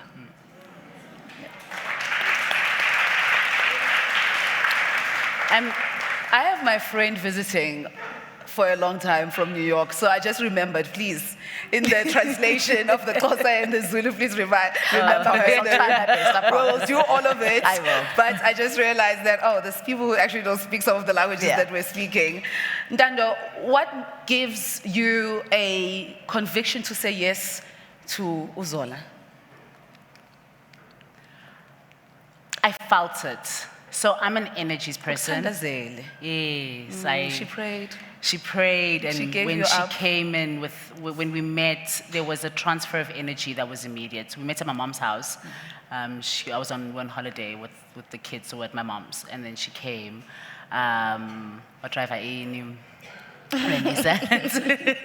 We sat in the blue room, and she bared herself, to me, and it's such a vulnerable process when I meet with potential clients or people who have to really be very honest with me. And that's where, for me, the energy transfer happens, because then I know what your desires are, I know what your needs are, but I also know who you are, and I can feel that. I've met with a lot of people, when I'm just like, and I walk away from the meeting and I'm like, that's not really for me, And I've equally met with incredible women where immediately we connect, we're just like, I want to be a part of that, I want to see how we can reshape that, grow that, change that, pivot, And the best part about Zola, working with her over the years to this very day, she is not afraid to change, evolve, try something new, say that we need help, or whatever the case may be. And we've kept each other honest with that, in our journey. We can't do everything, Our team has grown over the years to what it is now, and it's still growing, I was having a call with her a few months ago when I was explaining to her that, look, things are going great, but I'm worried. She's like, worried? What now? But things are going great, right? I'm like, yeah, things are going great. But everything that we're harvesting now is from seeds that we planted 3 years ago. So I need us to figure out what we are planting now so that we can be able to harvest 2 years from now. Yeah, but And you were happy. And she said, I hear you. I said, it's flowing, it's fine. I don't want us to panic, it's okay, I just want us to be smart, So let's start shifting, let's start moving, let's start doing things in this direction, We need X, Y, and Z, we need this, we need that, She said, okay, how much? I said, let me get the quotes, whatever the case may be. And it's so important to work with people like that because this is someone, I think you have the most followers actually out of everyone in the To The Max team. She has like 2.1 million followers. She's on screen every day. She's got 1.5 million followers on TikTok on her own. I think on your own you have like 6 million. She can reach 6 million on her phone, right? Which is insane. But like, she is not afraid to say, standing by, okay, let's try that, cool. And in that, I won't lie to you, there comes a lot of failure. Like, there's a lot of missed opportunities. There's a lot of, oh, that didn't work out. There's a lot of lessons of, hey, do you remember the last time that didn't, but it does not bring any doubt, So from that first day, I could just feel that this is the type of relationship that we're going to have. I could just feel that we are going to have a very good journey. Our group is called The Journey, because it doesn't end. You know, it's been called that since day one, since we started the group. Many team members have come, gone, everything in between. But the you journey know, continues. But the journey continues. You mentioned something that was so powerful, Ndando, as you shared a little bit about your history. And when we did the discovery call, the briefing or chemistry call, your mom joined us, who couldn't join us today. But, you know, we spoke about a little bit of your history, and you've shared in some ways right now, you know, being from Soweto, having your first child at 19 and then another one at 21, and then having this pivotal moment when you intentionally say, everyone must leave. Yeah. This is my day one. That's what you said. Yeah. This is my day one. It speaks to something powerful around community again. The impact of the people that are in your life. Yeah. And what happens when you intentionally shift from one community to the next. What was it for you as a young woman that gave you the courage to say, I'm willing to stand on my own so that I can start again and give myself a second shot at what I wanted to be this entire time? It's a pity she's not here, but it's definitely my mother. It's definitely my mother. She is my superpower, and she knows it. You know, I try my best to tell her and you know, show her as best as I possibly can. But it's definitely her. I am because of her. You know, Ngone, she was incredible, guys. Like, I hurt her. You know, when I got pregnant when I was very young, and she showed me like serious unconditional love. You know, and I will never ever discount that or take that for granted, because honestly, I stand here today because she gave me many chances. You know, she never gave up on me, not even once. And her herself, you know, being a woman of who she was, a public figure, you know, I felt like I shamed her a lot, you know. But I looked at how she loved me unconditionally, and that inspired me so much.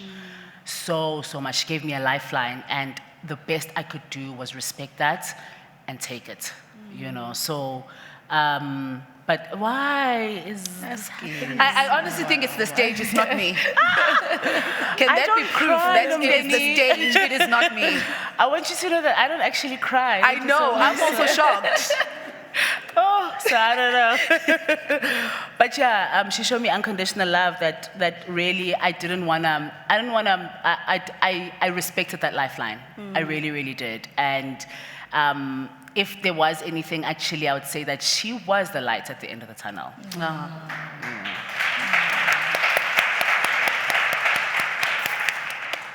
See, I'm strong when other people are crying.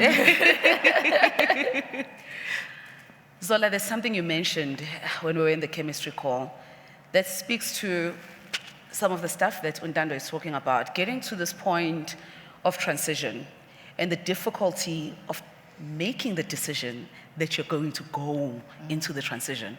And I think about this as I phrase this question, that really the power is in the movement.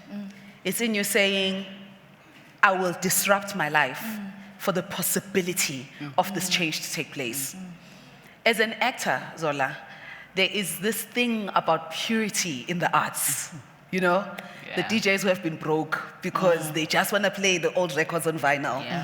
And even as evolution takes place and seasons change and merit is given still to the art, but in a different form. Right? Yes. Merit is still given to the art, but the vehicle might be different. How do you, as a respected thespian, take on this, truly it is a risk, to then start to maybe flirt with content creation, or maybe step into it boldly, understanding how much that industry is not as respected as the industry that you're in. Also knowing in the back end that even as the industry that you're in is respected, it will not give you the financial gain that the new opportunity gives you. How do you contend with your ego saying, I'm going to follow this path because it looks like the one that can get me where I need to go?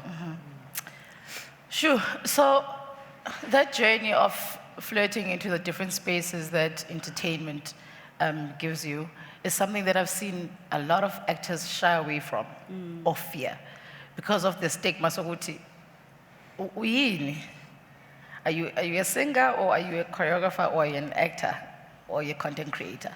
Where are you? I don't know where that thing comes from, where we limit ourselves as creatives, especially as actors. As women. We're like, then I'm not a thespian now. I don't count as a true thespian because I'm dabbling into possibly something that I'm also great at, you know?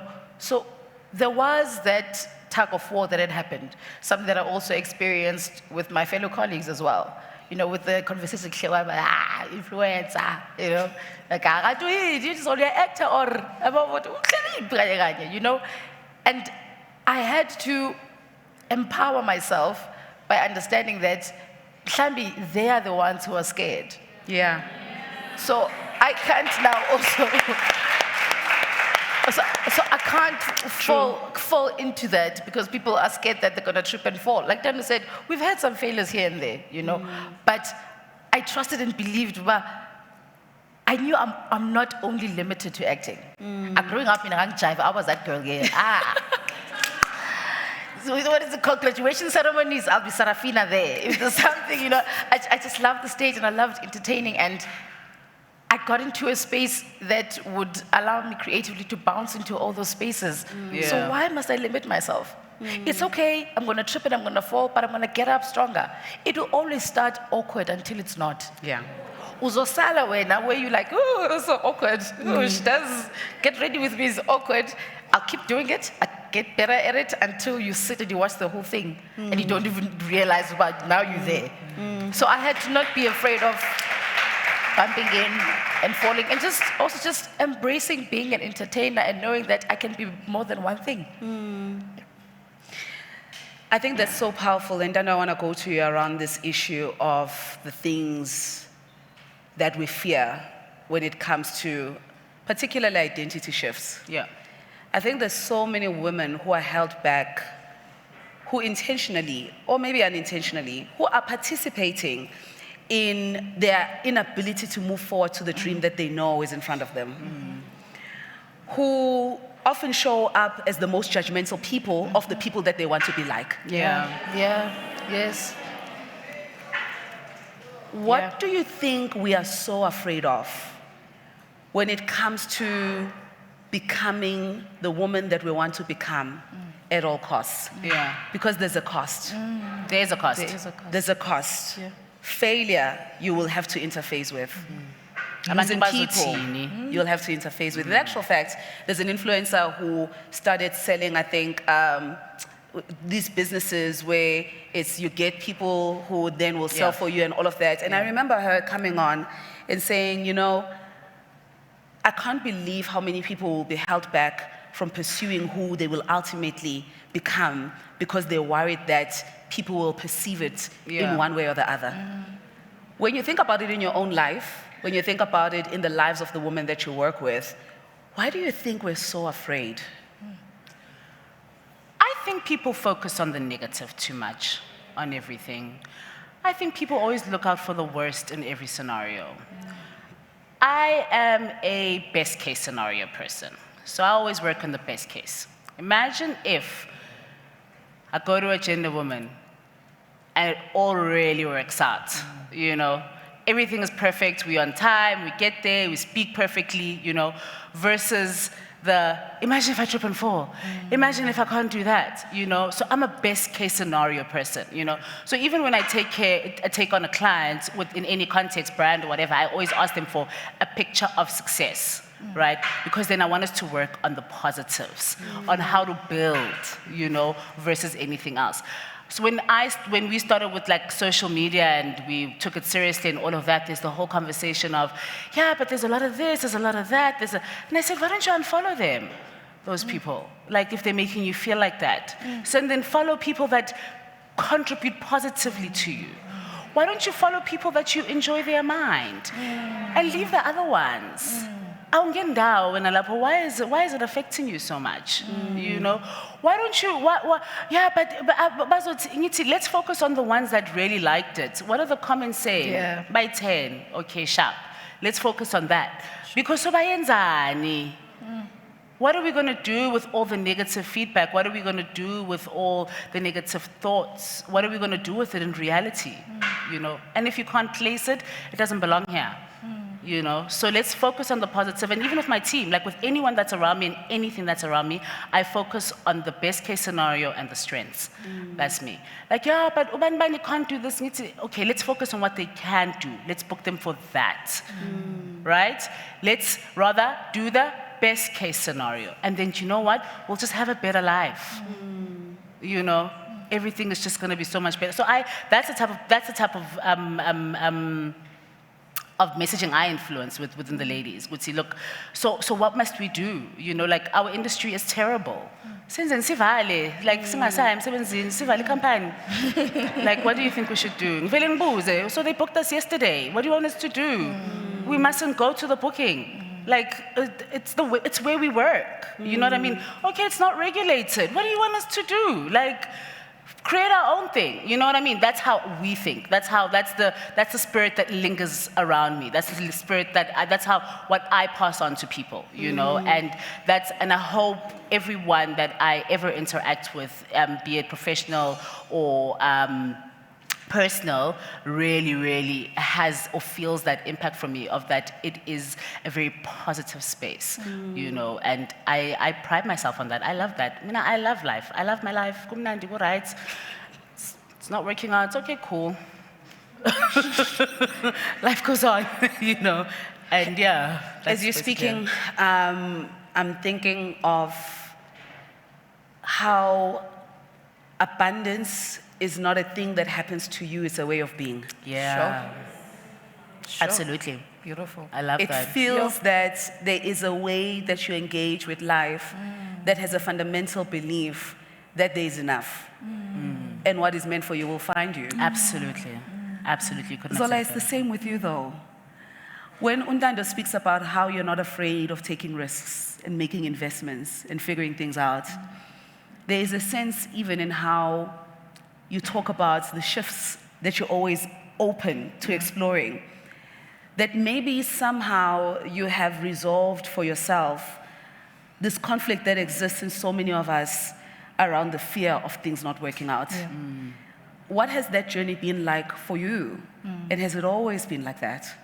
No, it has not. I feared fear a lot. Being Saba. You know, like it was something that's always part of me. And I think one of the things that unlocked that is obviously being around people that harvest positivity. That harvest with, okay, cool, even if we do fail, we're gonna get back up.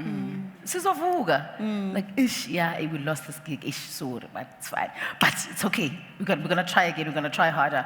So I think for Mna, what has always been important is who is around you. The people that are around you influence your life a lot, both in a positive and a negative manner. People around you can either be your safe space or your prison.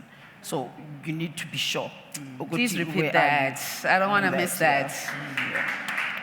People around you can either be a safe space or a prison. Yeah, absolutely. It's the same experience that you went through, that when you had to do that pivot around people, it started to feel a little different from what your life felt like before that pivot. Absolutely, absolutely. We speak of community in a positive way, particularly in this space. But one of the things I have interfaced with in my own life is that sometimes intention might not be the same in community. How do you vet for each other or with each other that the intention remains the same in the pursuit of the vision? Because, you know, two people can be married and they get divorced, and they're both under the impression that they wanted a traditional marriage. And even as they reconcile, how did we end up getting divorced? The one person says, I wanted a traditional marriage. And the other person says, I also wanted a traditional marriage. But what they didn't do is explain what that means for them. They didn't communicate. How do you stay aligned in the community that you have with each other. And I want to almost pivot from that answer to also how boundaries have played a role in how you've been able to hold this thing together. Yeah. I think boundaries. Let's start with boundaries. We have stern boundaries, right? It's spoken but unspoken. I think one thing about us is we communicate, right? When we're uncomfortable about something, when we like something, and when we would like something to change. It's in different ways. It may not be today, it may not be tomorrow, but we do. I think one thing that we master really well is that we address situations instantly, and directly as well. We're not afraid to have uncomfortable conversations. And that is a very, very important thing for us. Like, we're not afraid to have the uncomfortable conversations. If she's uncomfortable about something, she will come to me and she will say, Chomi, I didn't like 1, 2, 3, 4, and 5, and I was thinking about X, Y, and Z, and then she'll then hand it back over to me. What do you think? But I think one thing that we've been able to do really well is communicate, and that's a very, very big thing for us, And then when it comes to boundaries, it's the learning of people, So one thing I always say with management, I always liken it to umjolo, because we are together,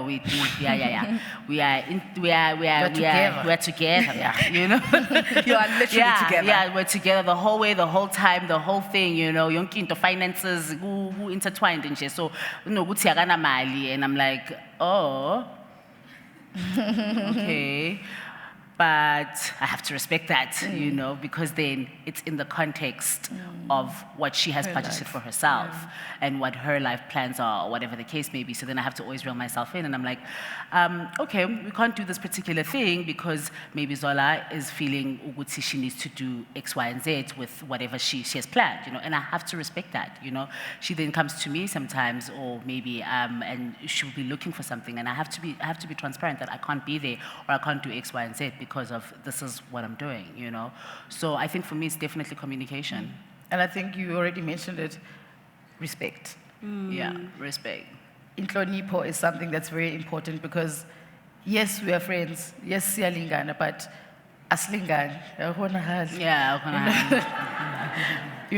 sometimes you're my manager, sometimes you're my friend, sometimes I'm your client, sometimes I'm your friend. Yeah. So understanding those roles and knowing when to step back and understand about, okay, now she's speaking as a manager, let me take it, Or what now I need to come forward and say, okay, cool, but okay, Namge, I'm the client. How's the client? And I'm saying, I want brown shoes, you know what I'm saying? So I think that clutch balancing of respect and understanding the roles that we play in each other's lives and how important they are for the ship to keep going is something that helps those boundaries stay intact. Yeah. But we work on it. Absolutely. I'll definitely say it's not something that it just came naturally or whatever the case may be. We've built it over the years. It's become better, We are very transparent with it. And I think also we reflect a lot on our journey. That's a beautiful thing as well, is that we are able to sit there, hold hands, and look back and be like, remember we were not able to talk about that before, and then we're like, okay, we've come far, and I love that. So, but we've worked on it. So it's not something that came naturally. I don't want to lie to you or anything like that. It wasn't because she is, I am, no. Sihlangane kahle, and it's I built that over years. Do you think to some degree your accolades and success, Ndando, in some way is linked to Zola, Linda's, the people that you work with, your mom, their success? Yeah, absolutely. Absolutely, it has to be. Like, or else then what's the point? Isn't that what we're doing? We're building each other, we're growing each other. We've got a goal, we've got a vision, we've got a mission, So sometimes you'll stand on my shoulders, sometimes I stand on your shoulders, and we don't know what that looks like in what context and in anything. You can't even quantify it, But absolutely, our success it's interlinked. It's interlinked. Yeah. When you think about your position as the visionary, what happens when what you see of Uzola is something that she's no longer interested in? What do you mean? You have a vision of Uzola on world stages. Yeah. Zola is comfortable with South African stages. Yeah. How do you untangle yourself from the potential you see in Zola and what Zola is willing to accept of herself. Yay!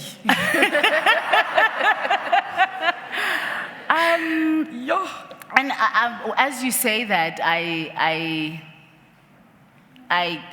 that's actually happened in many scenarios, many times. And that's the thing about personal brands, is that I need to be very respectful to the journey, right? So with a personal brand, it's not a building, it's not a logo, it's an actual person with feelings, emotions, family, and everything. So you need to be very, very respectful of that. And I think if you understand that as a manager up front, you'll be able to really have a very successful and long career, because you have to pivot with the artist. You have to be able to really not be afraid to change, you know, because a lot can happen. We can have the biggest plans of, I don't know, bikinis and all of that, and she can fall pregnant. Anything can happen, you know, and I have to be able to pivot, you know, and really be able to respect that and hop onto that journey, you know. You'd be very surprised at how often that happens. Very, very surprised. And it comes from different things. Yeah, I heard that right?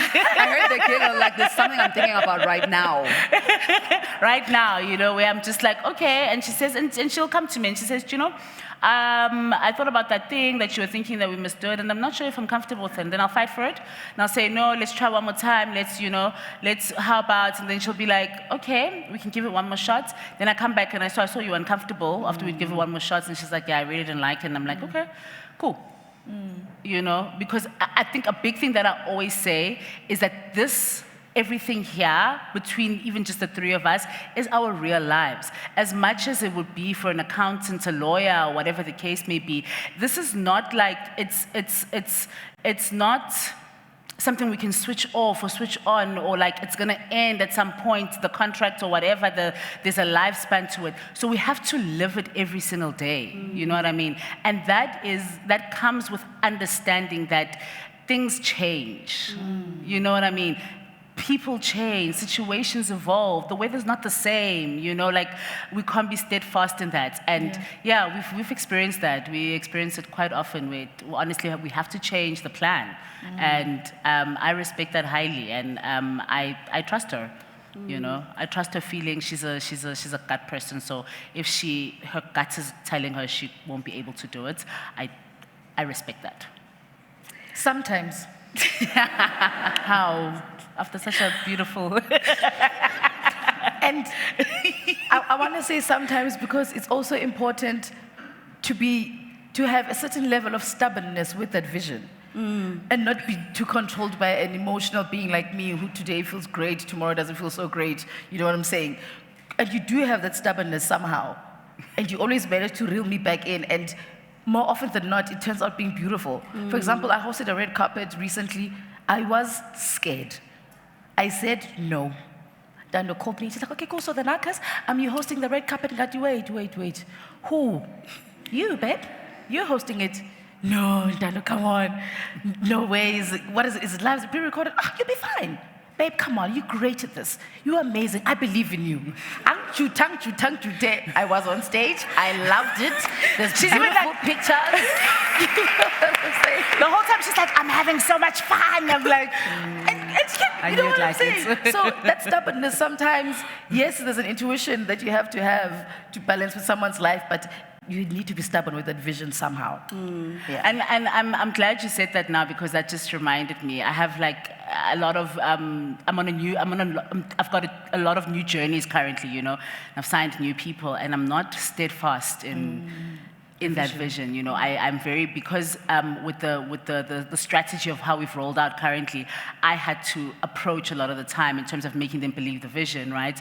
So therefore, I tread very carefully in, you know, and then the situation like doesn't work out the way I knew it would, you know. Then I remind myself that this is why you do this. This is why you're good at this, and thank you for this. You really reminded me, because like sometimes I get lost in it, and then I'm just like, okay, cool. Although I don't agree, you know, and so I just need to.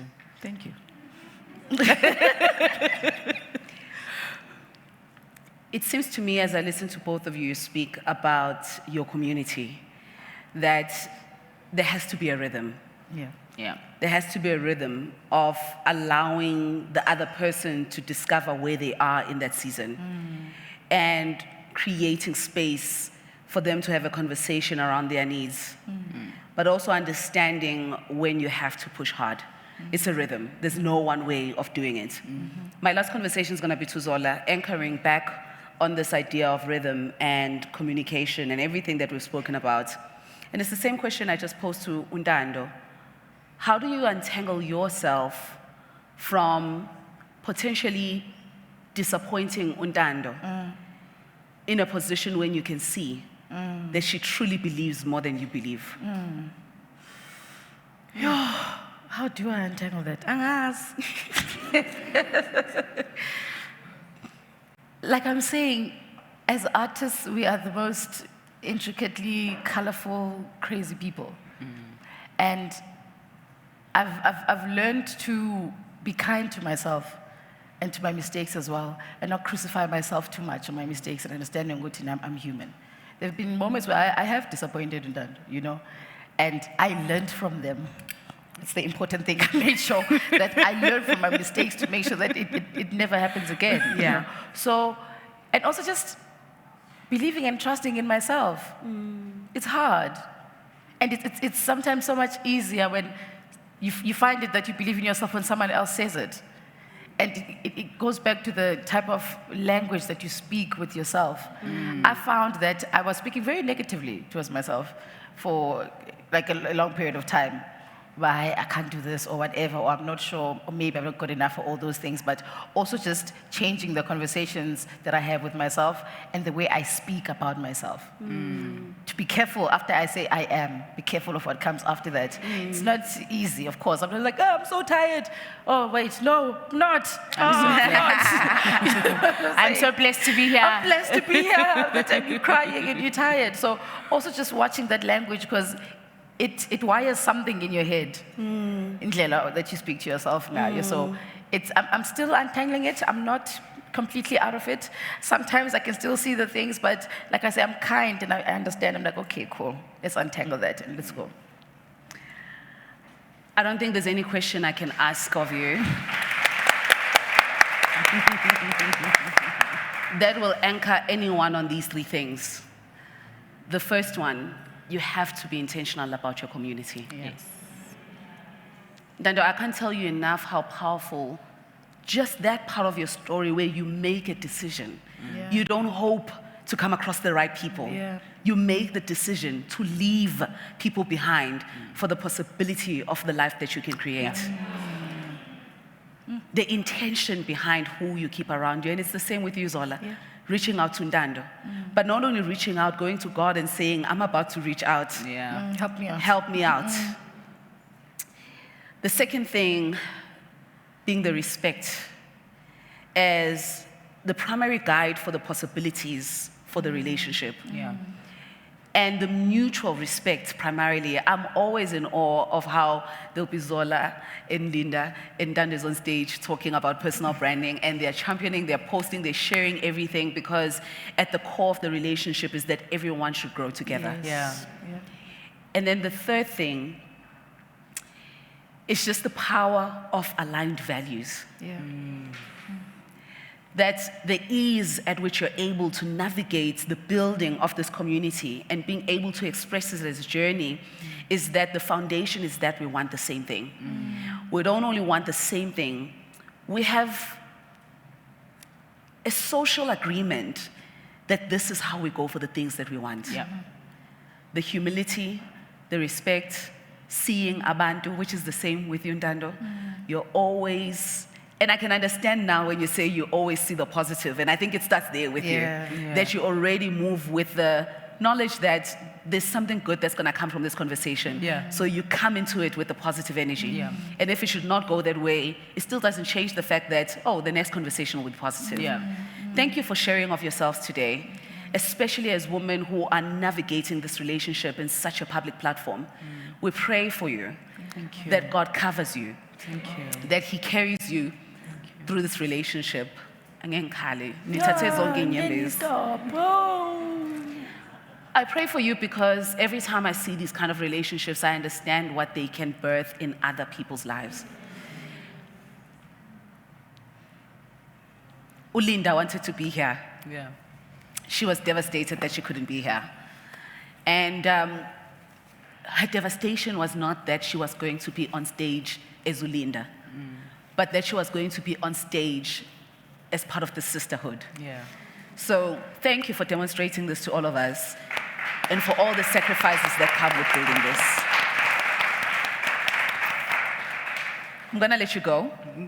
If you need to go, if you'd like to stay, thank you for staying with us. Thank you so much for this you platform, for having us, guys. Nomndeni. Thank you for this, for what you've created, for the woman that you are. Yeah. You pour so much into not only the world but into individuals as well, and I can attest to that myself. Yeah. You know, honestly, I've had really amazing conversations with you, and after I exhale after I speak to you, and I'm just like, I'm fine. wow, I'm fine. Yeah. Or I'm inspired. And I'm just like, what an incredible woman, you know? The other time we were at, you were speaking at, I don't remember what event it was, but you were a speaker and you're speaking on personal branding. And I sat there and I listened to you. I watched you move. I watched your grace. I saw how you can see that you've done your research and you're so comfortable in self, you know? And I was heavily inspired, you know? And I was just like, I want to be like Nomndeni, you know, and I think as the woman that in this room, we can all say that. And I don't say, when I say I want to be like Nomndeni, I don't mean it from an envious place. I mean it from a place of positivity and a place of really being a woman of power, you know, and you have served your agenda. And it has been so beautiful to watch, you know, so intentional.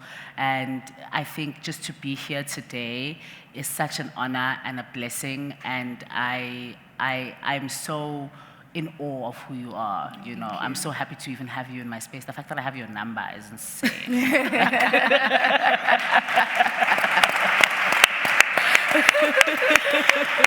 Thank you so much, ladies. Once again, it was such a privilege to have both of you here and to be the first stage where you're together. We're going to do this again with Ulinda. So much love to her. Absolutely adore her as well. Same energy as both of you. Thank you so much for honoring us today. Thank you, Mama. Thank you. We're taking a picture.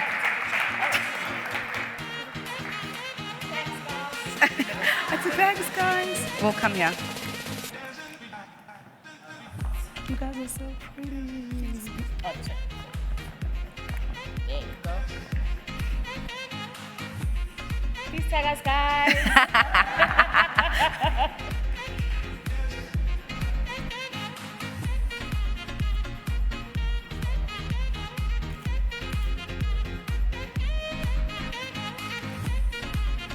Thank you.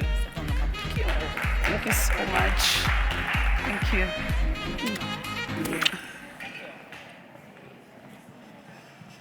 We're slowly approaching the end of our day. Who's ready to leave?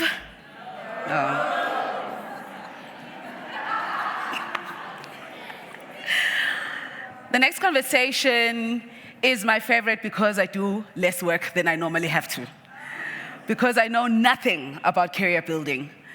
So to be able to sit on stage and ask the questions with the intention of standing in the gap for every woman who's in a career is a privilege.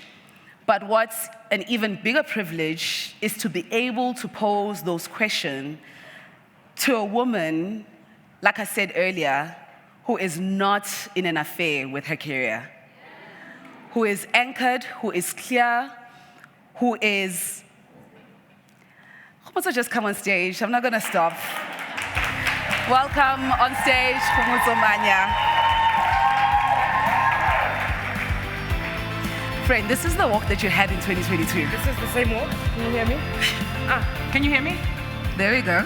Okay. There we go. It wouldn't be an Agenda Women meeting if I didn't pay homage to those that have got tax numbers, those that are holding the economy and keeping it alive, those that wake up in the morning to make things happen, those girls that deal with bosses that they don't like and they don't like their bosses, but they still get things done. The people that sit and do work and sometimes pretend that they're not doing it but collect the check at the end of the month. Is that you? Can you guys give yourselves a good round of applause? You are keeping South Africa going. Come on, you can do better than that. Yeah. Well, career women keep this economy going, not? Yeah. Yeah. Those of us that wake up in the morning and sit in the traffic, deal with toxic bosses, not necessarily. Mental health issues. Let's talk about it. These are my friends, ladies and ladies. Look at you. This is our 5th conversation in 7 years. How much more do we have to say to each other? This is for you. And maybe that's why we must take more questions than a chat, right? Absolutely. There's a shift. Absolutely. If anyone was in the room when Khomozo was here in 2022, you can feel the shift. What brings us here? What brought us to this place? What are the seasons that led here? Shall we go back to when I was here the last time? Absolutely. I was going through a career shift at the time. I feel like you're very far from me, friend. Please, I need us to be Sorry, can you much, help much us closer. get closer Can we to please each other? just get help to get closer to each other? We're friends. We can't do it this way. No, we can't do it this way. Oh, it's not too bad. Okay, let's push. Good. I don't sit so far from people that I'm in love with. Let's do this. Yeah. Not that I'm not in love with Zola. No, I you're just definitely needed in her love to be with close to her person. To the right person. I know my position there as well. Yeah, there's been a shift. I was here. I had been working at Estée Lauder for 10 years at the time that I was here. And there's been a shift over the past 3 years. I decided to lock in. How many of you know what locking in is? You know when you're baking something, you close the oven door, right? And you don't let the air in because it needs to cook. So I've been cooking for the past 3 years. And I think that I'm properly baked and ready to talk. Having said that, when I left my previous company, I read a scripture. It's not a conversation without a scripture. Sorry, I do quote the Bible here and there. I read a scripture in the book of Matthew where it says Jesus was unable to create any more miracles in Nazareth because they saw him as Mary's boy, right? And he had to move out of Nazareth to create his first biggest miracle, which was at the wedding in Cana where he turned water into wine. Now, this is not about a Bible story. This is more about how your environment and what your environment believes about you can either make you or break you. And sometimes you've got to shift out of the environment in order for those that are around you to see you for who you truly are. So there's nothing wrong with you. Sometimes it's the environment. So when I moved out of Lauder, the environment was great, but it wasn't enough for me to turn water into wine. So I spent the last 3 years turning water into wine, and I'm ready for you guys to have a drink.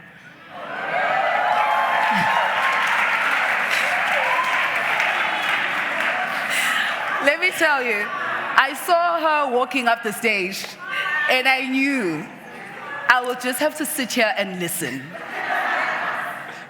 You said something magical when you cook, how you have to close the door so that the space can be incubated and really primed for this dish that you're preparing to be a perfect dish. Absolutely.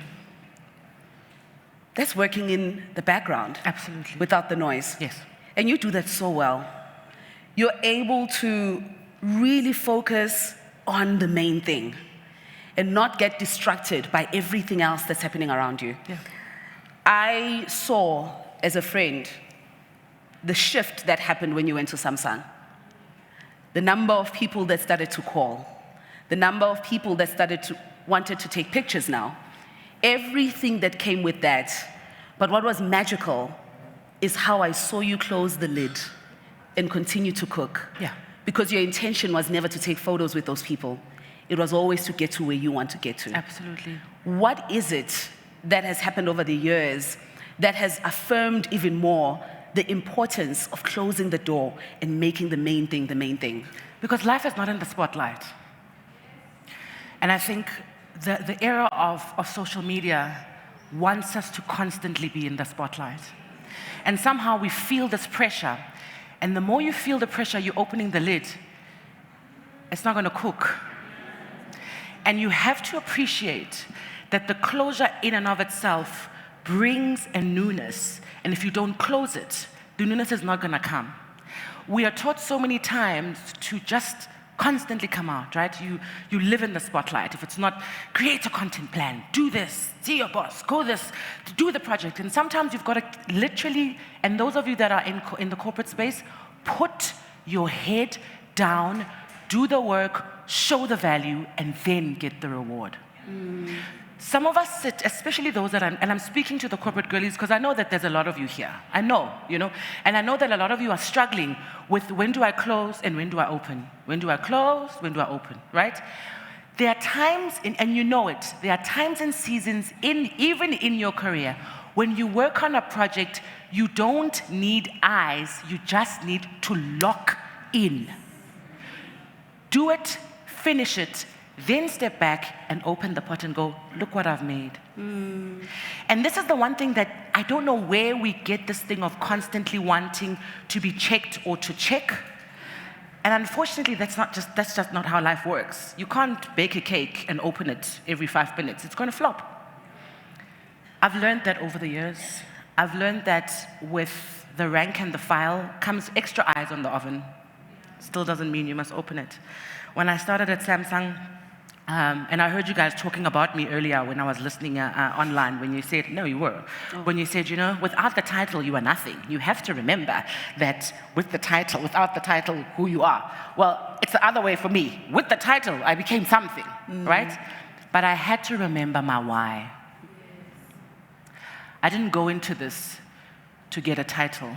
I went into this to live a purposeful, meaningful life with authenticity. And that's what I'm busy with. That's my life's work. Every day I wake up, I've got one of my direct reports sitting here. You guys can ask her. Maybe I'm a toxic boss. Maybe she'll tell you. I'm joking. But that's it. Every day, my life's work and my life's mission is impact with authenticity and purpose. Whether I do it one-to-one, whether I do it in a group, whether I do it in the work that I do, or whether I do it for Samsung, the main thing remains the main thing. There's something you just mentioned about toxic bosses, and I really don't like talking about toxicity and all of those things, but I am pinning into that conversation because there's a young girl who is friends with my best friend's sister. Yes. Kind of happened like that. Who, when she found out that my best friend is my best friend and you are also my friend, started this conversation around how you changed the way she sees leadership. Because she had been unlucky and she had had horrible leadership until she met you and you led her. And when you led her, it completely transformed what leadership from a woman who is black can look like. Yeah. How do you stay in that place and navigate changes in your personal life and not make those changes start to reframe the manner in which you see the entire world, which includes your world of work? There's a power in compartmentalizing your life. If you understand what is fit for what and who you should be where, and I think Nozipo spoke about it earlier on, that allows you to show up for the people that you interact with, right? I want to talk about toxic bosses for a bit because we get a lot of flack as black women as we rise. We do, and sometimes we deserve it, and sometimes we give it. But what I want to talk about is value. Guys, if you go to work and you don't bring value, you are going to have a problem. You don't go to work to please your boss. You don't go to work to make friends. You go to work to bring value. Do you understand what I'm saying? The reason why this is so important is because then you don't ask these things from work. You don't ask for friends from work. You don't ask for your boss to be your friend at work because you understand that the reason why you're here is to bring value, and for that value, you get compensated. that is the reason why you can leave with the same value, because it belongs to you. So when you feel like it's not being reciprocated, or you are in Nazareth, then you take your water that you can turn into wine and you go to Jerusalem. Okay?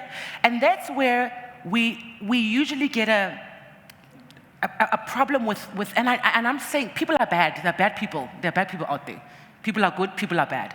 But to make it easier for all of us is to understand the value chain with which you work, that this is where I fit into this thing, and if I deliver, I'm going to get rewarded for it.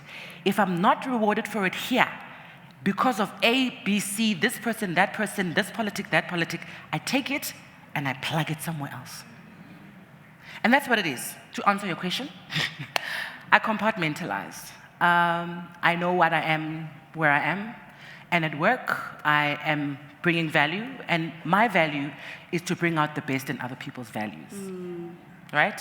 And that's why the people that I work with will appreciate it, because my job is to help you to see just what a great tool you are to help me bring my value.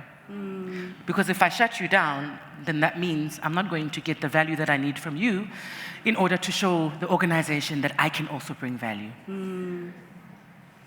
I think one of the most powerful things I heard someone say is that the most powerful question you can ask your boss is, how can I help you reach your KPIs? Was it you? It was me in our podcast. Thank you, friend.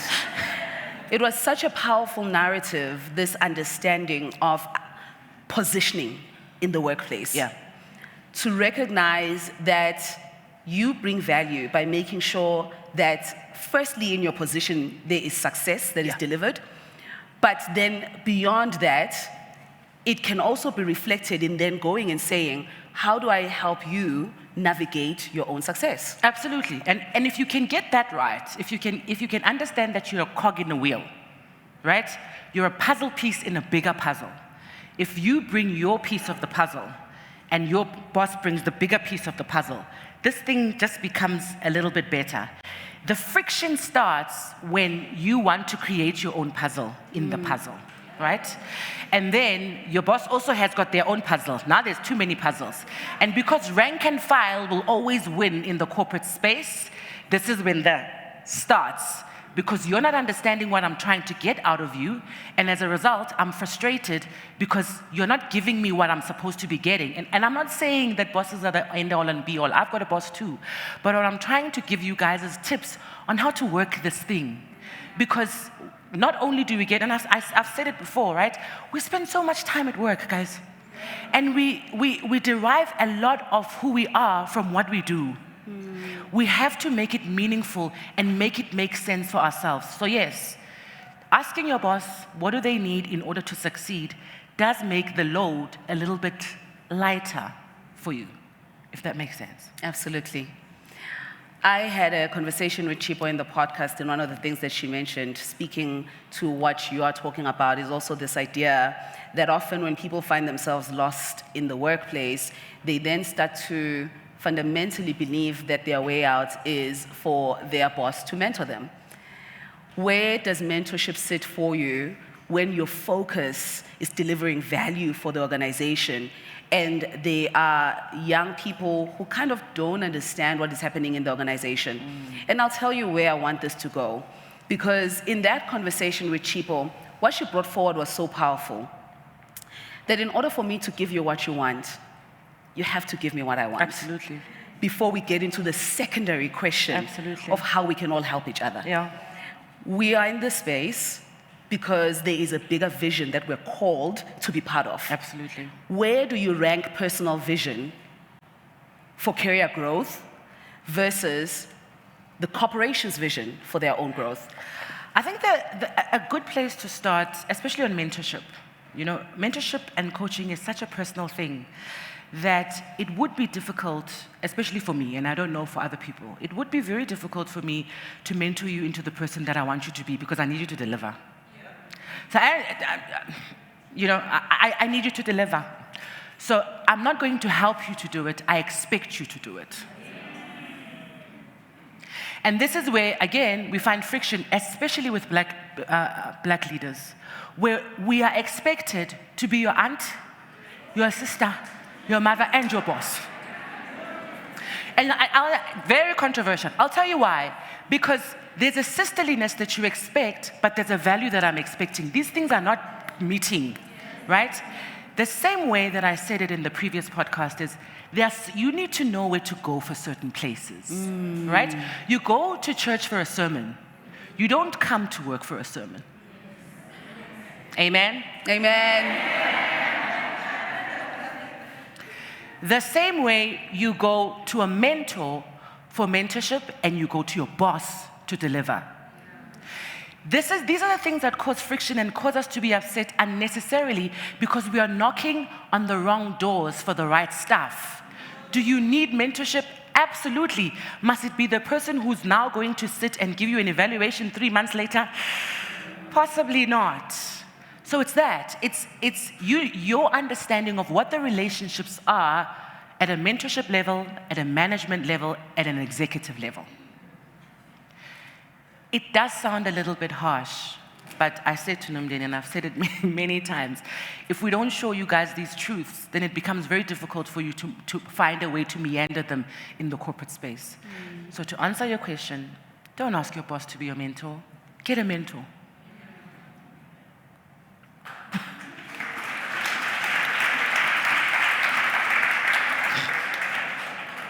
There's something powerful happening at work. It's happening in organizations that are employing people. It's happening in small businesses. It's happening in solo businesses. And this is something that was in your heart as we came into this conversation. And I said to you, what is in my heart is transition and the difficulty that we all face as we transition. And what I want to be able to do with this stage is to be able to have these conversations with people who have navigated it in different ways through different methods, community, grieving, letting go. We've seen the theme.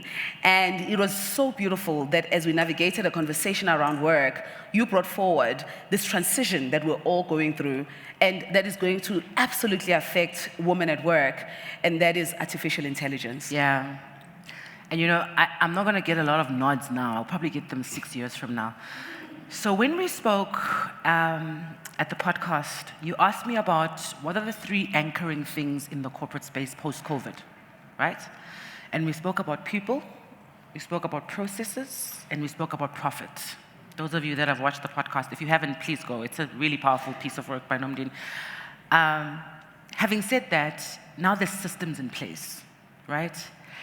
One of the things that especially ladies in the working world need to watch out for is how do you make sure that you are AI-proof? Swirling on ears that haven't heard it before. Those of you that are in marketing, those of you that are in sales, those of you that are in the creative industry, writers, etc., find a way to find out how systems in artificial intelligence works. I'm a woman in tech, love to say that for myself. I'm a woman in tech, and I'll tell you now, there's a big shift that's currently happening that is going to affect all of us. And one of my colleagues in tech and IT agrees. Find ways, and if I can give you one tip today, find ways that will make you irreplaceable to a machine. The world of work is about to change dramatically. In your hands, every single one of you that is holding a cell phone, you can run a business without needing an assistant. What does that mean for assistants? One of the things that I need to shake you guys up today, because I work very closely with those that are building systems that are similar to this one, is how do you find ways to make yourself artificial intelligence proof? And the reason for that is because in the next few years, the world of work is going to look completely different to what it is now. And what does that mean for you and your ability to provide for your family? Because we work to provide for our families. Let it sink in. I'm not even going to ask another question after that because, like Homozo said, and as I already said, I don't interface with career much. Made a decision very long time ago that I'm going to be out here in the world dealing with my own problems. But for entrepreneurs, technology in AI is everything. I can tell you about the speed at which I'm able to resolve things in my business. And it's true. There are roles that I'm never going to hire for. Because as an entrepreneur, my job is to figure out how to optimize my business. And then the secondary part is the transformation part. But the first part, a Gender Women's Summit does not happen without money in the bank. So that's my first value proposition between myself and my business, is how do we make sure that we are building a business that allows for sustainability and growth. Yeah. And for any entrepreneur that's not interfacing with AI, you're missing out on a lot of solutions on a daily basis. I don't go through the day without having a conversation with my AI around the problem that I need to solve for my business. In the past, I could have hired a strategist. In the past, I could have hired I even have an assistant that books my flights on AI. I do restaurant bookings on AI. If I need to appear to have an executive assistant who speaks in a particular way, AI does that for me. My personal brand building in terms of how people can engage with me without me being there is happening on AI. Purely on a phone, I am running half of my business. Yeah. And of course, there's a human element that is my business. And of course, I interface with that quite differently, I guess, from a person who's within a career. But for any woman who is either an entrepreneur or you're employed, you do not have the privilege of not understanding AI. I'm going to open up the floor to questions after your comments. Yeah. I want to make sure that everyone is getting ready with their questions. Don't miss on the opportunity to start this interrogation. This is the room. You were telling me about the technology that you're viewing as someone who's sitting in an organization that has to know. So if there's anything you want to understand, particularly as a working woman, around what is coming and what you need to be thinking about, this is your chance to do it, because she will not answer you on the streets, this girl. I don't answer on the streets. She doesn't answer on the streets. So please go ahead. The good news is that AI is not context aware, neither is it emotional. And you know what's sitting in this room? Context aware people with a lot of emotion that understand human beings. So that's the good news, okay? We're not gonna sit here and be doomy and gloomy about it. And I honestly, I said it somewhere in one of the articles that was written for me by Noma. I said it in one of the articles, and I did. I said, women have become at the forefront in the growth of such a technology. Our emotion and our context awareness is what's going to help us move forward, because AI is able to make the decisions that men were easily able to make because they are emotionless. Enter the era of the woman. I'm going to take questions, but I have a question also that we can come back to. How does AI shift the way that women are viewed in the workplace? I love what you said. It still feels for me like a nice thing to say in a woman empowerment event. Okay. So I want to get into the detail of it. Yeah. They don't care now. Yeah. What makes AI make the world of work care in the practicality of me coming into work and having to navigate decision making? There's lots of mundane work that will be replaced by... Thank you for saying that. Because it's very important, and that's where I wanted to go. Yeah. This doesn't cover everyone. No, it doesn't cover everyone. In leadership, in your space, in your place, your voice, your context, your understanding, absolutely. But for the young person coming into a job, what do they need to be thinking about? They need to be thinking about skills that are not mundane. So repetitive tasks are tasks that machines can do. Book me a flight to Durban, make it at 7 o'clock. The machine is context aware enough or multimodal enough to be able to find 7 different sources, put it together, say to you in the voice of an American woman, Nomndeni, here it is, etc., etc. But when it comes to true creativity and understanding context and contextual work, that's where it struggles, because it'll always find the middle, right? It seeks all information and then goes into the middle and says, this is the solution. But it cannot give you a feeling, neither does it have a strong opinion. Strong. Because it aggregates. So as you navigate your career, and this is a career conversation, right? We're having a career conversation, we're talking about IT, so weird. But as you navigate your career and daily, look at the tasks that are mundane and things that can be replaced easily and see how you can upskill yourself outside of this mundane task. Because the expectation from me soon is when I say to Noah, please write me a press release, I'm not expecting it in 7 hours. I'm expecting it in 3.5 minutes. That means the rest of the day, I'm going to give you something else to do. Because that's just how it works. Yeah. And the more information we feed into the machine, I don't want to call it into machine, into the agents, sounds worse, but anyway. It does sound worse. Well, it's an AI agent. But the more you feed into it, the more it's able to spew out. So think about, like I'm saying, think about tasks that are mundane that you do on a daily basis. Just now, we're going to be starting to release, I just did, I'm hiring for a social media manager, and I enlisted the help of an AI model to do that, and it was able to say, these are the non-AI tasks needed, and these are the AI tasks needed. We are there. The world of work is changing. You've still got the opportunity to make it work for yourself. We're going to go into questions before we do. Any questions, guys? I really want to. I want to bring us close to what's happening, and I know that you shared a video with us. No. You didn't share a video? Okay. I really, for me, because I understood how much I was impacted by seeing AI at play, I would have loved to show everyone a video, but I think we can share that, we can some of the stuff that you are seeing in your workplace, so that everyone can just be brought to speed. I'll take a question at the back.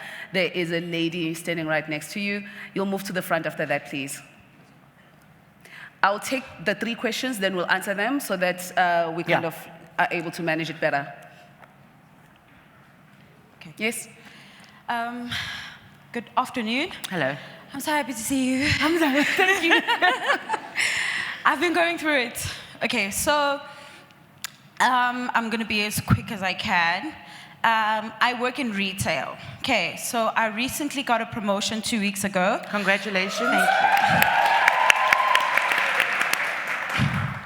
I was a store manager, managing 4 people. I'm a retail area manager, managing 82 people. Yeah. Hold on.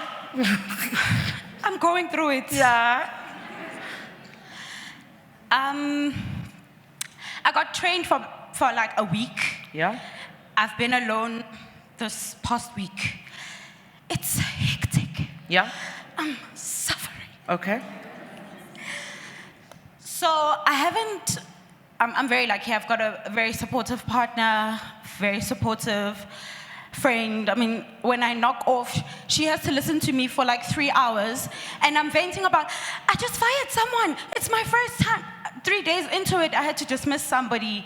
I have a CCMA case on Monday. I just arrived. Help me. There's so much happening. Yeah. The transition is so much, and everyone keeps on saying, don't worry, you'll get there. Yeah. It's okay. You know, I have a pretty decent support structure, but like I'm going through it. Okay. So I want you to tell me how to like calm down and like breathe. Okay. And when is it gonna be okay? All right. My boss, sorry, just one last thing. Because it's been so much, yesterday my boss said to me at 3 o'clock in the afternoon, go home, switch off your laptop. Yeah. I don't want you to do anything. Okay. Drink wine or something. Yeah. Just calm down. Okay. Because it's so evident that I'm suffering. Let me answer the question. Oh, no, we're going to, okay, let me write the start. Thank you. I'm writing it down. I'll give it back to you. We'll get the next question. We have Tsepo here. Tsepo is allowed to be in this room. We can clap for Tsepo because he honors women. That's how he made it to this room. Hey, Tsepo, he's our friend. He's our friend. And a big fan of Khomotso's. Okay, afternoon, everyone. Sure. I've tried this back and forth, right? I'm in education, but I've made it clear that I'm not going to be in public education because that has its own struggles. So then I've been sought after by private schools, which pretty much run like corporate. I've went back to that conversation. I go back to it again and again, that podcast that you had with Komoto as well as with Chipo, speaking about virtues and quite a lot of things. I got promoted 3 times, but my issue is I cannot stay. And the reason I cannot stay is because of my mental health. I have been admitted to a psychiatric ward, and I made a vow to myself that I will never again find myself in these trenches because of a job.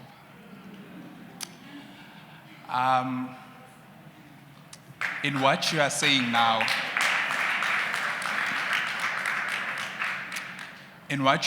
now, you almost answered part of the question that I came with. You'd remember the last time you said you are in a season of stirring the waters, and now it's good to see you turning water into wine. My other friend, Tato Mkwanazi, always says, when you position yourself so that if they have to pick, you are the obvious one, right? But that also comes with a lot of burdens. I think you right now, speaking Komoto about our KPIs feeding into our management, makes it sound easy because you have got a pillar backing you, which is education. So you are not feeling intimidated and threatened by your subordinates, which is not the case with a lot of structures that we find ourselves in, where you are being managed by somebody who you've got more qualifications than them and you simply are a threat. The more you keep on doing the right thing, so the tug of war isn't about you trying to do your own thing. You are trying to fit exactly into their KPIs. But they are also, okay, cut the long story short. Let me see if I can remember what the question is. Okay, so around HR, right, we have got a lot of quiet quitting, which if you're a visionary, you cannot simply fall back and just be there for the paycheck. You want to create value, especially with me. I pander for my kids, right? And HR seems to be misunderstanding its role in a sense of, you said we quit before we start the process. Thank you, I listened to you. I started the process the other time. It ended up in CCMA, but nonetheless,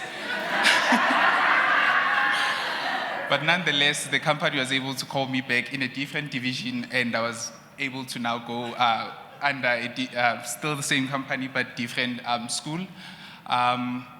What's your question? My question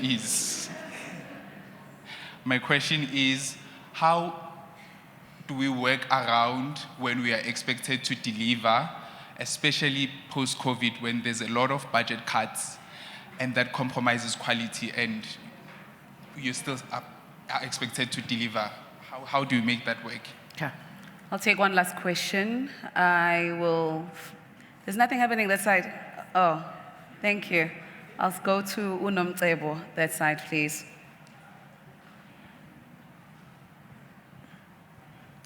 Thank you very much. Hi, ladies. What a lovely day we've had. My name is Nomndeni Mdakhi. I'm a CETA accredited financial fitness educator, moderator, conversation strategist, as Unozipo was saying. That's what I had as a qualification, but I knew that I needed to get into corporate to make money. Moved from KZN to Johannesburg, and I'm here to make money. I got a great opportunity to work in a very great corporate. I offered them a service to train their staff on basic financial management skills. It was great. But now I feel like I have stuck myself with that corporate and the service that I said I'm offering to them, but now somehow I feel like I work for them.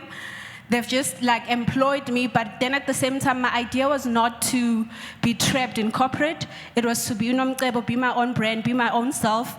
But as you navigate to financial challenges, you have to make money. You take certain opportunities at the time who seem great. So my question to you is, how do I find a way to get myself out without losing that security that I need, obviously, to continue? I love the work that I do with the people that I work for, but I feel like in October it's going to be 10 years with them. I am working, collecting the check, but like what he was saying, where's the value for me in that? So that's my question. Thank you. I I'm gonna give you the first question with the I lady remember the first question. who Yeah. was advised to come down. Yeah. So how does she come down in the Yeah. midst of all the what's thrown at her at this point of transition? So there's 3 key pillars to management. It's people, processes, and systems. After you've calmed down, you need to look at all 3, right? You've got 82 people. What processes do you have to manage these people? And what systems are they giving you to manage the people? Take a step back. It's impossible to be a direct manager to 82 people, even if you were Superman, because there are only 24 hours in a day. So what you would do is to need to create a structure, right? The structure says, I've got 82 people, 5 of them are really good, so 5 of them can manage 6 each. You've just given yourself 5 direct reports, right? This conversation does not have to be a compensation conversation. It could be a scope of work conversation. So you don't have to say, you are the manager of the 5 people, because that's when the problem starts. So they are not the manager of the 5 people. They still report to you with extra responsibilities. This is allowed in every employment contract, by the way. That's the first thing. Then you look at processes, take a step back. How often do I talk to my 5 people? How often do they talk to their 6 people? Then you build processes. You're in sales, you understand call cycles, right? Call cycles are there so that everybody knows when is their turn to talk to the boss, right? Call cycle for number 1, number 2, number 3, number 4, with KPIs reporting back to you. Clear? Systems. What do you need in order to make this work? Microsoft Teams for the call cycles. Maybe you need cell phones. Maybe you need a WhatsApp group. Maybe you need, I don't know, some other way for you, a system that allows you for them to report. Because if you don't have a system, they're all going to call you. And even if it's all 5, it's 5 hours in the day because you've got your own job to do, right? People, processes, and systems. All 3 need to work in order for you to not have wine every night. So by the time you get all 3 to work, you'll see, you will feel a lot better, and then you will add that you've now reorganized a structure, which allows you to get another promotion. Okay. The second question that came up was around, well, there were a couple of things, but one of them that really spoke to me is this idea of quiet quitting.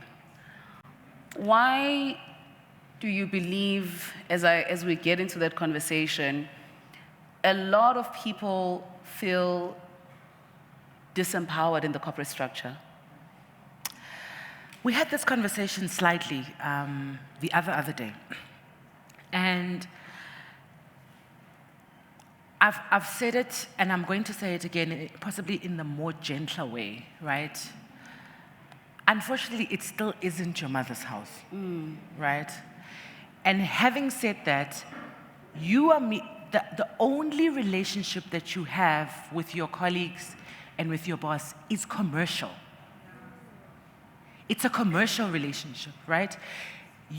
While you can make friends at work, you didn't go to make friends at work. Those of you that have made friends at work, congratulations. But that was not the purpose of this thing. You wouldn't have chosen this person for yourself, even if you met them on the street. The proximity is what allowed the relationship, right? And I'm not saying that this is the cause of quiet quitting. I'm saying the unmet expectations, whether or not you walk into a shop and you expect to find clothes that are for you and you walk out, you've quit quietly because you didn't tell the manager that that's what you expected. We are known to quit quietly. It's just that in the workplace, it's a lot more obvious. And the reason for quiet quitting is self-preservation. Because this thing is not serving me, right? And it's your decision to make. Quitting is a resignation. That's what it is. And sometimes it's not a bad thing, right? Unfortunately, if you are not at your best when you're at work, it becomes very difficult for you to bring out the best of yourself, which in and of itself, on the day, is quiet quitting. Because you're like, you know what, I'm okay, I don't want to do this. This is not for me. I'm going to find another place to give my skill set to. Where you do need to watch out for it is in the pattern. Because if you quiet quit here, then you quiet quit there, then you go there, then you quiet quit, then you go there, then you quiet quit. Then there's a bit of introspection that needs to be done about, one, is this what you want to do? Or is it what you have to do? Now, for most of us, it's what we have to do. Agree? So if it's what we have to do, then the responsibility is then on you on how to manage your relationship with this thing that you have to do. Right? I have to say. Do you hear? I have to say, I don't work for work. I work for the work that I own. Yes. But what I see often is people being a victim to something that they can change. Yes. You can change the employment that you're in. And if you can't, you can make a decision about your relationship with the employment. That's correct. Yes, absolutely. Because you understand that this is the thing that I have to do, you then reframe. That you have to do. Yes, because you have to do it as a means to an end. Guys, we work for money. Yes. Right? So you decide where you're going to get your money. And at this point, if this at this particular point is the only place where I can get my money, how do I reframe my relationship with this thing? And I'll tell you where a lot of you find the pitfalls. Let me tell you. Number one, you start a group where you talk about this thing, and then this thing is a thing that you talk about until the thing is still thinking. But actually, nothing's changing because you guys are talking about it. It's just talking. Umbonile, ungenile, upumile, now, umbegile, akangibheka, ungibekele, ambekela. Hey, right? Umbonile umama wakho.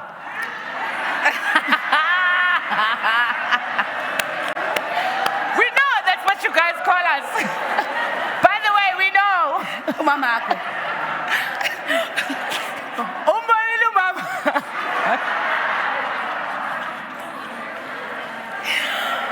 I really wanted to, I have to say, I was really hoping the questions would be AI.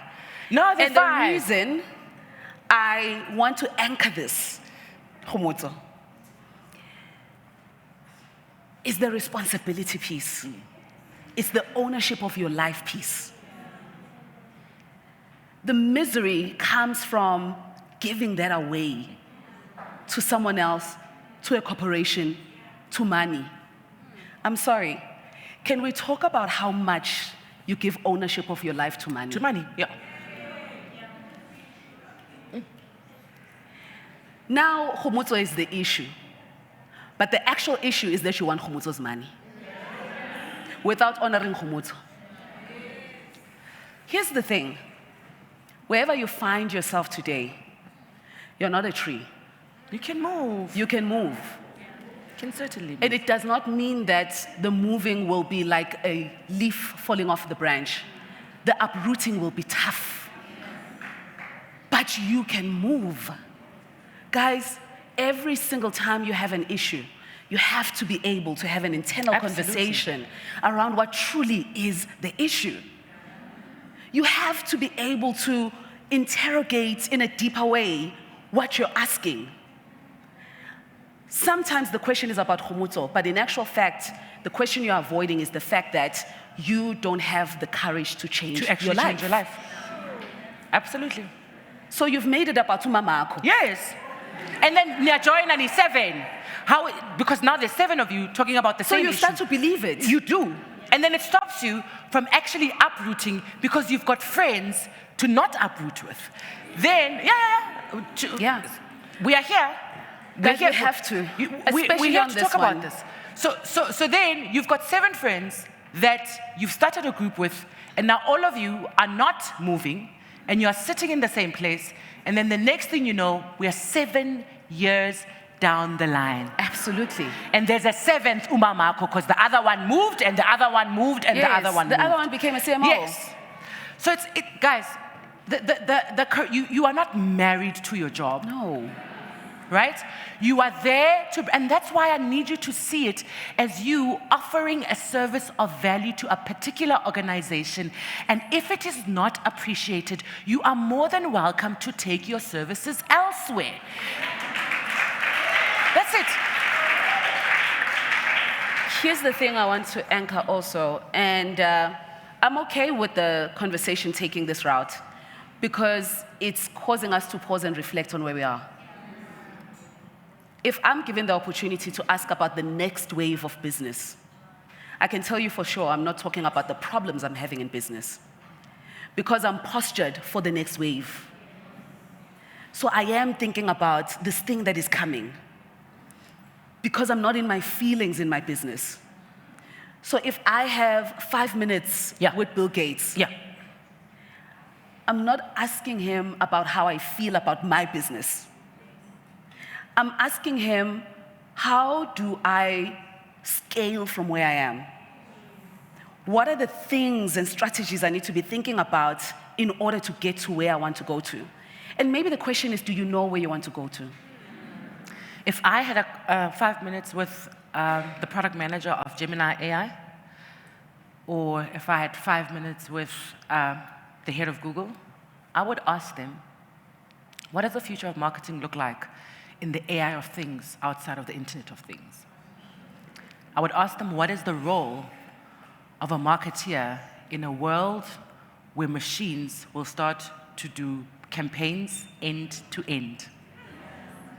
I'd ask them what the role of a CMO is in advertising and managing the effectiveness of advertising spend when all we do is use our advertising spend in AI models. That's what I'd ask. That's the difference in posture.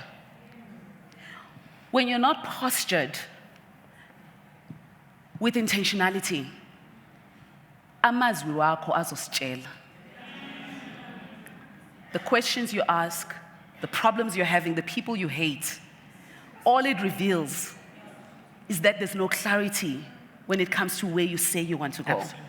And I'm so glad you shared those questions, friend, because I want everyone here to interrogate this.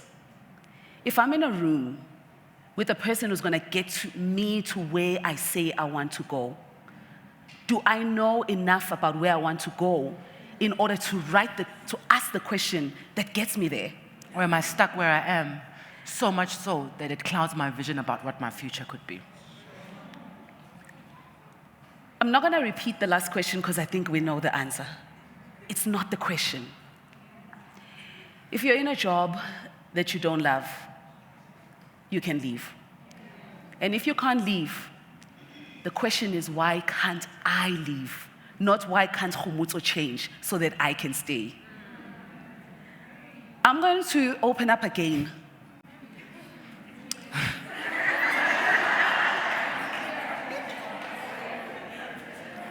Because, guys, I'm out of time in these conversations, but this is crucial.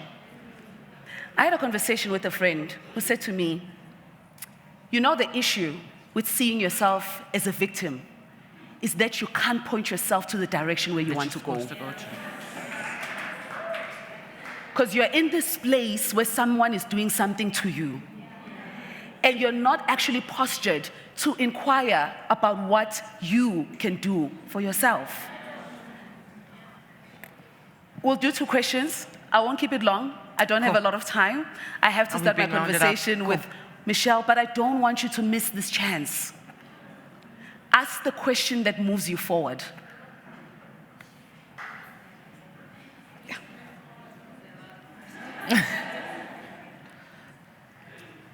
Yo, you inspire me so much.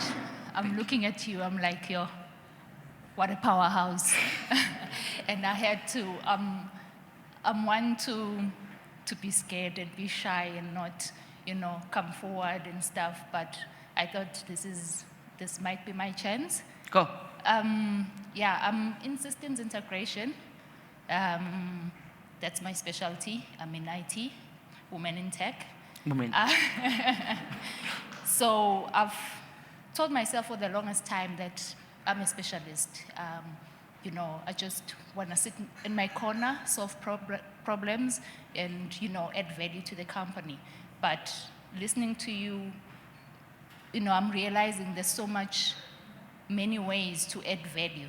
And now, I even did my master's. I completed it recently. Congratulations. Thank you. But then that changed my mindset into specializing. And then it shifted me into wanting to move into leadership positions. So my question to you is, how do I boldly, step into that transition and, having that faith that as much as I've been succeeding as a specializing person, I'll make it in leadership in tech as well. Cool. There's another question here. Dr. Z, there's a doctor. Let's hear what's happening in the doctor's world. Good afternoon, ladies. I'm going to speak wearing a cap of a pastor and a medical doctor. And this is my question. I think we are downplaying the issue of mental health because we are coming across as we can win the world. And at some stage, we have been so much hurt and we're dealing with grief.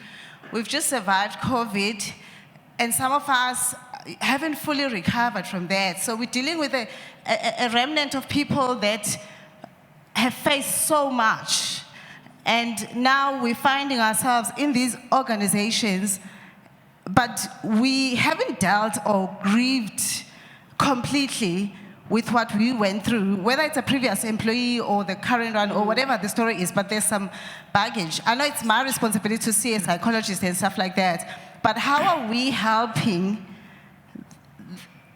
this hurt or this grief not to have a dysfunctional expression where I'm planted? Because maybe the issue is not the skill set per se. Maybe the issue is the grieving aspect of things, whether it's your problem or not, but I'm dealing with a wounded somebody here, and I need to help them, pull them from the ashes so that they believe in themselves, because no one else believes in them. They are judging them based on skill set or their resilience and whatever. But who is actually responsible? Is it AI, or who is responsible for taking this person? This person is divorced. This person has been through so much, and it is unfair, to wanting them to run when we need to allow them to crawl a bit for some time. That's number one. And then I just want to AI my duties because I wear so many hats. You said it's mundane. The wife aspect of mundaneness. Is there something that's the wife aspect of the mundane wife aspect? AI, the wife hat, and then AI. You'd be surprised that you can now cooking has become a lot easier. We'll talk about it after. But Thank you. It's become a lot easier. I'm going to repeat the questions again. Yeah. And I also just want to say, this is something that we discussed, the wellness issue at work, yes, absolutely. In the podcast. Absolutely. And the reality of a Humuto, who is an asset at work, who has a track record, who has proof points, who finds themselves at a position where they are navigating a challenging season that is now showing up at work. And I kind of want to contextualize it around that, because that's what we're talking about, right? We're talking about an individual who's an asset at work. We're not talking about an individual who might have started today and we're still navigating what that looks like for them, right? To be in this environment. Because did they even make the right choice in choosing the environment? And whose responsibility is it to get into the marriage when it comes to the environment and the person when they come into it? So I just wanted to kind of bring it back to that from an aspect of wellness, the reality of that. And then how do you step boldly into your next chapter when it's in front of you? Let me start with the doctor and the pastor. Two things can be right at the same time. It's possible for you to be unwell and for you to need to work, which is the reality of most of us. So one does not exist without the other. I think we need to agree on that, because at some point there is no trade-off, right? Two things can be right at the same time, the same way that two things can be wrong at the same time. Having said that, the compartmentalization is what is most important. While we spend 8 hours of our day at work, the responsibility of your wellness, unfortunately or fortunately, does still lie with you. Your ability to say, I need to take a step back and I need time off, is legislated. You can ask. It's called leave. You can take it. It's yours. It's yours to take. Guys, wait. We have employees in our organizations that have taken 21 days to go to a Kiso and take the time off.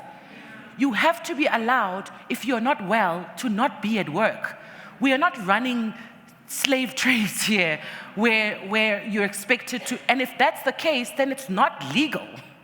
It is legislated for you not to be at work if a doctor has said that you shouldn't. Can we start there? So legally, within the legal framework, you should be allowed to stay at home if you're unwell. Physically, mentally, all other ways, right? That's the beginning of this conversation. So we're not saying, you're sick, come to work, come now. That funny WhatsApp that you guys have heard, that's not the chat that we are having here.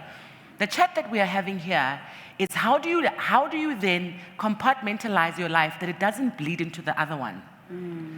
And that's where it becomes difficult. Guys, as a personal example, I was shining the best when I was going through the worst.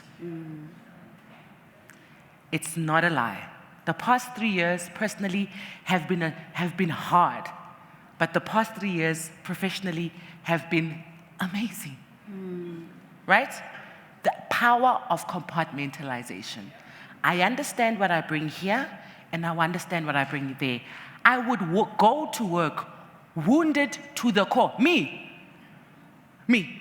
Put my makeup on, get ready, chair that meeting, and do it as if nothing is wrong. Does that make me special? No.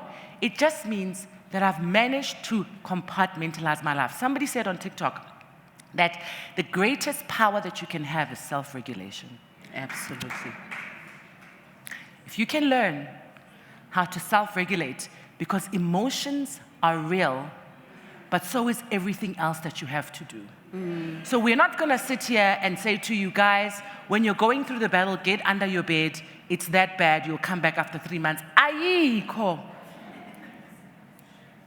Having said that, when you do need to take the time off because you're going through a difficult time, like grieving, I lost my mother in March 2023, and then I lost my sister last year in October 2024. And I'm not saying this so that you can feel sorry for me. I'm saying to you, it's possible for you to compartmentalize it. I would run a meeting like a boss during the day and get under my covers and cry until the morning. But you know what, in the morning again, I wake up because I realize what's at stake. It's like Nozipo looking at that camera and saying, run it, I'm gonna do it for the next 45 minutes. And I'm gonna come back and I'm gonna pick this thing up at the parking lot. It's your choice.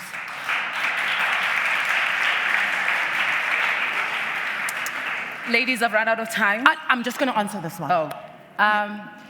The job of leadership is a PR job internally. It doesn't require your skills, neither does it require for you to become a specialist. You've just got to act like one. Okay? So forget the stuff that you do at a systems development level. Level yourself up. Volunteer for leadership roles that are outside of your speciality. And then work like a leader. Walk like a leader. Talk like a leader. We, us, inclusive language. I was thinking, my vision is, etc., etc. Add that to your vocabulary, and then people will start to believe you. It's been real.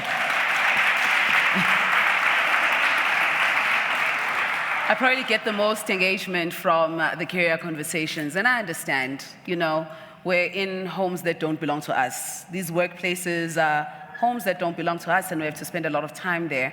But again, in just wrapping up, I think the ownership piece is so powerful in redirecting your life. If you need to rest, you own that responsibility. If you need to check into a mental institution, you own that responsibility. If you need to leave your work, you own that responsibility. If you need to be more happy, you own that responsibility. Do not delegate the life of your dreams to someone else. Absolutely. I'm going to wrap up this conversation. Like I said, I'm over time. Thank you so much, friend. It was always going to be over time. We need another AI conversation. We absolutely do. The breaking news.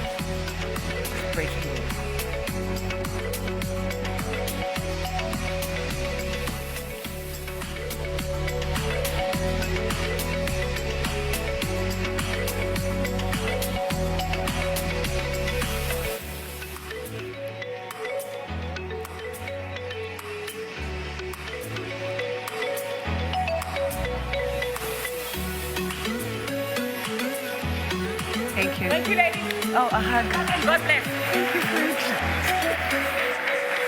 Thank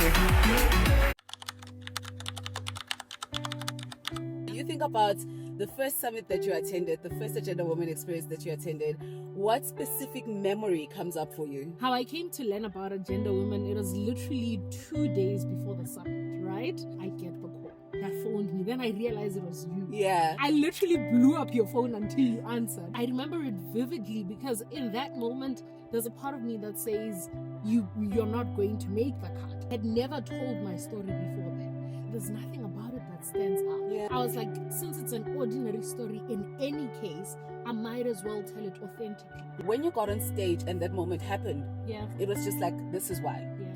Because that stage and that moment was always yours. Yes.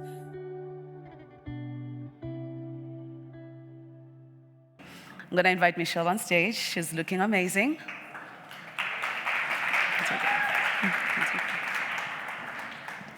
I'm going to push the chair to the side because I will need space.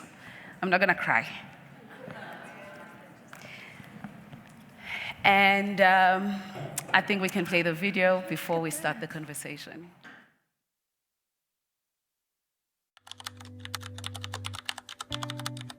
You think about the first summit that you attended, the first Agenda Women experience that you attended, what specific memory comes up for you? How I came to learn about Agenda Women, it was literally 2 days before the summit, right? I get the call that phoned me. Then I realized it was you. Yeah. I literally blew up your phone until you answered. I remember it vividly because in that moment, there's a part of me that says, you're not going to make the cut. I had never told my story before then. There's nothing about it that stands out. Yeah. I was like, since it's an ordinary story, in any case, I might as well tell it authentically. When you got on stage and that moment happened, yeah, it was just like, this is why. Yeah. Because that stage and that moment was always yours. Yes. We need to swap chairs because I don't belong to this chair right now. And you're going to need the technical team to be waving you down when time is up. Yeah. Okay, good afternoon, everybody. How you guys doing? Good. I am so emotional for today's conversation because I met Nomndeni in 2016, 17, and I was still at a job that I knew in my heart I was about to leave. Going through, I think, one of the most toughest times of my entire life. If you were to ask me how I got through that, I have no idea but Jesus, okay? And I met Nomndeni, and we had several chats up until Agenda Women. And I don't know if you remember this, but when you had, or I'd say the inkling to start, you came to me at the venue I used to work at in Hyde Park. And we set up a meeting, and you said to me, and you were just taking me through what Agenda Woman is going to be. And at that time, we were talking around, it was going to be magazines. But the picture you gave me was around women gathering and making women feel like they belong. Yeah. And it's been so emotional for me just reflecting over the years based on the conversations we would have in like 2018 versus conversations that we have now. And this is the 7th and the last Agenda Women Summit. And for those that do not know, I am a very spiritually inclined person in the sense that I am truly of the Christian belief and faith, and it comes out in the work that I do. And when I thought about the number 7, I couldn't help but realize through scripture it resembles completion. And that through scripture it resembles almost a divine order. When you read in the Word of God, it says on the 7th day he rested.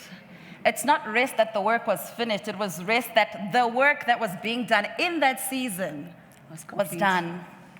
So before I start, and this is not even the starting question. Before I start, I want to ask you, as you bring Agenda Women Summit to the end, what work in your life has been completed into divine order? So I was definitely not going to cry, but here's the issue. You see, this God guy, you can't mention him without me crying. Yeah.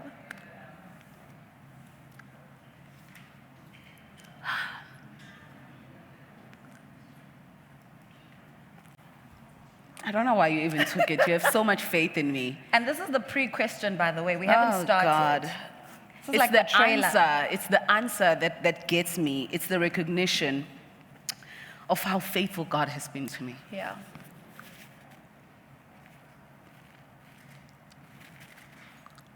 the grace over my life.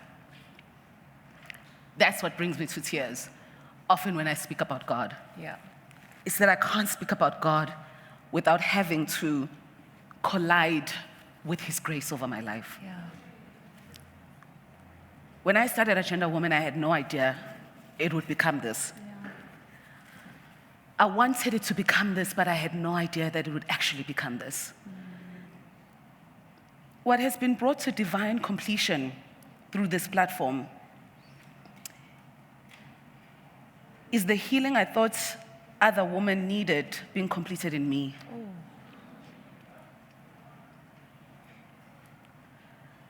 That as I journeyed on at the helm of this project and property,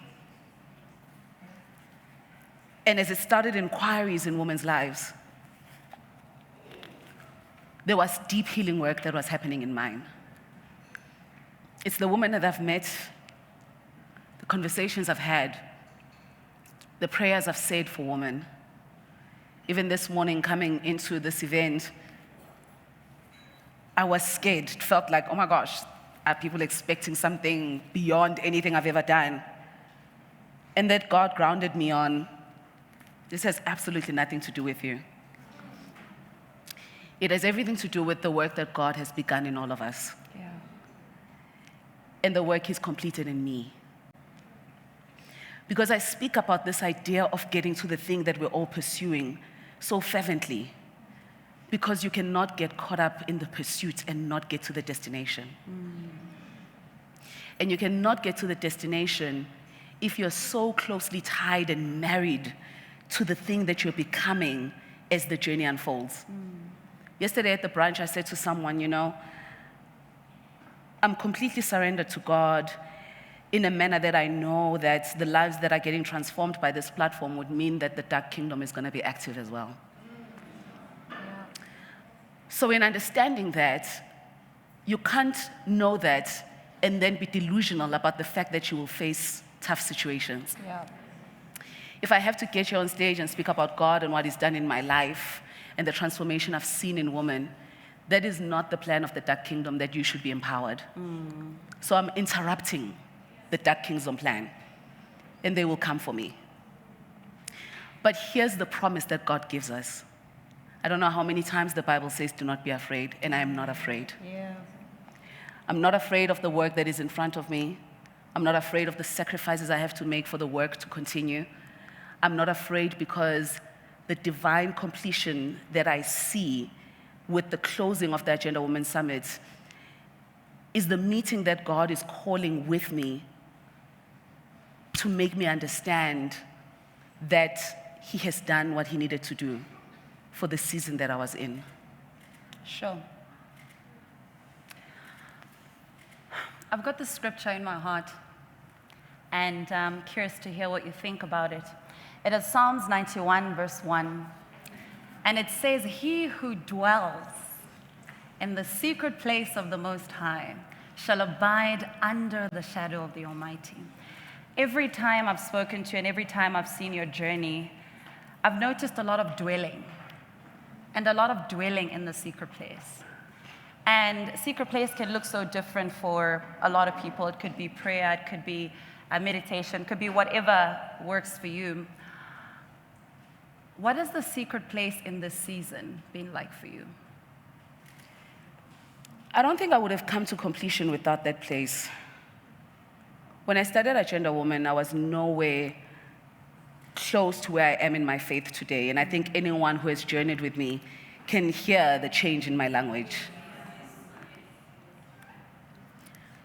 For many years, I was convicted in my own power because the gift is always with you. When I speak about the vision that God had in you or about you before He formed you in your mother's womb, it's the power, the inherent gifting that we all have. But there's something magical when that gifting collides with the giver. I cannot explain to you some of the things that I'm going to share today, some of the answers that I'm going to give, because you can only find them in your own secret place. Yeah. When you don't understand some of the things that I explain, when they don't land in a way that can be internalized or digested, It is because there's an intimacy that you need to create with your maker that will reveal the things that I can't say with my own mouth today. And it is in that intimacy that I received the instruction to close the Agenda Women Summit. And it is in the intimacy that I trusted that I don't need the what's next. It is in the intimacy that if this period is for rest, I can honor it. Because I no longer need to be doing in order to be seen as anything. I no longer need activity to prove the gift that was given to me before I did anything.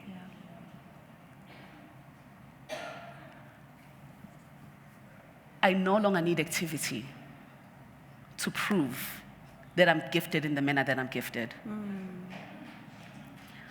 I want you to understand that for yourself. That the activity that burdens you is not because it's activity that is anchored in ease. It is a lot of times survival activity. And if that's the season that you're in, there is something it has to give you. Don't miss the opportunity to learn the thing because you made the hardship about someone else. The reason we stay long in this moment sometimes is because we don't have the understanding of our participation in the lives that we're living. And if we truly tune into that internal dialogue in a manner that is honest and courageous, we can start to have a different conversation with the world when we interface with people. So I think for me, what the secret place has revealed to me is how I was dishonoring myself. It is the manner in which, even under God's grace, I moved at my own power, calling it impact. But in actual fact, it was the affirmation I needed for myself. It is by divine grace that even as I find myself in weak places, I was still able to do something as impactful as Agenda Woman. And it is in those dark places that sometimes these things emerge. When Rachel spoke about what's emerging in her, it was clear to me that it was a necessary pause in her life that she should begin this interrogation around what she actually needs to be doing. So for me, Michelle, I call the secret place my intimacy with God. And it is the place where I go for answers. It is the place where I go for direction. It is the place where I'm surrendered for what I need to be doing for the community of women who I interface with. I love that. And what's coming in my heart a lot is ego, ambition, and pacing. You know, I don't know who in the room can relate, but sometimes you're going through something so massive, so hectic. And then you come to somebody and then you ask them for advice. And they say a lot of amazing things, but how? How? Like, what do I need to do? You didn't, what happens after this? And I want us to touch a little bit on uncertainty, because I can imagine it's been 7 long years. And there must have been situations, things in your personal life that maybe people might not even know, or as from a business perspective, that presented an uncertainty that could have made you want to either give up, change direction, because you've got a personal brand. There's several ways you can make a lot more money than this. But how have you been anchored in the secret place in the midst of uncertainty and fear to an extent? I feel like I'm such a boring person for these questions because the way that I engage with God is just, I don't know. It's like if you know that Bill Gates is your dad and he has all the money in the world, and someone asks you, how do you navigate tough times? It's because I don't navigate them. Bill Gates is my dad. Does that make sense? I don't have tough times. A daddy's girl. So I'm giving that example to say that there are things that are challenges that I see, because Bill Gates is not my dad. There are challenges that have come before me in my life, and I want to separate my era of secret place and my era of not secret place, because the secret place life, I'm so glad I found it because it has completely transformed me. Yeah. I've never been at peace like I am at peace today. Yeah. Absolutely have never. And I speak about it so much, and I speak about these things because that's just what's happening with me. It's my truth. I don't know how to tell you the story in any other way except this is what's happening. There were many challenges in building this platform, but it was the survival instinct in me that wanted to go beyond what was happening at the time. UNoZipho calls it inkani. Benginenkani as it concerns a gender woman. And it was the season yenkani. But inkani iyakhathaza. It's the weapons that Rachel was talking about putting down. Yes, we can do it. We can be stubborn, we can fight, we can do all these things. All these things that I'm saying you guys should do, yes, you can do them. But there's the other side of that as well. When you're no longer doing the thing, when you wake up in the morning and you get the call that solves the problem. Not because you were smart, but because the last thing you did before you slept was pray. It's very difficult to inspire people when you're in that place. It's very difficult for me to inspire you in the place where I am. Because I don't have things that you can do to get to the thing that I'm talking about today, except to lean on God. And to commit to a place of rediscovery. I want to repeat that. To commit to a place of rediscovery. I'm going to say it the third time. It does not happen because God is God. It happens because you invite him in. And you give him permission to move in the manner which he wants to move. And when he moves in the manner that he wants to move, it might not be the manner that you want. And the question of where you are when all of that is happening. And for me, it's been a lot of questions I had to ask myself as a brilliant woman. Because when you're a brilliant woman, unamandla okuzibambela izinto. The question I had to ask myself was, if no one is clapping and the result I want, or rather, let me phrase this way. Yesterday at the brunch, someone said something about being impactful. I can't remember what it was, but what came up for me is, what do you do if you're told that we're all building a car and your role is not to present the car in the end, but it's only to put the screw in the wheel? Does it still matter that you want to build the car?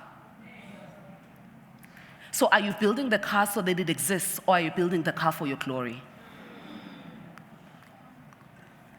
The woman agenda is much bigger than me. My role could be to just put the screw in the wheel. And if I have not asked myself that if my role is small, then I will tie myself up in the identity of being the savior of women. I'm not the savior of women. God is doing the work to save women, and God directs the work in the manner that he wants. And if he says it's no longer time to be on stage, there's something else that he needs to do. And if that thing that he needs to do does not bring glory to me because it's somewhere in the shadows, then I should still be content in the fact that women's lives are still being changed.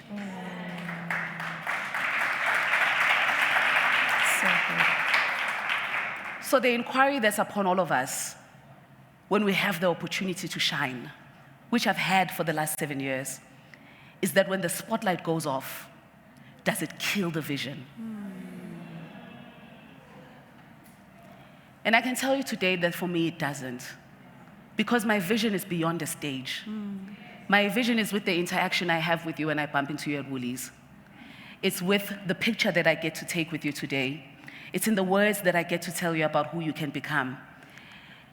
And it's gotten to a point where there's so much clarity around that if I have to call an Agenda Women's Summit under a tree, it will be enough. Because what matters is the message and not how it is packaged.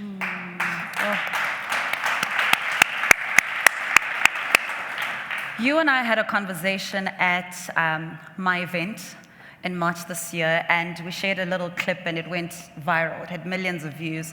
And one of the biggest things that a lot of people resonated with, hint, hint, on that was the concept of ownership. It's a point that you've been laboring on over the past few months into all the personal branding masterclasses you've done.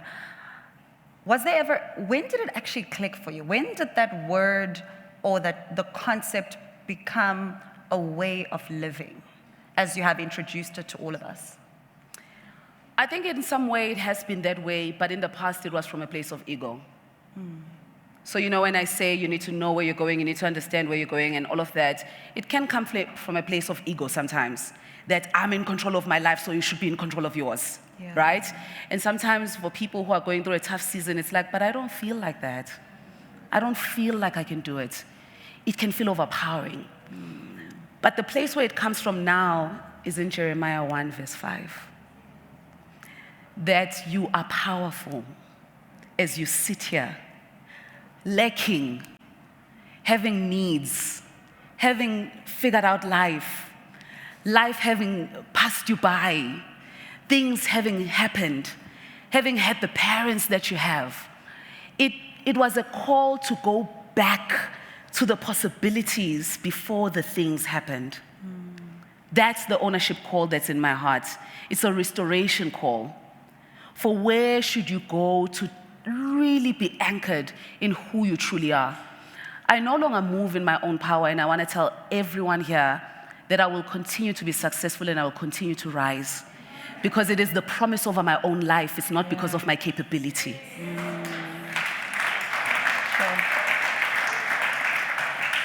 And when you see that happening, I want you to know it is because of the secret place. It is not because of my power. I stepped on the Agenda Women stage last year broken. I did not want to do it last year. It was hard to put it together. There were so many no's. In the week leading up to the summit, I think we owed the venue 300,000 rands. And no one knew that. And it broke me to be in that position. But what it revealed to me was the question of, why are you doing this thing? And who are you trusting with it? If you truly say that this is God's work, why did you not rely on me to get you across the mark? I needed that space of difficulty to go into that inquiry for myself. And of course, God came through and we got it done. But we got it done at the nick of time, to a point where when I got on stage that day, I was completely disconnected. And I had to call on God to do his work through me. The call of ownership is about interrogating who you are beyond your circumstances and the things that happen to you. Because the promises still exist. The promises still exist outside of what's in front of you. That's what's in my heart around ownership, that the promises still exist. The promises still exist, regardless of what is in front of you. You know, I'm reminded of, again, I'll reference the Bible, where the Israelites were to march 7 times around the wall of Jericho. And then on the 7th time, when they shouted, the walls fell.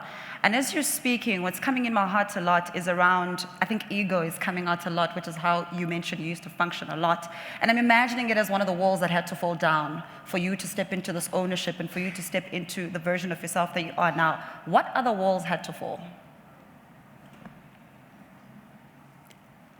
Pride.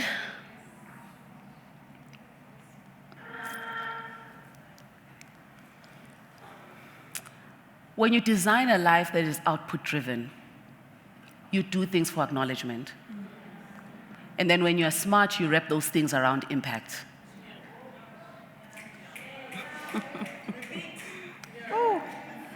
You tell us that you're doing things for people, but you're actually doing them for the claps. So pride had to fall. When you're gifted, my son and my daughter, we have Bible study on Wednesday. And I said to them, and they thought I was copping out, I said to them, guys, I don't think I need to participate. I just want to be here to listen. And they were like, yeah, whatever, you don't want to say something. I said, guys, I speak a lot. I want to hear from you. And as we were doing Bible study, I shared with them, I also shared with one of my friends what I came across in the Bible, the story of Samson, and how Samson was born as someone who was meant to come and help to deliver the Israelites from the Philistines, and how he met a Philistine woman, and it was not kind of encouraged that if you're an Israelite, you should marry a Philistine. These people are oppressing us, you know? So here comes Samson, and he falls in love with a Philistine.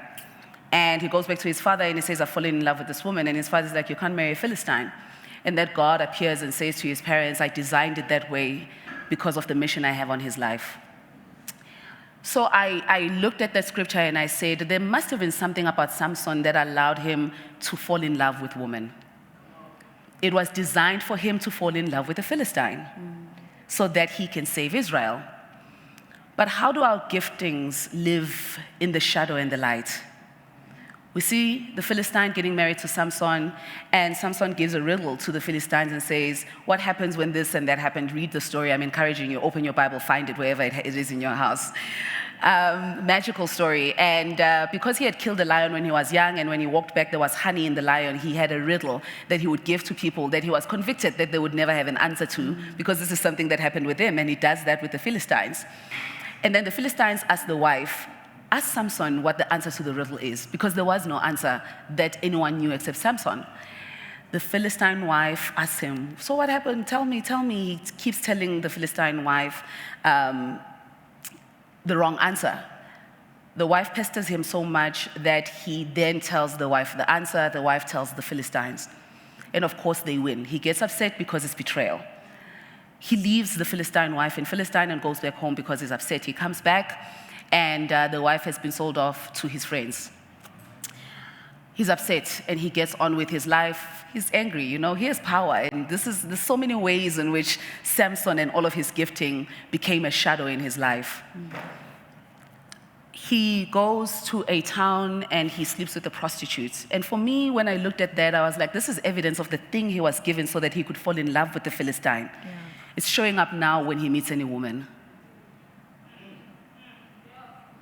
There was intention for the thing. There's nothing wrong with the thing. But when it's not stewarded by the designer of the thing, it can be used by the other side. Yeah. So he then meets Delilah and falls in love with Delilah. Sure. And because the Bible is such a magical book, it shows us the parallels of the two realities, because again, the Philistines go to Delilah and say, tell us what his power is. Delilah goes to Samson and says, tell me what your power is. It happens the exact number of times that it happens with the Philistine wife. And eventually he tells Delilah what his power is. And the Philistines come and they cut his hair, and he loses the power that he was given by God. So they take out his eyes and they arrest him. Then his hair grew a little bit. The Philistines did not understand that restoration will always be there.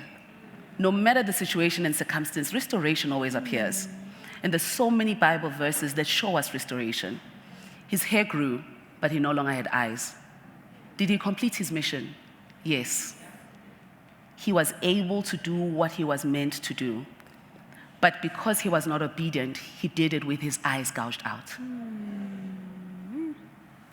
Whatever your gifting is, you have to interrogate for yourself the shadow of that gifting. Because the era of your fall will come in your gifting. Yeah. So pride had to fall in me. Because my gifting is stages. My gifting is a powerful appearance. My gifting is the aura that you feel when you collide with me. But I have to understand what it looks like in the light and what it looks like in the darkness. So for me, I will always contend with pride because it is intrinsic to my gifting in the manner that I'm supposed to shift nations, in the manner that I'm supposed to lead. I have to have a conviction of who I am. And if that conviction is not in the maker, it will be in me. And the reason it took so long for me to become the woman that I am today is because I never understood that it was never mine. It was only given to me to steward. And when I surrendered it back to God, I understood the gifting of this beautiful platform that He's put in my hands.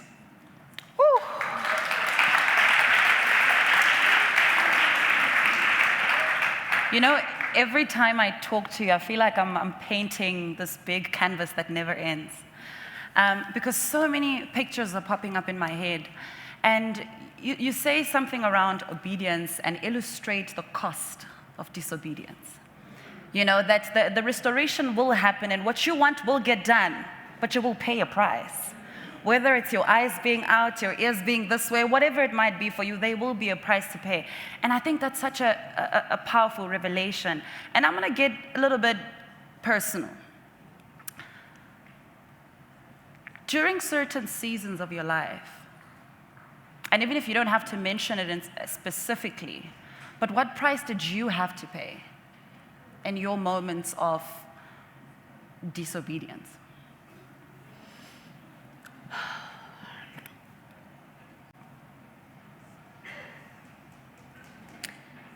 Stagnation comes to mind because there's a manner in which God molds you for the vision that He's placed in front of you so that the vision doesn't kill you. Yeah. Your vision can kill you. Power is a dangerous thing. Vision is a dangerous thing. And when you don't allow for the molding that is necessary for you to carry the thing that you can't even imagine what it feels like to interface with, right? We all have these big dreams and things that we say we want to do, but we have no idea what they feel like. We have no idea what they unravel in us. And I think for me, what disobedience has done, it has delayed some of the things that could have happened much earlier. But again, because God works everything for our good, in time, when He realizes that you're not ready to step into the thing that He wants you to do, He will keep you in a particular place and He will continue a conversation with you that will allow you to tell other people that I sat in that place and you don't have to sit in it. Because when I sat in that place, there's a lot that I missed out on in life. I might have never gotten divorced if I understood God the way that I understand Him now. Because I would have said a prayer that was so much more different today, that had very little to do with the man that was in front of me, but a lot to do with what God wanted to do with the union. So there's a shift. There's a shift that takes place when the fruits of the Spirit start to appear in your life. It is no longer about what your therapists say. It is no longer about what the TikTok video said. It is no longer about what the most popular writer said. It is about what God said to you. So for me, there's a lot of things I look back at now and I think the woman I am today would have never allowed that, because I know the power that exists in God to create miracles, to solve things, to steward with us the thing that He wants to bring to life. Of course, I don't know what could have happened for me if that was the case. But in all of that, I don't say it to say that I have any regrets. Because even as I look at my life today, I realize that it was always leading me here. Because there's not a story that you can tell me that I have not interfaced with. I am a mother. I've been divorced. I have lost family. I don't think all of it happened in vain. And when I speak with conviction and power, it's not because I don't understand where you are. It's because I understand that you're capable of moving yourself to a different place. Yeah.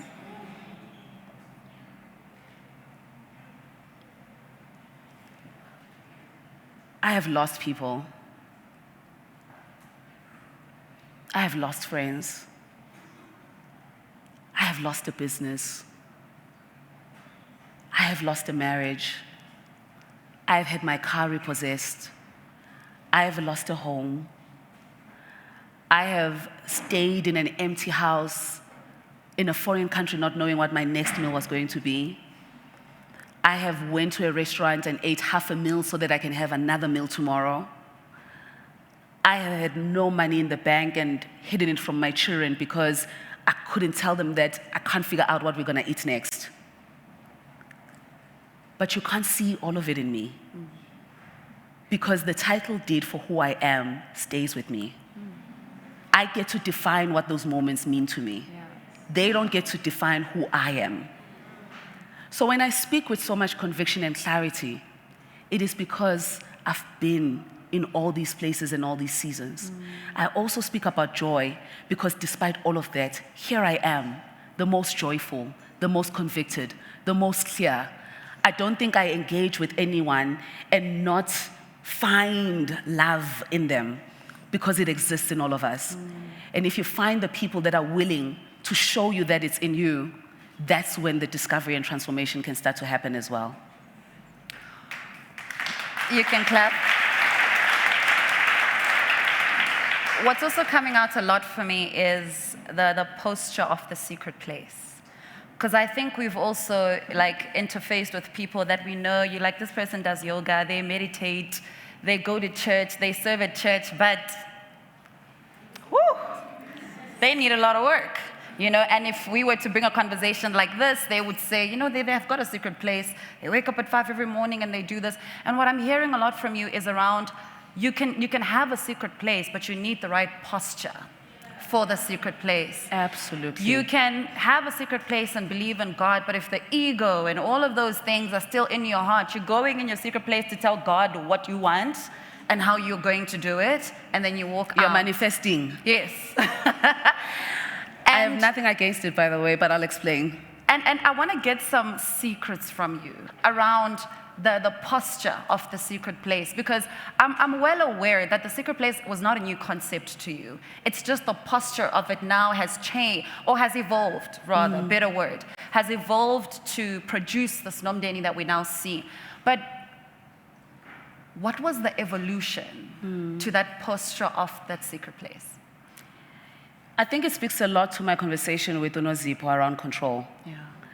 And a lot of women who are powerful, who have their lives together, rely a lot on control. In 2023, I got a call that my brother had passed away. I spoke about it here in Kabelo's event the other day. There was something that loss opened up in me. When I got to the place where he had passed and I saw him on the streets, this was someone who was born 13 years after me. So he was my baby brother. I had changed his diapers. I'd seen him grown. And to have seen that evolution in his life and seen the ending of his life really did something in me that I don't think I have the words to explain yet.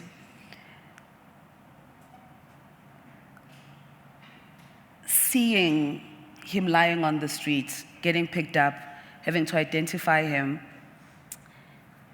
it shifted something in me about what I thought life was about. And that shift did not get me here. But that shift started an inquiry around, what is this all about? By God's grace again, because He has consistently led me. But I have gotten here because with every inclination, I've said yes. I always say the most powerful thing you can do is go to God and say, I give you permission to move as you please. Because He is always waiting to hear that from you. People think there's a mighty prayer that you say, but the only thing He needs is permission. He will never do anything in your life that you don't give Him permission to do. And everything that is happening in your life, you gave permission to. When the Bible says we have dominion on earth, it means nothing moves until you allow it. And we allow it in many ways, in the things that we declare with our mouths, in the places where we go when we're looking for transformation, in the things that we lean on, we're declaring to the spirit world what we're relying on. So when you say that prayer, you're moving something, and I did not understand it when I said it. But I can tell you it's the evidence of going back to God and saying you have permission to move as you please. So the posturing, more than anything, is not about you reading the Bible when you get that prompt from your Bible app and you have no idea what that verse was about. That's not the posturing. The posturing is an agreement. It is a contract that you get into with God and you say, I'm going to do this with you. And every day I'm going to come back here and figure out what needs to happen for the day. Give me every day my daily bread. And if I don't know how the bread I need to eat on Christmas Day, and that's my reality, I will rely on the daily bread. I said in a recent podcast, daily bread does not mean that you're opulent. It means that you're sustained. And if sustenance is not enough, I want you to ask yourself what you're looking for.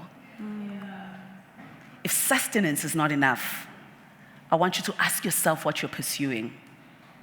Because until you have made a decision around your pursuit, it will swallow you. It will rule you. It will give you direction. So you have to go back to that place and partner with the person that's in charge of the thing that needs to happen here. Because you did not come here for yourself. You came here for the people that came before you, who had a mission on their shoulders, which you are continuing. That's why the Bible says, honor your mother and father, because the secrets for the vision that you are supposed to follow are with them. Yeah.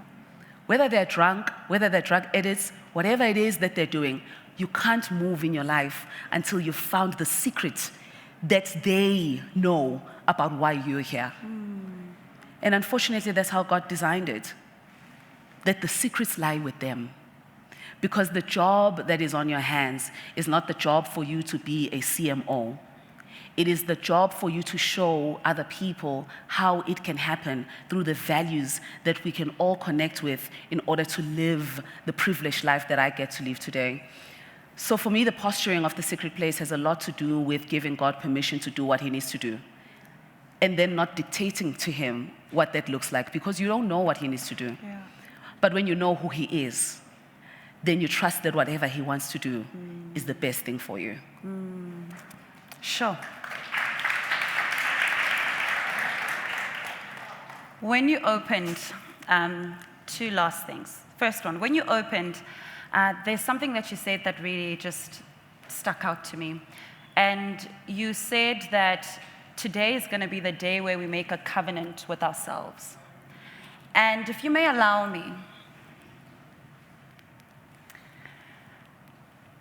I'd love for us in this room to make that covenant with ourselves this very moment. Whether it's your notebook, your phone, whatever you have, but through your leading, Nomndeni, and for just everybody that's listening right now, as she's speaking, what I want to encourage you to do is to write that covenant down for yourself. What is that thing that you are writing down or having a covenant with today? And as they do that, Nomndeni, I'd love for you to share with the ladies in the room around the power of the covenant. Because I think you shared it so profound, and it made me feel that you've got the power, you understand the power of the covenant. You know, it's not we don't give each other rings and then divorce in the covenant. A covenant is eternal. And making that covenant with yourself today, I truly believe, is going to be the marking of what you are to become in the next coming years. So I'm just going to hand over to you for that first part, and then I'd like to come back again to do something together with everybody in the room as we close this conversation. I'm going to keep it short because Penny and Donnay are going to kill me. And I do pay extra money after it hits 5. Just saying. Here's the thing I'm going to say to you. The most important covenant we all need to understand is the first one that God makes with us when he gives us dominion over the earth. I don't think there's anything more powerful than that. The understanding that you get to design your life. Because you have been given dominion to rule over the earth. I don't know how to explain it beyond that. For me, everything starts there. And that's why then God says you have power with your mouth to create, because I've told you that you have dominion over the earth. So what you say is what you will see showing up, because you're the most powerful being here. The lie that we have believed is that we are powerless. It's the lie that cushions our inability to step into our power. It's a lie. By virtue of you being here and understanding the covenant that was made with you, you have dominion. You have authority to guide your life. But you know what happens? You come into a space where you have to forgive, to access that power.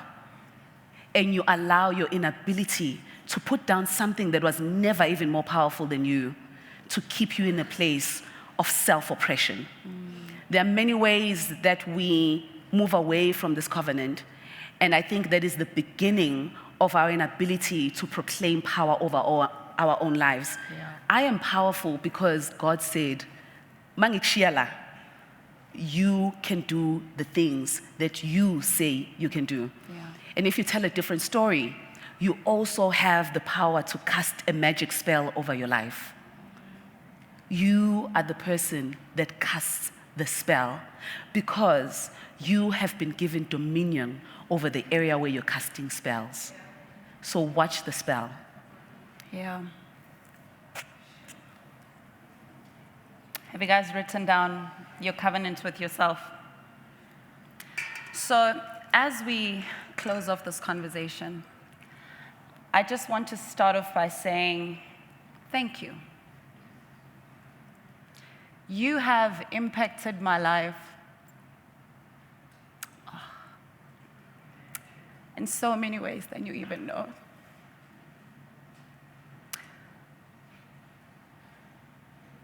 Even during the darkest times of my life, and even during the recent joyous times of my life. And I think having experienced a gender woman from conception, even pre-conception, to what it is right now, it's been filled with your heart, it's been filled with your growth, it's been filled with what God has been doing in your life, and it's been very evident that He's been doing it in all of our lives as well. So thank you for saying yes to the call, even when you didn't understand it. Thank you for being obedient, even when you didn't even realize that that's what you were doing. But that's what this was. And I'd like to take a moment and just ask all of us to please stand. I'd love us to honor Nomndeni in this moment as we are closing off Agenda Woman, because, Yeah, I'm done. Because you know, when you're in this space, either public space or you're running a business, it's not an easy thing to do, but it takes courage to do it year after year after year after year after year. Even when there's a year that people are not happy, and the year that people are complaining, and the year that people are comparing you with God knows who, it's not easy. But I think doing it for 7 years is proof of resilience. And I'd like her to, I know we would have done Q&A, and I think she's going to be here too. You can ask her all the questions you want. But I think it's so fitting today that we honor her and that we give her her flowers. And part of this honor, I want to ask you to do something that might be strange to a lot of people in the room. But I want to ask you to pray. I knew you were going to say that. I knew you were going to say that. I want to ask you to pray for every woman that has identified herself as an agenda woman. Because the work that you have done, and I always say this to you every time we talk, and I say to you, I am an agenda woman. It's because I wake up every single morning and I say to myself, I'm a woman on an agenda. Sometimes I don't know what the agenda looks like. Sometimes the agenda scares me. Sometimes I'm unsure about the agenda, but I'm aware that there is an agenda. And the leading in my heart in this moment is for Nomndeni to do a prayer of impartation, that the Lord may rest on an agenda in your heart so strong that no matter what comes your way, it will not sweep it away. How much time do we have? We don't have time. Okay, let's pray quickly. Please hold the hand of the person that is next to you. Thank you for giving me this opportunity, Michelle.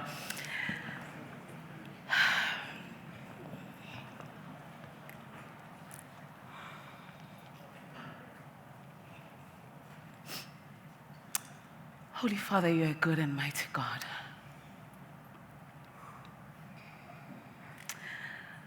When I think of all the names that I can give you, grace is at the center of my relationship with you. That even in moments when I strayed and I did not know what I was doing, in moments when my spiritual eyes and spiritual ears were closed, you stayed with me. I pray, Holy Father, that the thing that you have done in my life, you continue to do in the lives of every woman that is here. That all the lessons that have led me here, when you graced my heart to have ease with forgiveness, when you graced my heart to have the conviction to put down pride, when you graced my heart to have an ear to hear what you would say to me, and all the manner in which you have transformed me. I pray for the transformation for every woman here. That when I cried and you heard me, that when I called on you and you listened, I pray that everyone finds their own path to this place that you have raised me to. That everything I do going forward, may it be only evidence of your power and your grace over our lives. I pray that the thing that's in every woman's heart here, you begin to do a new thing over. I pray for revelation, for the power that you placed in all of us before we are attached to anything. That you give us a deeper understanding of what you had in mind when you brought us here. I pray, Holy Father, in the name of Jesus, that as I end off the Agenda Women Summit, that I have honored you to end it in this moment. That everything that you designed for the last 7 years to achieve, that it is done. And I pray that as you carry me through to the next season, that no one is left behind. That we continue to journey on. That as we intersect and collide in different corridors, in different seasons of our lives, you find graceful words in all of us to encourage and pray for each other. I pray that this community that you've built continue to thrive. I pray that these relationships are not only anchored in financial abundance, which is important, but in the spiritual and emotional abundance that is evidence as the fruit of the Spirit. I pray ngikuletha konke kuwena Somandla ngoba akekho omunye engimethembayo. Wena ngiyakuyena ekuseni nasebusuku. Wena engimethembile izinsuku zonke. To continue to transform me into the woman that you would have me be. I pray in the name of Jesus, now and forever, amen. Amen. Ladies and gentlemen, the last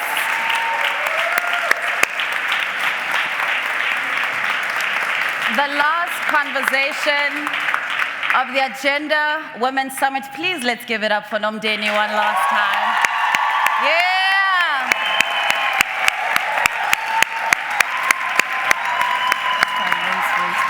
Okay. I'm not going away. I'm not going away. Agenda Women still exists. I will be here. Thank you for your support and thank you for journeying on with me. Have a beautiful evening.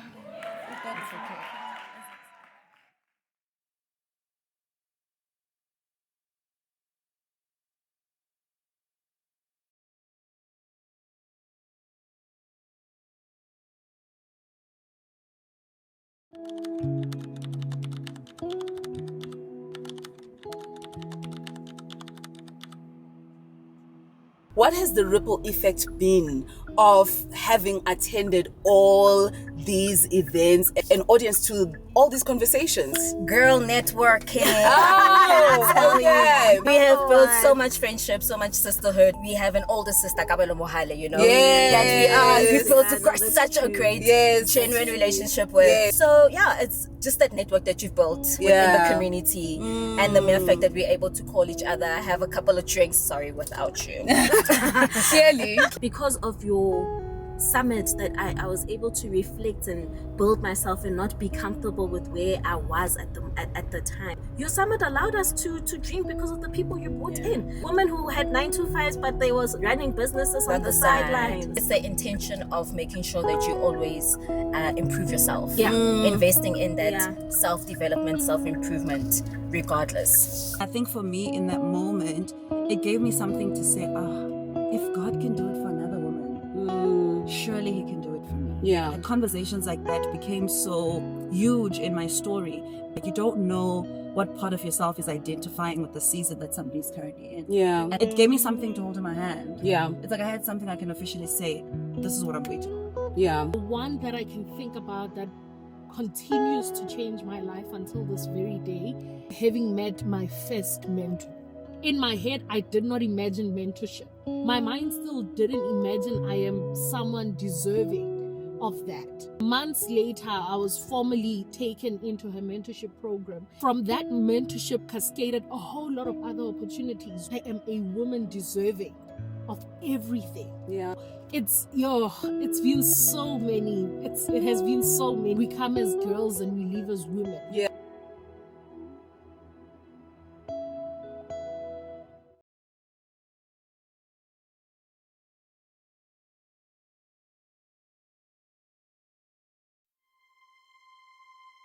So in 2016, after being with my husband for 13 years, I met him when I was 19. I knew it was time to move on to the next thing. I don't know how I knew, but I knew that I knew. And I knew in a very quiet and non-aggressive way, to a degree where I understood that I also had to be patient around the discovery on his part. Coming out of that experience, and maybe other people who have had a similar experience know that you are almost, for lack of a better word, forced to pay attention, to stop and pay attention. That kind of experience that involves more than just one person encourages you to look within and really start accounting for what your role was. The thing about sometimes being in a relationship for a very long time is that even when there are challenges, it's very easy to blame the other person. When you come out of that experience, you are now forced to say, what was my part? And how am I going to redefine